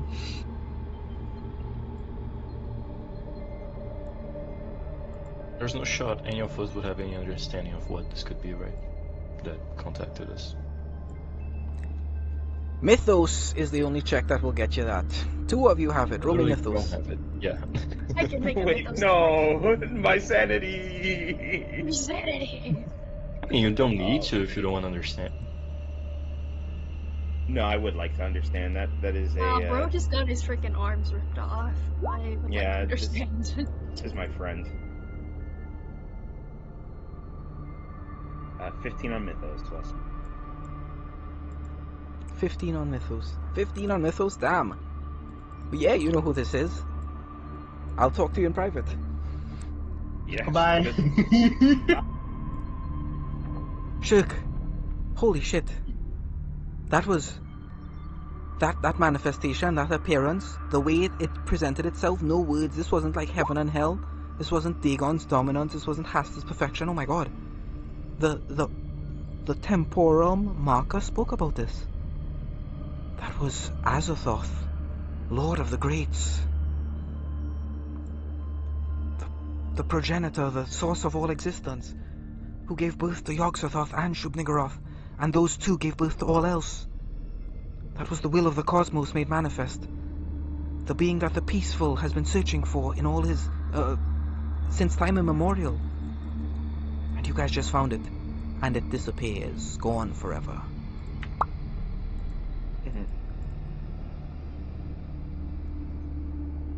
Okay. I know what that is. I have some understanding as to why Envy and Endings might not want me to talk to that creature, right?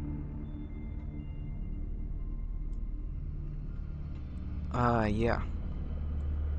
Okay. Cool. I mean, yeah, that's all I wanted. I mean, like, I knew that in character, but now Shirk knows it. Or rather, I knew that out of.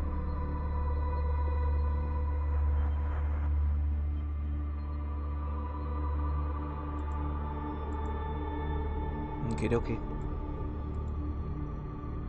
Alrighty, cool. We can go back. Okay.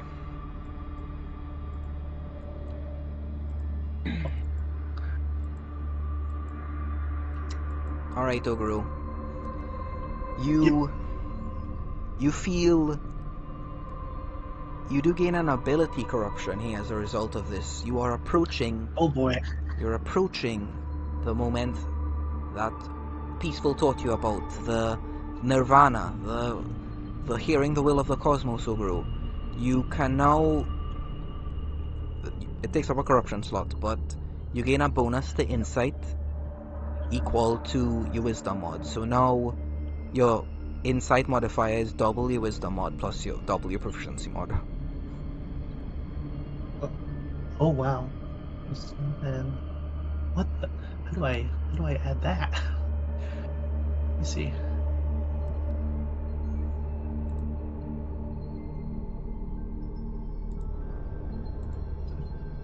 Aha, yes, you click that cog. You click the cog at the top of skills and you can add it to insight from there. Oh, okay. You feel a lot wiser, Ogru, but your body hurts a lot. I mean, ripping your arms and legs off. You lost strength, you lost constitution, but you gained a little bit of wisdom. Okay. What is lost can always be regained eventually. Alright, wonderful. Now to the real nightmare. Highway. It which ends all else. This is gonna be a... Yeah, who chose that? I put that there, actually. For me. Alright. Oh, goddamn it was That was me! you. Ogre, I mean, Gulaf raises his hand. You guys can, Why did you put that there? gives you a shrug. Oh, you.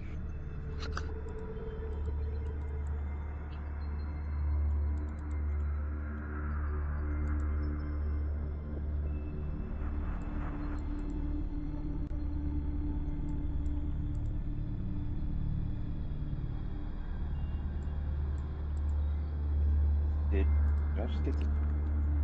Alright, Oh, let's see okay. what I got here. Ah, yes. Okay. C-A... got it. Yeah.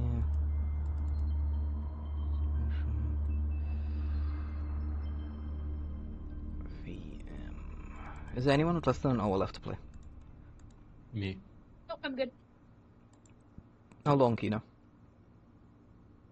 It's 8:40 for me. I can do about an hour, 50 minutes to an hour. Yeah. Okay, wait, someone said me? Was it Anathema? No, it's Kino. Oh, okay, about an hour then, got it. Yeah. Alright, let's see here.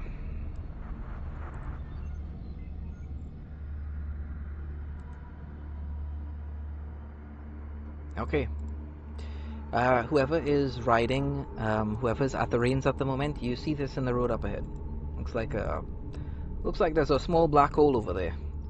You've heard of these, they're called Orbs of Annihilation, but this one, it's just hovering there. These things usually move. It's just hovering there. Also, these things are said to be anomalies that come from deep space, but there's a hole in the ground implying it came up from the center of this Earth. Of this planet. What do you guys do? Is there a reason for these to show up, or is it unknown? Make me history, or nature, or arcana, knowledge of the planes. Either of those three. Shit. Is there any way to contain them or something like that? They're usually used by very powerful spellcasters as a magical item. Okay, with 18, 8, and 15, none of you have any idea what this symbolizes, what its utility is. Can't tell. Oh, Oh, wait, it was that- open for anyone? Oh, right, you didn't do Mythos. Okay, 19, same story. Same story. No one knows what the significance of this object is, what it means. What was it supposed to be, Mythos or Arcana? It was supposed to be Arcana. You could make Mythos. The DC for a Mythos check is much lower. Okay. I already made Arcana. Alright, yeah. No one knows what the significance of this is. Prince Bruden will say, I think I know what this might be, but I'm afraid of how it would affect you if I told you what something like this symbolizes.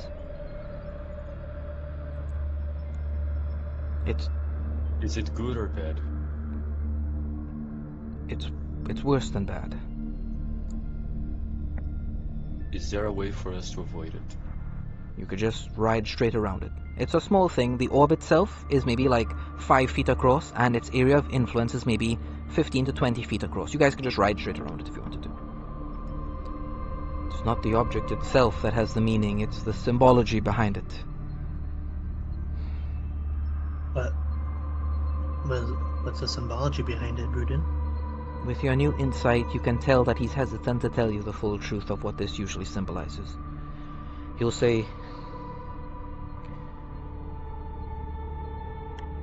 long ago, when the Nyrelians stole all of those civilians we left on Skylarkia, when we went to Zurich to fight with Day in the War of Law, long ago, when we came back and we realized that all of our loved ones had been taken, that the Lightbloods had betrayed us.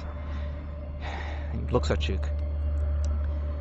The people that we had trusted as one of us had turned their backs upon us. Taken our wives, taken our children, taken our husbands, taken those we loved most. All of them. And that they were to be sacrificed. We marched. We sailed west to Nayurelia. Even though we knew we were all going to die. When I made my way off those ships, when I prepared myself for the end, what was waiting for me, right there on the beaches, and he points at that, was one of those. The Nyrelian ritual ended in failure. The Whisperer, the Tale, and the Timeless managed to do some subterfuge to make the ritual fail. The Nyrelians destroyed themselves. That, and he points towards the tiny black hole, the Orb of Annihilation, is a harbinger of the fall of a civilization.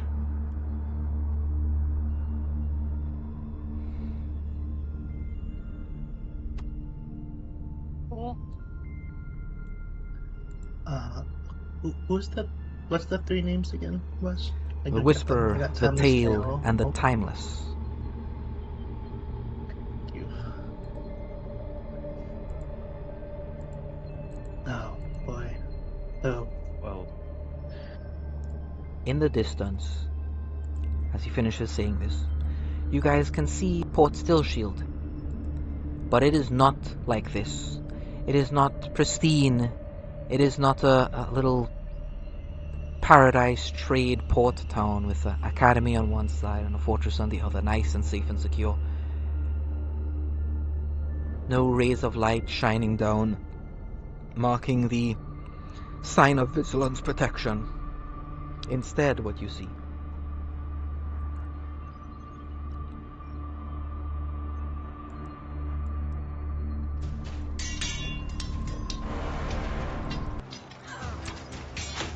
is this.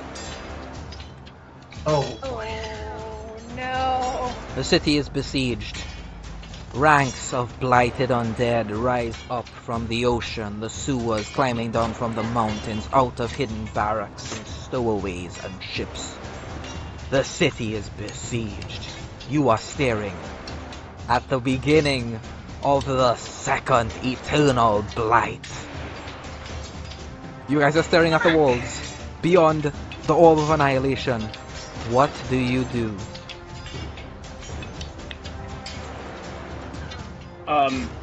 We're beyond the orb of annihilation. Yeah, you guys can just ride around it. Okay. Do we know how to interact with it? Because I would like. You have no idea. Yeah. All right. So we should avoid it. I think I should go around it. Rudin, you said that you feared how this information might affect us. Do you think we're gonna lose? You. It's much larger than you. And he calls you by your name here, your Feldroth name. All of Skylarkia is going to lose now.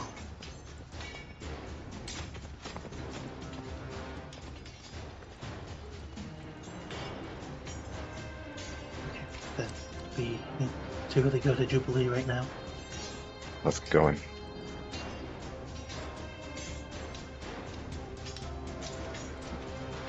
Alright. On the road, I'm gonna try to practice, like, instead of arms, I'm gonna try to see if I can make, like, astral legs. Nice. Alright, yeah. So, Two of if the I limbs. can't, like, Two of the limbs change shape into legs. So yeah, you create some astral legs. And I'm pretty sure, Kina, don't you have like a few parts that you got from that Vanguard ruin? Akina, you're muted.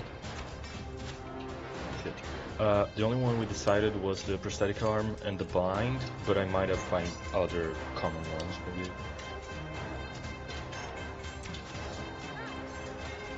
Alright then, you guys can all drag yourselves on the right there in that path into town. Don't worry, you won't be directly on the map where you are here. This is just to give you guys your bearings.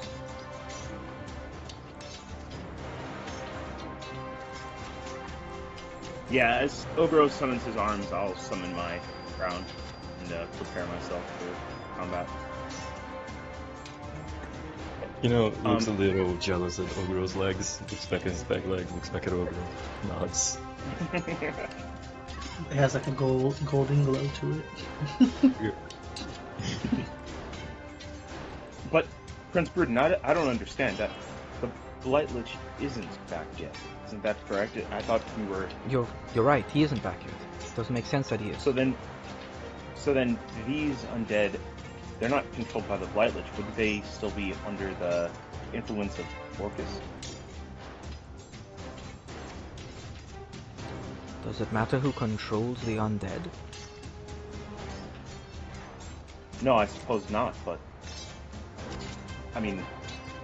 Yeah, if we want to know the enemy we're fighting, I guess... Well, nevertheless, I guess it matters more what we have to protect here, so... Alright. I don't think we can just fight them. We need to get up the Paraspire fast and try to Right. do what we need. Yep, agreed. Is Oni still with us, West? Yeah, he is. Oh yeah, well, he was.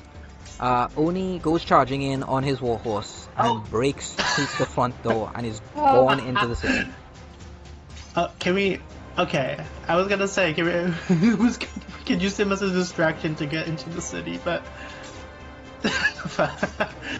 Guys, do you think we just follow with him as he makes ruckus? Now's the chance. The guys at the front are... Oh, you're so... Yeah, we go. Hey, just, what region of the city is generally again?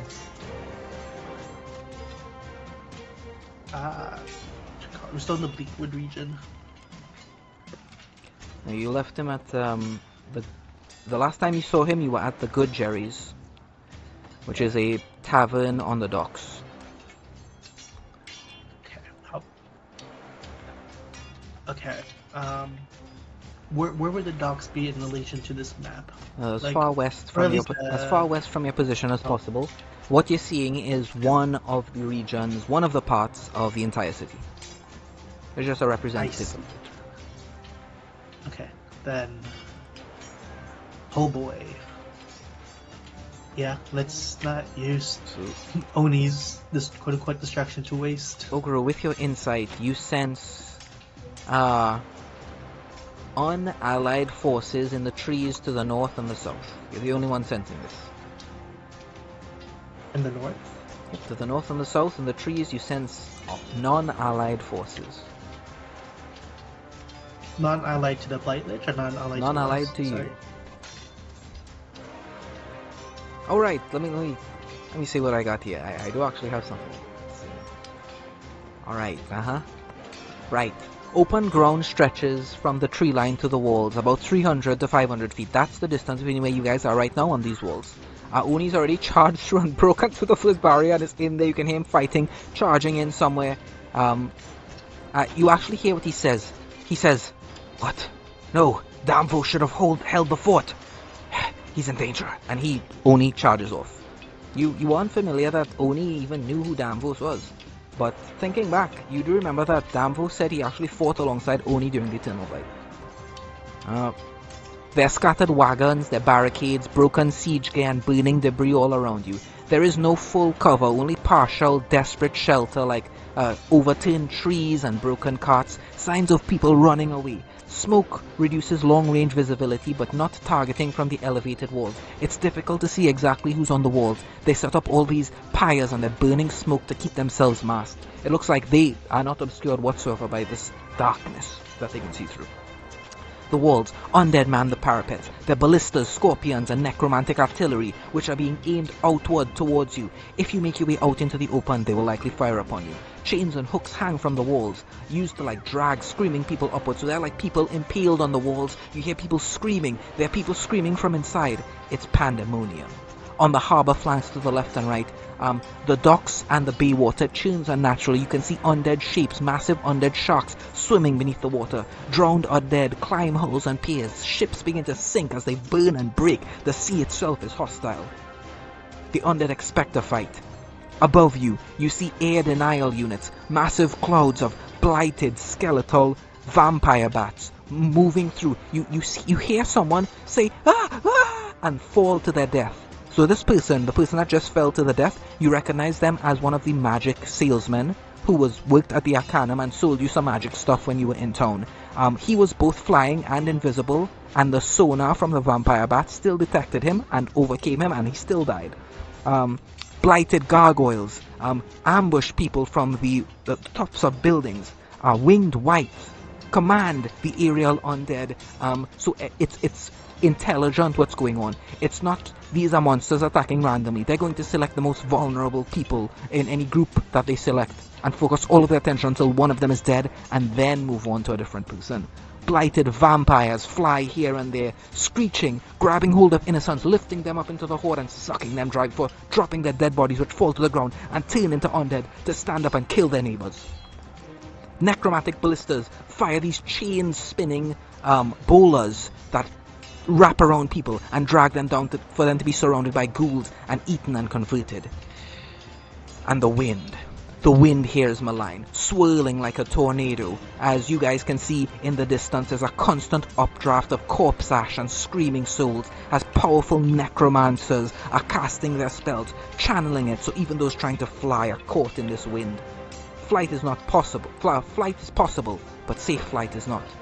Screaming in the field as the PCs emerge from the tree line, all of you. You guys can see civilians running towards them, running away from the city. Behind them, undead cavalry, ghouls sprinting on all fours, a war horse is charging towards you. Above, shapes moving along the walls, silhouettes against the firelight. You immediately face the first choice. You guys can choose to make your way towards the walls to secure yourselves, or to make your way to the tree line to secure the refugees. What does the group do?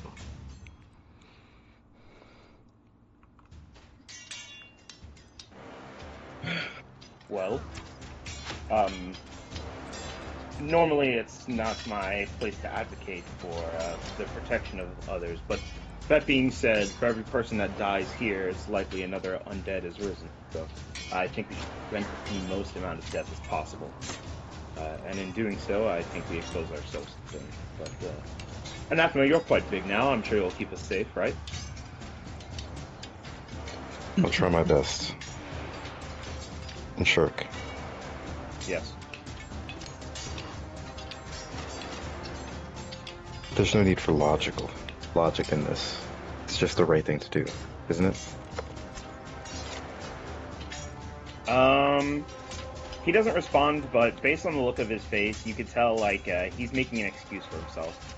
Like, he doesn't want to admit that, yeah, he thinks the right thing to do is save people, and he's going to do it for that reason, but, like, he feels like that's a weakness of himself that needs to cut out. So yeah, morally he is doing it, but he's justifying it to himself with logic. Yeah, I snap would smirk a bit. And then, yeah, let's go. We head towards the tree lines. Okay, so you guys are To going to save save refugees. people. Prince Bruden, you guys make your way there. The entire time Prince Bruden is saying, every second we spend on them. The White Wendigo and the agents of Orcus grow closer to a ritual that will likely convert all of us into undead. Waste your time if you want to, but give the ring to Gulops. If it's just him and me, we'll try to stop the Wendigo. At least Oni had the right idea. You guys... Ruben, shut up. You guys go. You make your way to the tree line. You begin securing civilians. You begin to save many lives. As you make your way to the tree line, you secure people. You help them position themselves correctly. Roll me survival, please.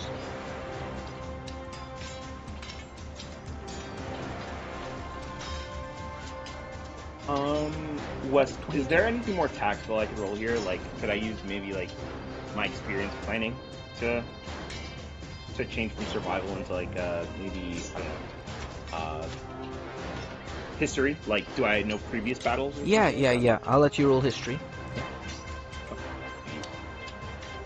That's still awful.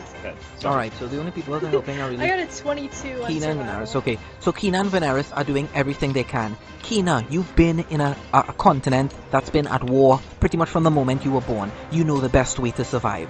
And for a lot of these people, it's getting the hell away from here in the correct direction. You point them towards Sturgeon. You give them the carriage that you have. People begin piling on as best they can and making their way further east. You hear so many people say, thank you, what is your name? What is your name? This woman asks you. Does not matter. Just go and don't look back. Now, tell them what's going on. Alright, she nods her head, and she goes and she runs off towards Sturgeon. You guys are stopping advances from the cavalry. Who is making their way out to go and fight the cavalry? Pretty much like you're standing between yourself and the civilians with a big shield and a sword, drawing them to you instead of the civilians. Who's doing that, Joe? I have a new shield. I'm using that. Yeah, I don't got a shield, guys. I have a shield with, like, Anathema. Yeah, and- you're just a big yeah, dude, sure. Anathema. Your body is a shield. You can stay out here. yes, I'm saying, yeah, I do that. Sure. So those who are making their way out, just roll me initiative.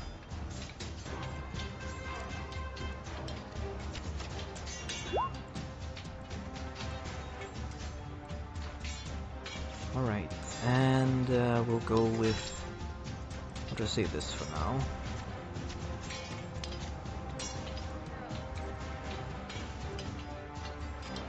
Okie dokie.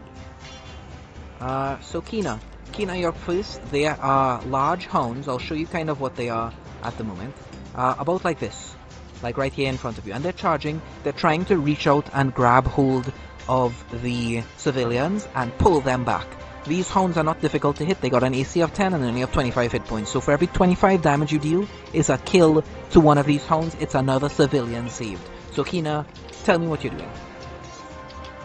Actually, everybody roll me initiative. As you guys are making this decision to save the civilians right now, I'll say all of you are part of this, and all of you will be helping however you can.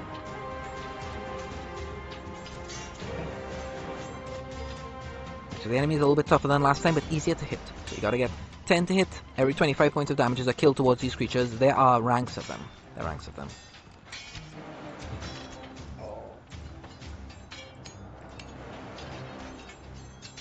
I'd say that's about, for this area, that'd be about what there is. Alright, Venaris, you're up first. You have trained for this moment. These are they. These, you recognize creatures like this, blighted undead. They were there. You killed them when they came to your house, but they were there. They were there when your husband was taken. The vengeance bubbles up in you. What do you do, Venaris?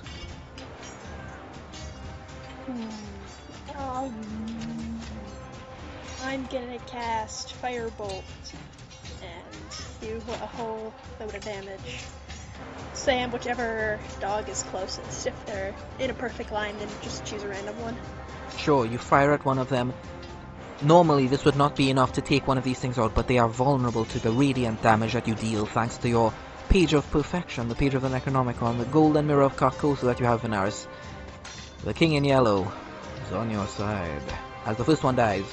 Shit, your turn. Yeah, I will cast Kinetic Jump, and it makes me faster, and, hold on, let's spell real quick. I use magic to try to copy direct shadowy thing. So I turn into like a shadow, and I run around and I'll try to like save people by like interposing myself, and then I'll use like Eldritch Blast to blast the creatures away. Right, 19 to... You kill one and heavily injure third. Yeah, you kill one Okay. and heavily injure second. Nice. Okay.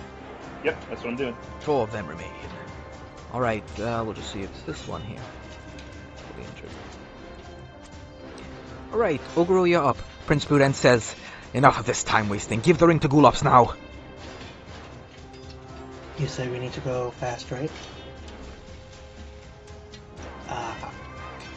Ogro, you'll never defeat the Guys. Grace doing what you're doing right now. Focus Yes, on killing I know, the that's enemy. Why I'm going with you and Gulops. I'm faster than everybody here. Clearly That's not. not true. Give the ring to Gulops. What? This is a farce. You want to spend you want to waste Okay. your time out here doing maid work, then fine, go for it. No, I'm saying I'll don't go with wanna Oni. He has the right idea right now. You gotta get to the head of the snake and kill it right now. That's what I'm saying. I'm gonna walk with you. I'm gonna ignore these guys. So, Ogro, there's between 300 and 500 feet between where you are now and those walls. You guys are at the tree Yeah, line. that- You made your way back to the tree line Oh, to okay. secure the civilians. To help them lead them in the right way and stop all of the harrying enemies from making their way to them. Ooh, okay. So Oni already made his pass the walls, right?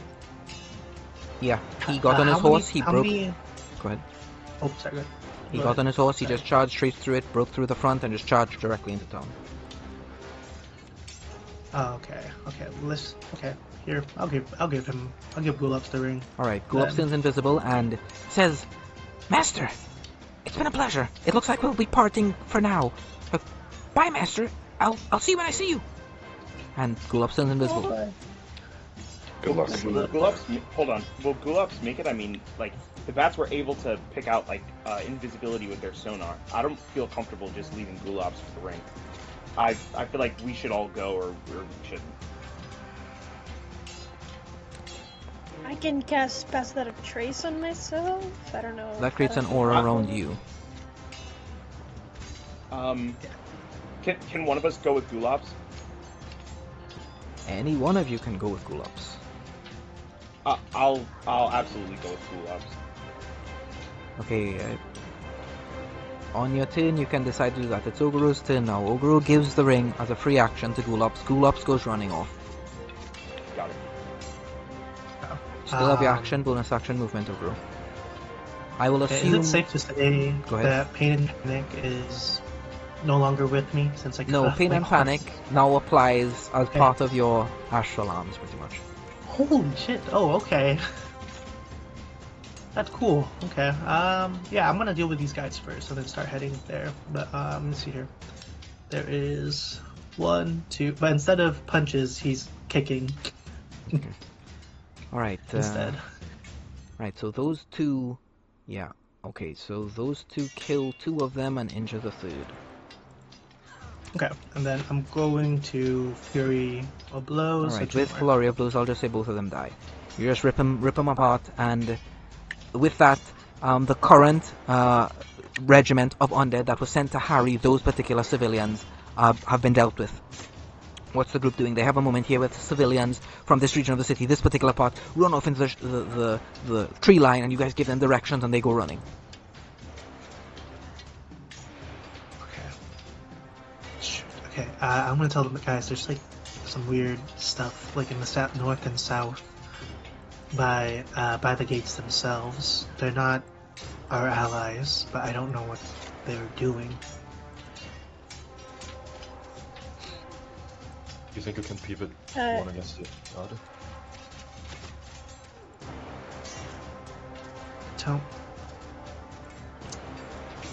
I don't know. Am I able to insight like what the allegiance is between the blighted undead and them? Yeah, West? but I'll only tell you. Okay. With your burgeoning insight, on 8 rolls out of 20, you'll be getting above 30, so just make me insight.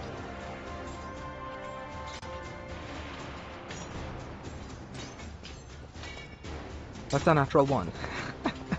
Gods do not love That you is- today, old girl. So unfortunate. Ah. That is so unfortunate. You have no idea what they could be thinking. They're probably spies, just like those ones before were spies, waiting for the opportune moment to jump towards you and attack you from behind, or warn the enemy of your current position. So when you guys make your way in, they're not going to attack you. They're just going to warn all the enemies like, hey, they're entering through this gate. Let's surround them and kill them when they enter. Let's block the exit path so that when they try to escape, it's another ambush. And when they get over that ambush, a second ambush. You're dealing with people who are thinking very carefully about every single step you guys could take and having multiple fallbacks for every plan you guys come up with. Oh boy. Oh And you have a boy. natural 1, so you, the player, might know. The character does not. I said I'm back. Okay. What do you say, Ogro? I can't. I don't know. There's too much going on at the moment. I can't tell why they're here. But do we want to avoid them? Do we want to hide from them? You're just standing there? Yeah. I say we Doing ignore that, yeah, if doing that will slow us down, if hiding will slow us down, then it's better to just ignore them. Okay. Well, I mean, Ogro, that's what vultures do when they see two creatures fight. I mean, do what you want. I'm going to worry about the loss, but well, sometimes undead just like to feed off carrion. Here to clean up whatever loses. Let's see. Then how do we want to proceed? Just rush after Oni, we clean whatever's left. Come on. Okay. Yeah, let's do that.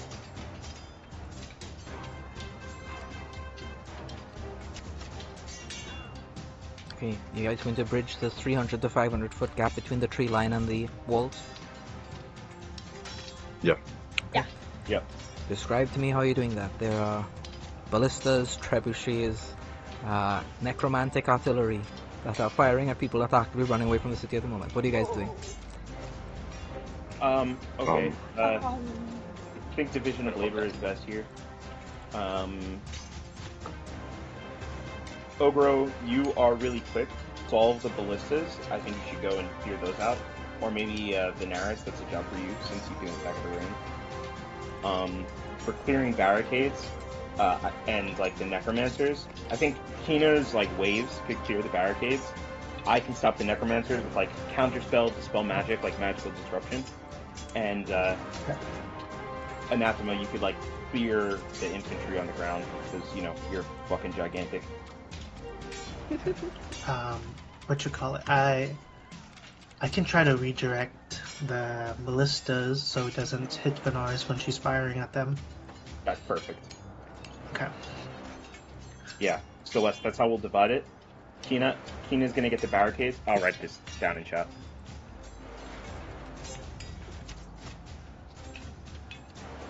I'll keep a tentacle of the depths right close to Anathema, since it doesn't require a reaction anymore. Just keep on reducing the damage. Sure. Oh wait, can't you teleport? I think Oh, that's yes, next I up. can. Oh, okay. Yeah. Well, Kina, you have Dimension Door, right? Thunderstep. Oh, okay.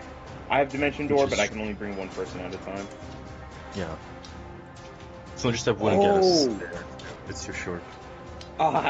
Actually, I could get us over there, with just magic in a couple of turns, but that's gonna take a lot of spell slots. I'd be like out of commission for the day if I did that. No. Yeah, then I think let's try manual first. Yeah. Yeah.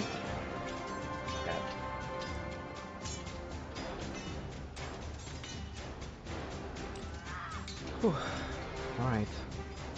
That is the plan. Alright, Kina's up first. Kina, what are you doing to destroy the barriers? There's no water right here, right? No. No, there's no water nearby. I have to burn 2 spell slots, but sure, let's do it. Right, so what's the range on your create spells? water. You're currently 500 feet away from this wall here. So Forecasting. you're going up to within 120 feet of this wall at the moment. That's what you're doing. You're walking 380 feet. That's not what I said. I will first off create water, because it creates 50 gallons, and then control water, just try to... I'm just gonna cast control water to see what the range is, so that we can make sure that I can do that. Yeah. Range 300 feet. Yeah, I'll move as close as possible so that I can do that to get to the barriers. Try to stop the barriers with it. Alright, describe the 200 feet of movement between where you are right now and to get in range. I think I will be rushing right after Anathema and kind of using his as a human shield, as I have the Tentacle of the Deeps around, trying to protect us as good as he can. Yeah, that's about it, what I can do during the 200 feet.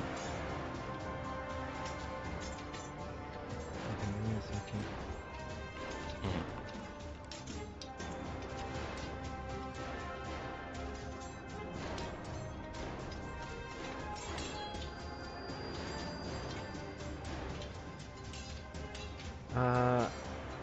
Anathema and Kina roll me dex saves. Okay.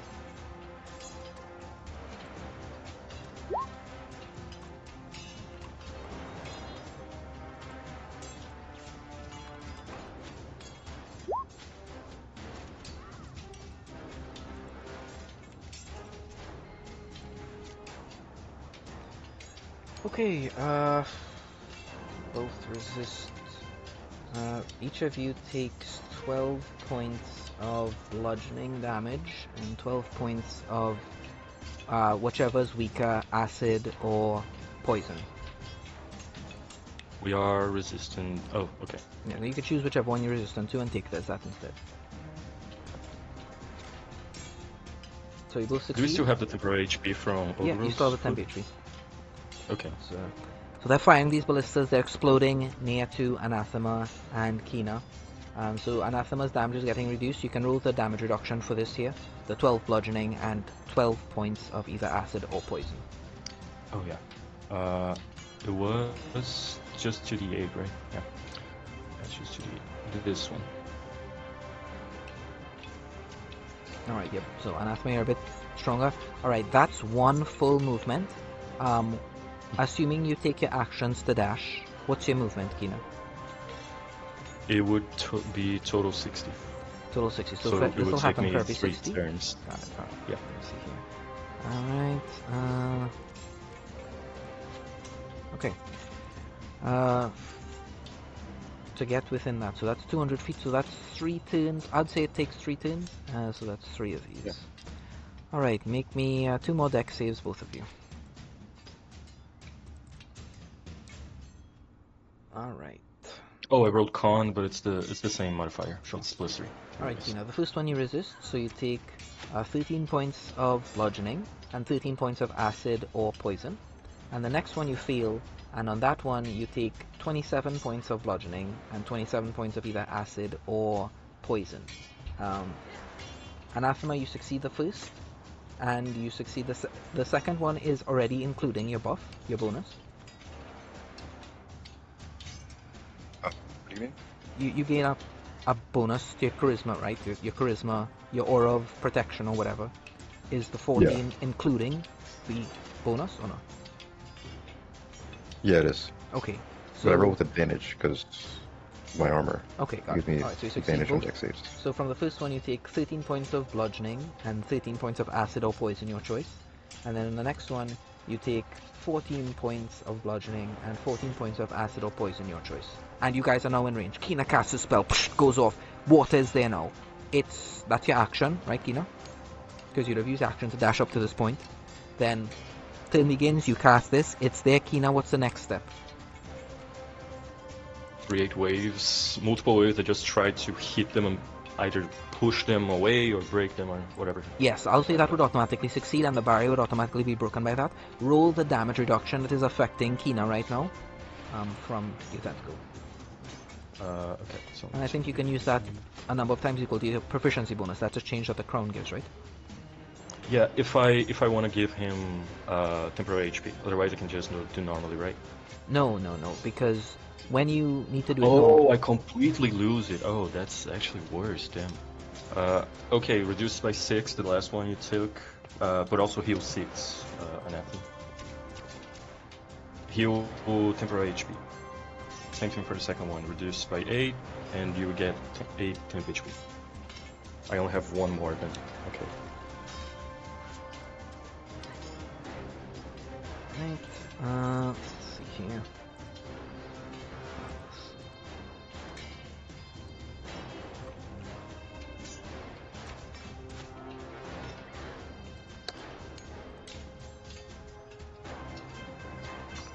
Okay, you guys are here, that would be that. So on this turn, on the turn where after you use your action dash, you cast that, and then the next turn after, another thing will come down. Alright. It's at this point where you're closing in, they recognize where you are, and now there are 2 each turn are coming down towards the group. Well, towards those who ran out. Alright, Kina and Athma. Dex saves. 2 of them this time. Since it was already 3 rounds, wouldn't the other ones be able to have done something? Apparently I'm sure they could have if that was part of the plan, but this is the part of the plan where you are making your way 200 feet out from the tree line. You're using this to break through the barrier, and I don't know what the next part of that plan is, but this is that part of the plan. Currently, how far are we? In? 200? You're 200 feet away from the tree line, right there. So there's 300 feet between you and these wolves. Okay, if I cast haste on Abi, could he cut that time down? Yes, by a great deal. Okay. Then yeah, I'll do that. And he'll have me and Kina ride off. Right, you summon Obi. That's an action to summon. Yeah. Use your turn to summon Obi right now. I'll assume that was on the turn that Kina cast the first thing. So on the second turn is when you cast haste and you begin to move off. Both of the things would still hit you, and it would hit Obi, as you guys are making your way away from here after Kina cast the second spell. So you're making me 2 dex saves, Kina's making me 2 dex saves, and Obi's making me 2 dex saves. I should died. Okay, that's 2 saves for Kina. Alright, Kina, on the first you take 14 points of bludgeoning and 14 points of acid or poison, your choice.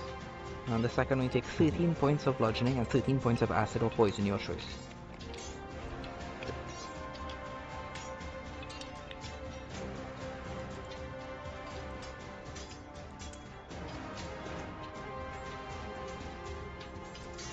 Alright, Kina's still up. Anathema, you make me saves, and Obi makes the saves now.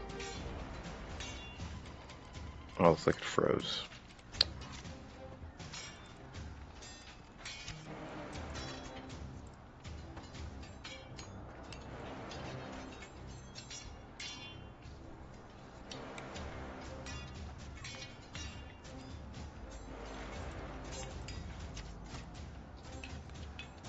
I'll roll him for you. Advantage, right? Yeah. I'm pretty sure you're going to succeed on both of them.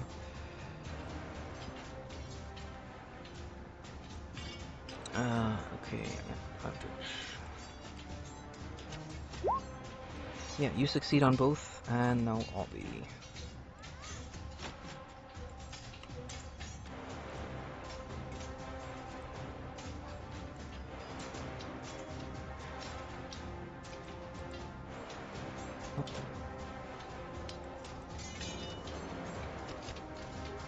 Wow, Obby's sheet is a bit strange. What the hell is going on here? Its dex is +1.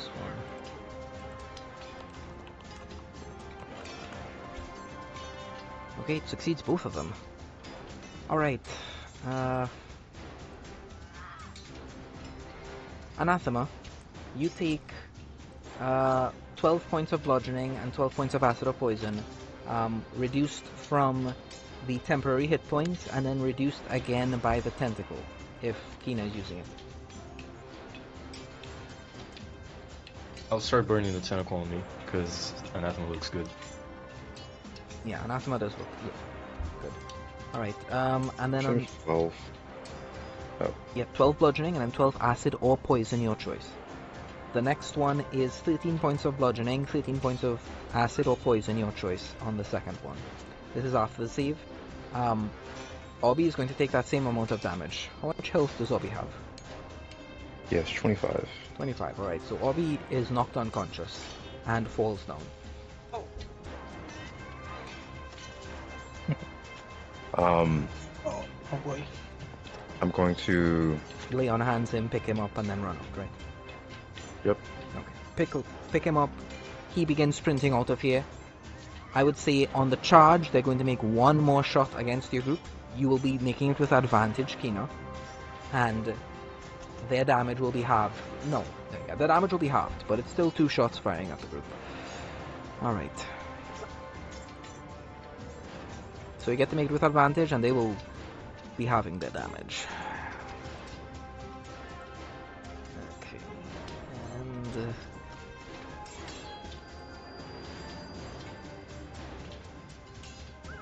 right.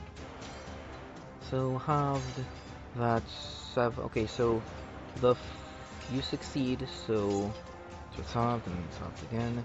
You take 7 points of bludgeoning, Kina, and 7 points of acid or poison, your choice. And on the next one, it's halved and halved.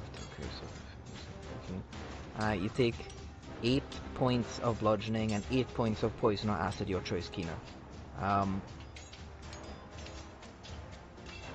Alright, Obby would take the same. 7 and 7 and 8 and 8.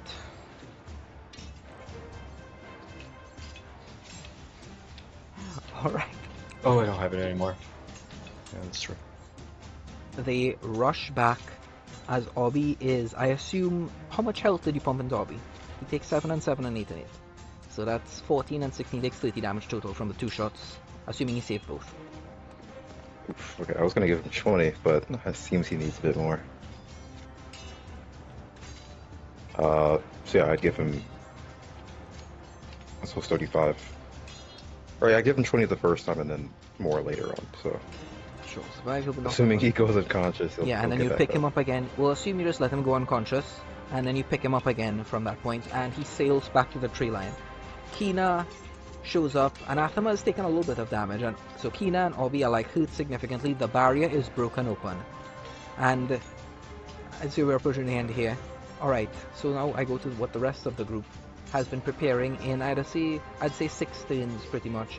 It would be 2 to dash, 2 to cast, 2 to combat. Something like that. Assuming you pick them up. Alright. I disrupt spellcasters. So none of what happened was spellcasters. That was just like launching things. This.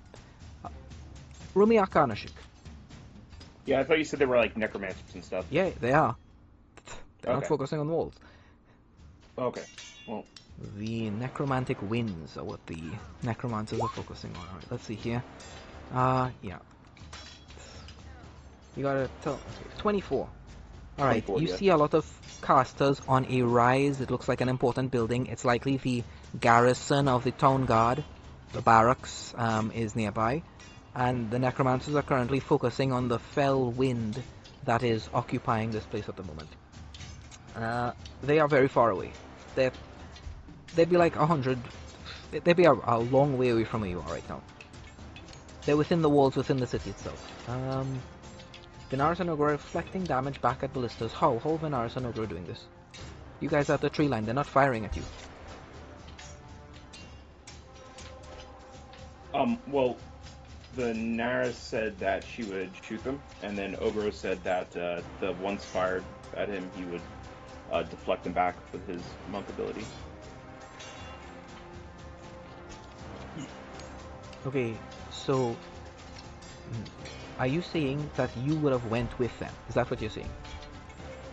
Yeah, I assumed we were doing all of that at the same time, right? So like we like the ones that fired at Anathema and Kina, like we would stop them, and like it was all of us at once, right? So like the spellcasters that would try to attack us, I would stop them. Right, etc. there's no ground infantry for Anathema. Assuming Venaris and Ogro went with them, make me it would be 1, 2, and then 3, 4, 5, 6, 7. Make me 8 deck saves, Venaris and Ogro.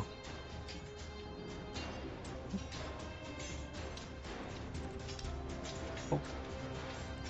1, 2, 3, 4, 5, 6. The DC is 7. 15, you can add Anathema's bonus to it. I'll tell you what the damages are in total. Okay, only one hit, so I only get damaged once because I have evasion. Sure. And you can just take damage from the first one. So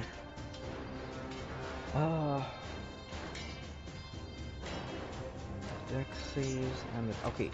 So you would take 12 points of bludgeoning and 12 points of acid or poison from this ballista that lands nearby and explodes into the stuff. And Venaris, how many saves did you get total? Venaris is muted, so we'll assume parents aggro for the time being. Oh no, I'm seeing the rolled. Oh, sorry, I'm here. I did 8 saving throws. And did you? How many of them did you succeed? The DC is 15. DC was 15, okay. And you'd assume you'd gain +3 because of Anathema's aura of protection. And I only missed 1. Okay, so we'll say you'll take full from the first then. So from the first, let's inside check the control. Alright, so from the first you take 24 points of bludgeoning and 24 points of acid or poison, your choice. The next one is 13 and 13, so I'll just write down here. 24, all of this is times 2. And the extra, the times 2 is, you got one as bludgeoning, and the next part is of acid or poison. Are you resistant to acid or poison? Nope. Okay, so you take full then. Alright, so this would be X. How many did you fail? 1. 1, alright. So that would be, alright, 48. This would be 26, 28,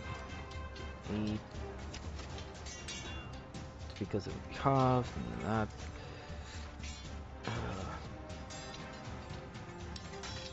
24, 25, it's 5,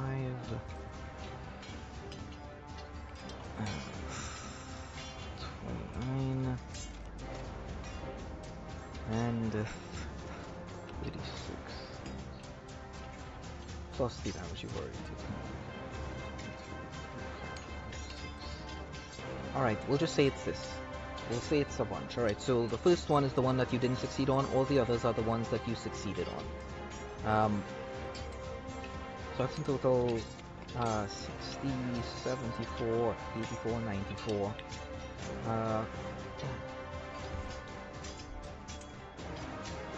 112. 138, 48, 58. Okay.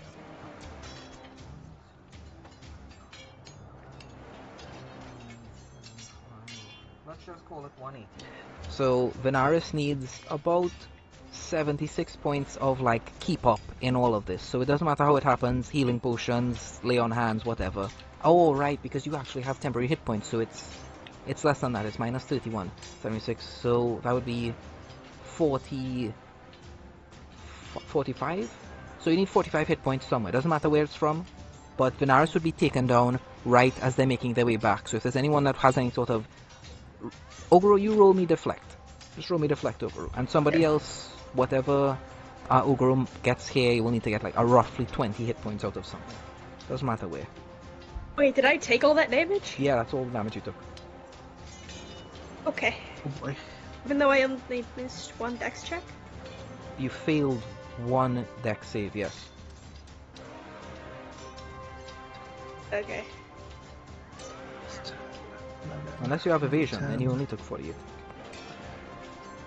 Nope. Ogro, just roll the whatever it is. Oh, okay. Hold on. Sorry. 5 plus 11. 20, So, alright, so you need 25 hit points out of somewhere. Assuming all the temp HP, assuming Ogro does that, you need 35 hit points out of somewhere. So Venaris is down.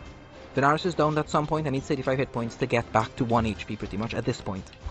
It would be back and forth, but that's the math of it. Yeah, I'm going to. I can. 2 supreme healing potions, so I'm going to give one of them to Venaris. Okay, 1 supreme healing potion, we'll say that's And- good enough. So Venaris is at 1 right now. The entire group makes their way back to the tree line. The initial thing is broken down. Oh, okay, now what? Did Venaris get to shoot the people she was trying to shoot? Venaris can shoot as many times as she can shoot 2 turns with, assuming she's within range. Venaris, what's the range on your longbow? Or your short bow, whichever you have at the moment. I have my longbow that's 150 feet and up to 600 if I use it at disadvantage. Alright, so you can fire on the turns you're not dashing alongside your group. Which I assume would be the 2 turns that the group is actually there when Kina is casting for 2 turns, using the action 1 round, then using the action the next round. Having used the action to dash to get to that point. Yeah, so you can actually pick people off this wall. You can choose. Pick any targets and make your attacks. You can make 2 full rounds of attacks here. Great. So 2 full rounds of attacks is 4 damage. 4 attacks? I'd like to go at... Yes. Yeah, sure. Or 4 attacks, I mean. Yeah, I'd like to go at this freaking guy right there. Okay, so that would double the radiant to 22, 30, 35. You learn how much hit points he has. Oh, but the second one misses. So the third one would kill. So those 2 shots will kill, and the third one doubled. You can kill another target. Pick another target. This other guy. Could you draw a circle around them, please? Yep, that guy. Alright, yeah, sure. You pick him off. You pick off 2 of the commanders of those Let's go. groups. They won't be directed. Their attacks will be random. They will not be singling anyone out. Alright. What now? I'm gonna down another healing potion. Sure, no problem. You take a healing potion. Take a short rest if you really want to. If you want to, we could call this session.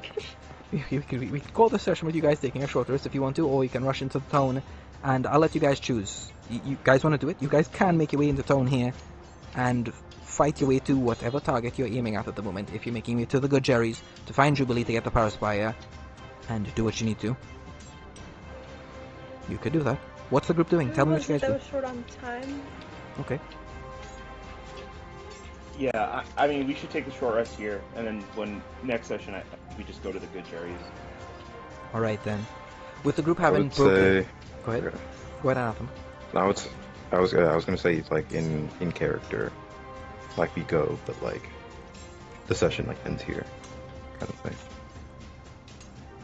If you want to. You guys can decide now. I'd like it if you decided now. I don't like it when we come together and then we spend an hour and a half of the session deciding the things that should have been decided in advance, like we did with last session. So make the choice. Short rest or... Yeah, was somebody short? Oh, The only thing about short rest is that like we're giving more time to them. That's the only Yeah. thing.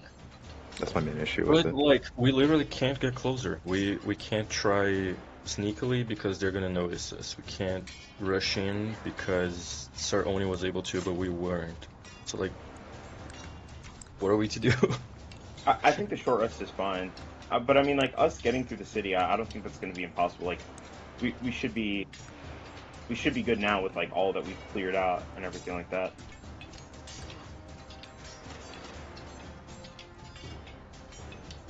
Oh, I'm more worried that we're leaving Gulaps. Yeah, well, like, we cleared. I don't know what Gulops has been like doing or like how he's been traveling, but we cleared a lot of enemies out for him, and then we'll be traveling right behind him. So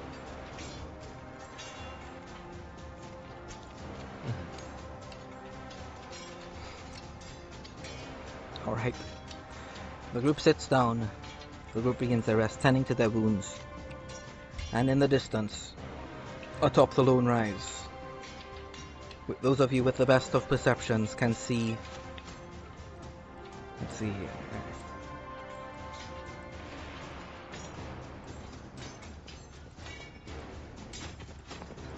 A figure lift. You guys should be able to see at the center of this town here.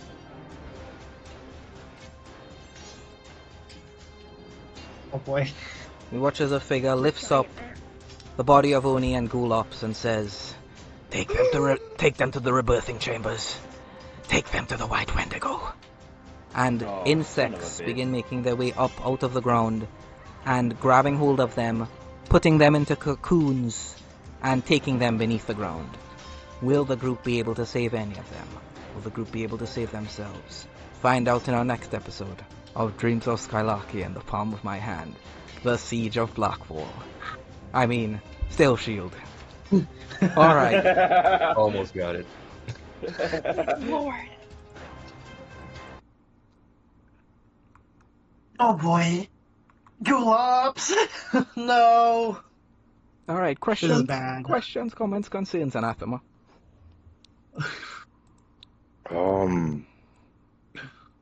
Wow. In terms of questions, I'm gonna have to sit on stuff and reread my notes. Comments. This was a great session. I'm sorry I was late, and I'm still a little drunk right now, I think. But nice. Sorry. but yeah, this was a great session. Really enjoyed it. I really like the what was it? The like going into it, like where we had when it was us and Oni, and we just broke out of prison. We were like going from that. I really like that part. Hydra Venom, yeah. I was gonna say Exalt or something. I don't know. Concerns.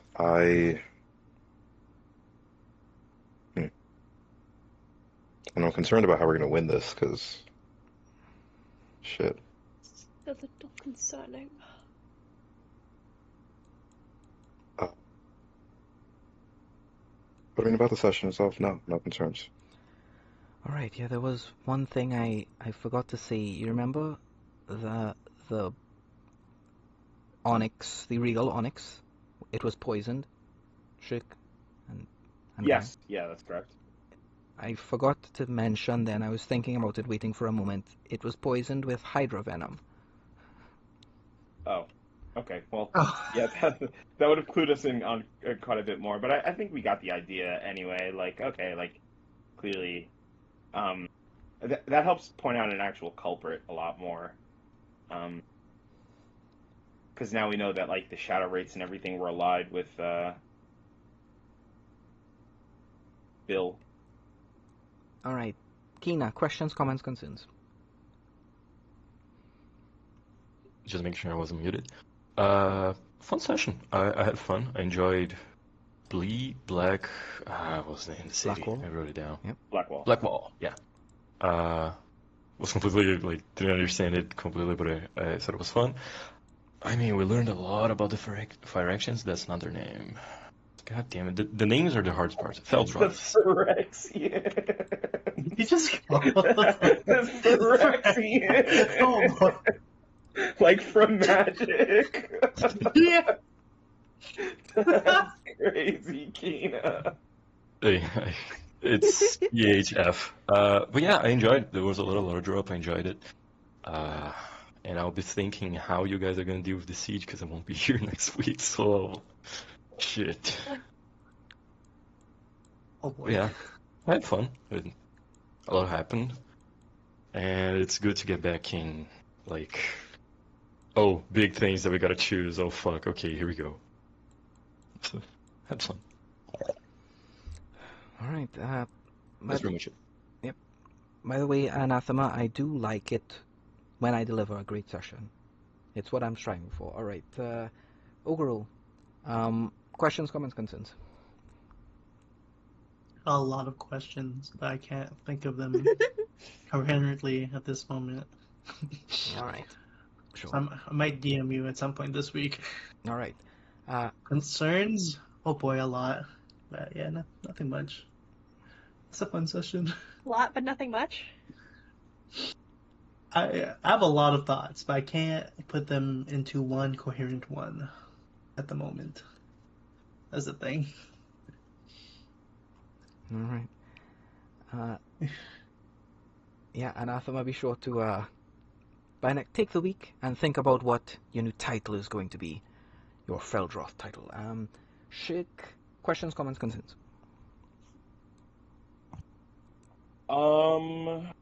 Okay. Questions. Let's start with comments. Comments. I also had fun this session. It's been really cool to see it unfold.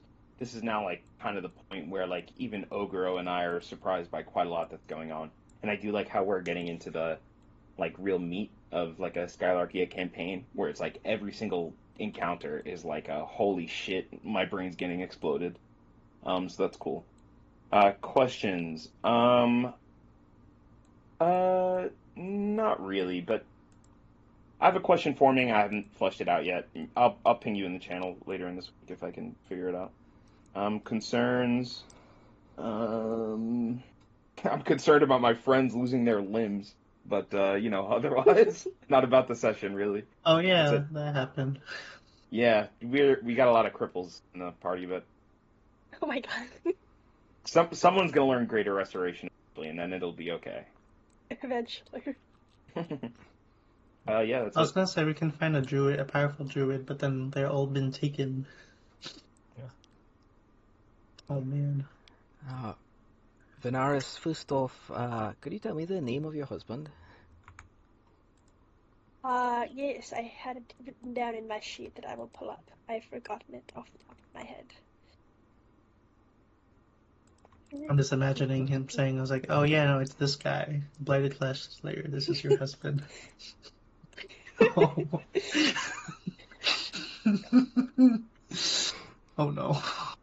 I'm tempted to give you an inspiration. That's exactly what I was thinking. No! Wait, Wes! No!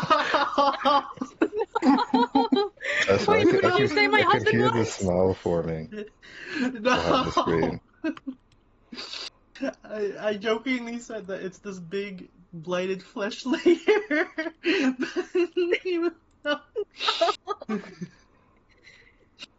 Oh boy. My husband is a tiefling.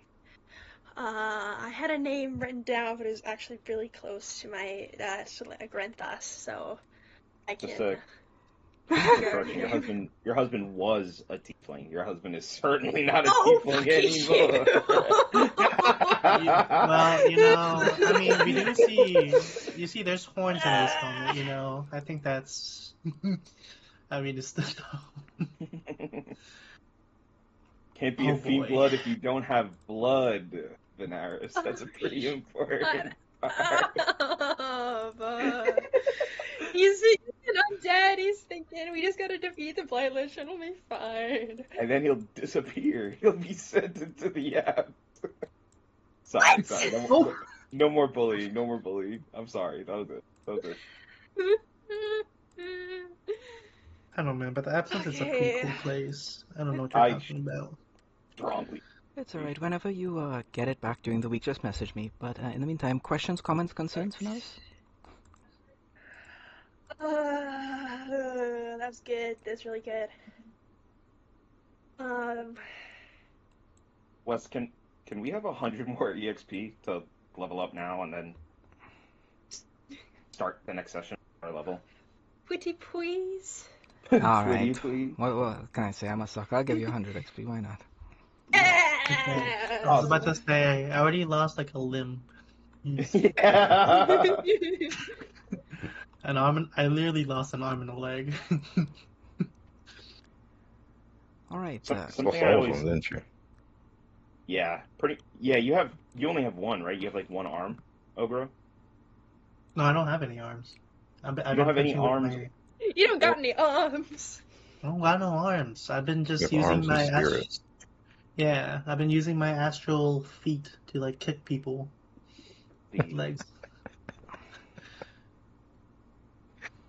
I need to find a healer. A monk without limbs, man. This is not That's it. the. You really need a therapist. That's the. But look, What's a therapist gonna do, man? I got 2 plushies for the price of it. You know, this is not bad.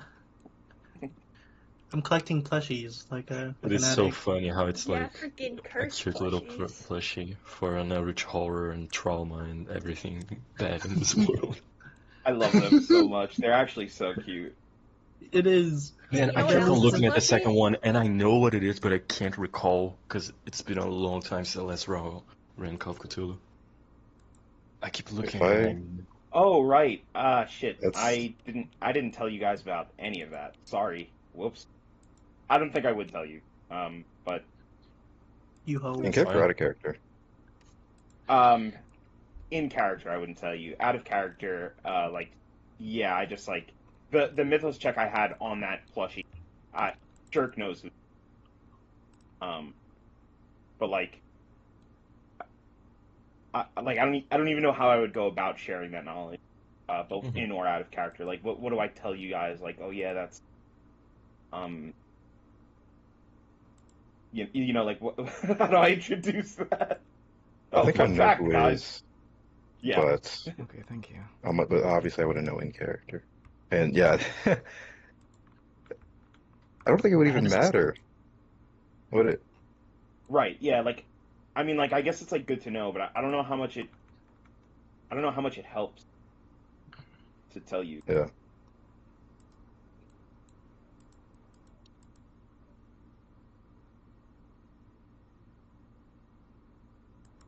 I don't know. Guys, you It's know, just gotta. I might be going down the path of the wrathful at some point. This peace talk is nonsense. I couldn't agree more.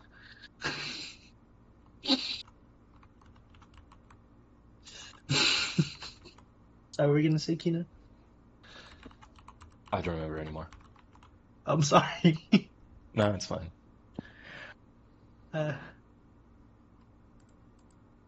Something I think about every campaign is that, like, over the course of the campaign, our characters become physically disfigured, right? And I think it does Yes. drive home the point that, like, you know, like, okay, like, obviously, like, in a symbolic way, we lose humanity as, like, the campaign continues. But, like, also physically, like, we don't look or function like human beings anymore. Like, no one knows what, like, our internal organs might be fucked up. Certainly our, like, external ones. Like, I have 2 tongues and 6 eyes. Like, I don't know about the rest of you guys. Like we're like, not even... We're horribly disfigured, you know? Like, Yeah, like a before and after picture would go crazy. yeah. Yeah, it would. Oh boy.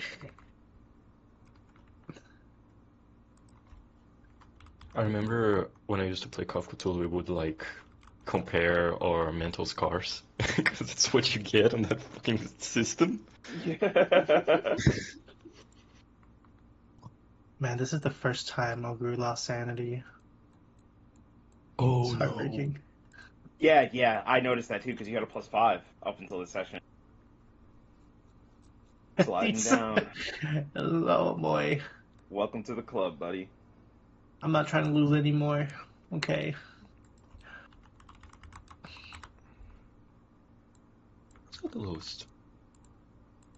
On our old sheets, like back before 2024, we used to have like in our treasures section, it would be sanity. Like that Wes would always write like your sanity, your soul, and I still think those are like I still write them down on my sheet as like treasures because like that's all you have campaign.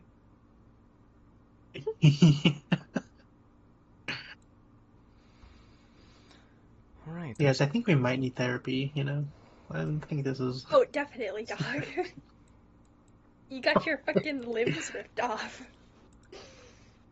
It's for the greater will of the cosmos, you know? Yeah. Also, It's your fine. dad's never told you he loves you, so that's kind of a good reason to Yeah, go. there's I that think.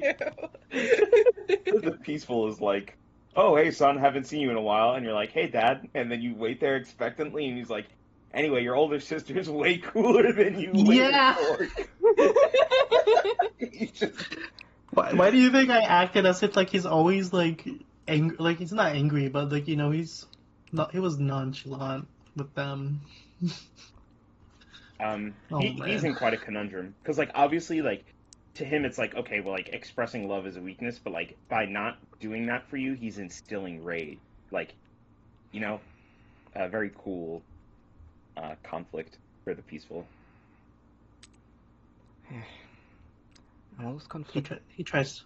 Oh, sorry, go ahead. I'm almost conflicted whether or not I should like tell you about these things. But the peaceful part of the Vanguard, and they had no emotions, and he had this dream one day where he started having emotions, and he pushed that to the extreme because in his civilization no one has emotions. So he wanted to feel, he wanted to experience, he wanted to know what it was like to be human, to live, to breathe, to feel, and so he came That's to why he's Skylarkia, and he pushed his feelings to an extreme. And that pushed his rage to an extreme too because he experienced emotion, but that also allowed him to experience loss and hatred and all of these other things that come with it, and sadness and hopelessness.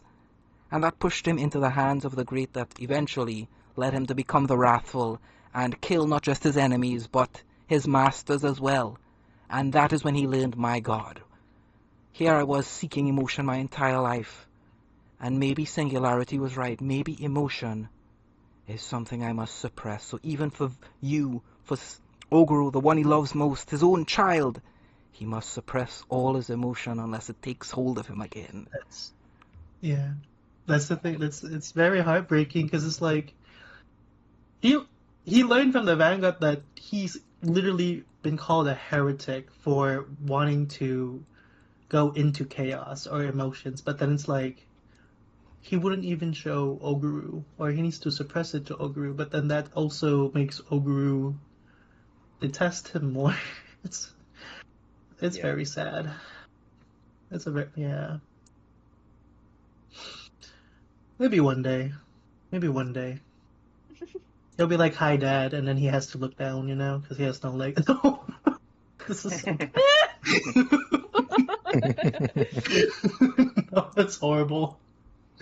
I need to make an admission to get my legs and arms back. Yeah, but like, I'm gonna I do put that in think- the quest journal.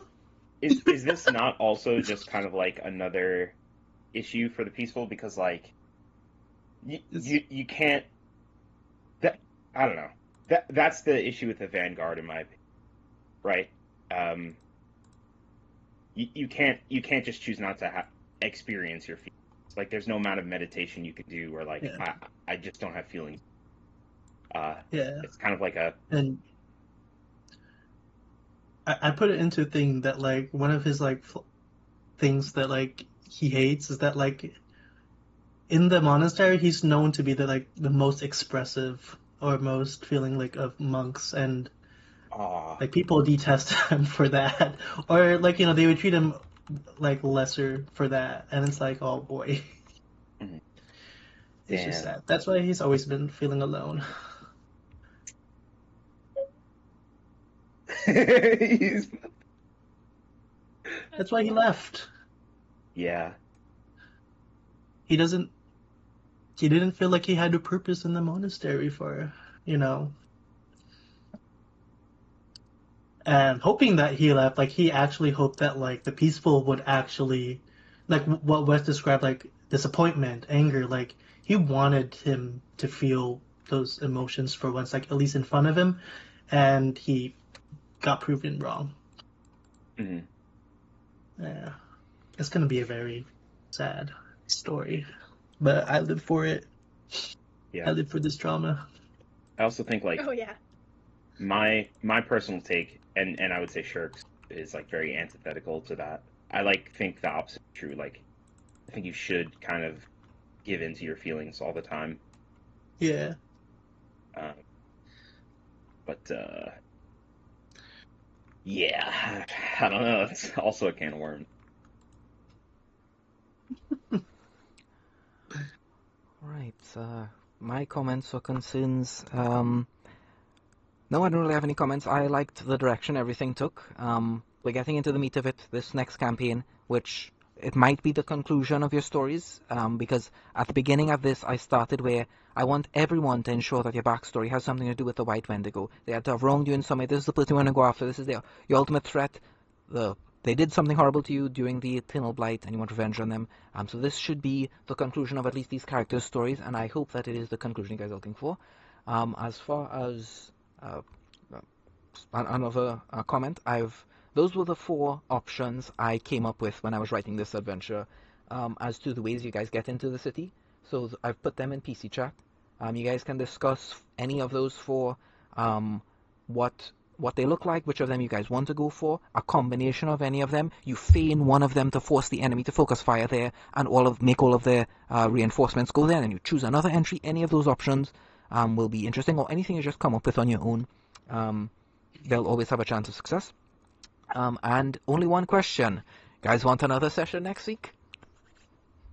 Hell yeah. Hell yeah. Of Yeah. course, of course. Wonderful. Then I'll see you guys Friday. Kina, enjoy your thing you're going to, and stay safe, right? Yeah. Alright guys, good session. I'll catch you all in the next episode of Dreams of Skylarkia, the Siege of Port Still Shield. See ya. See you guys. See ya. Take care. Sweet. Have a good week.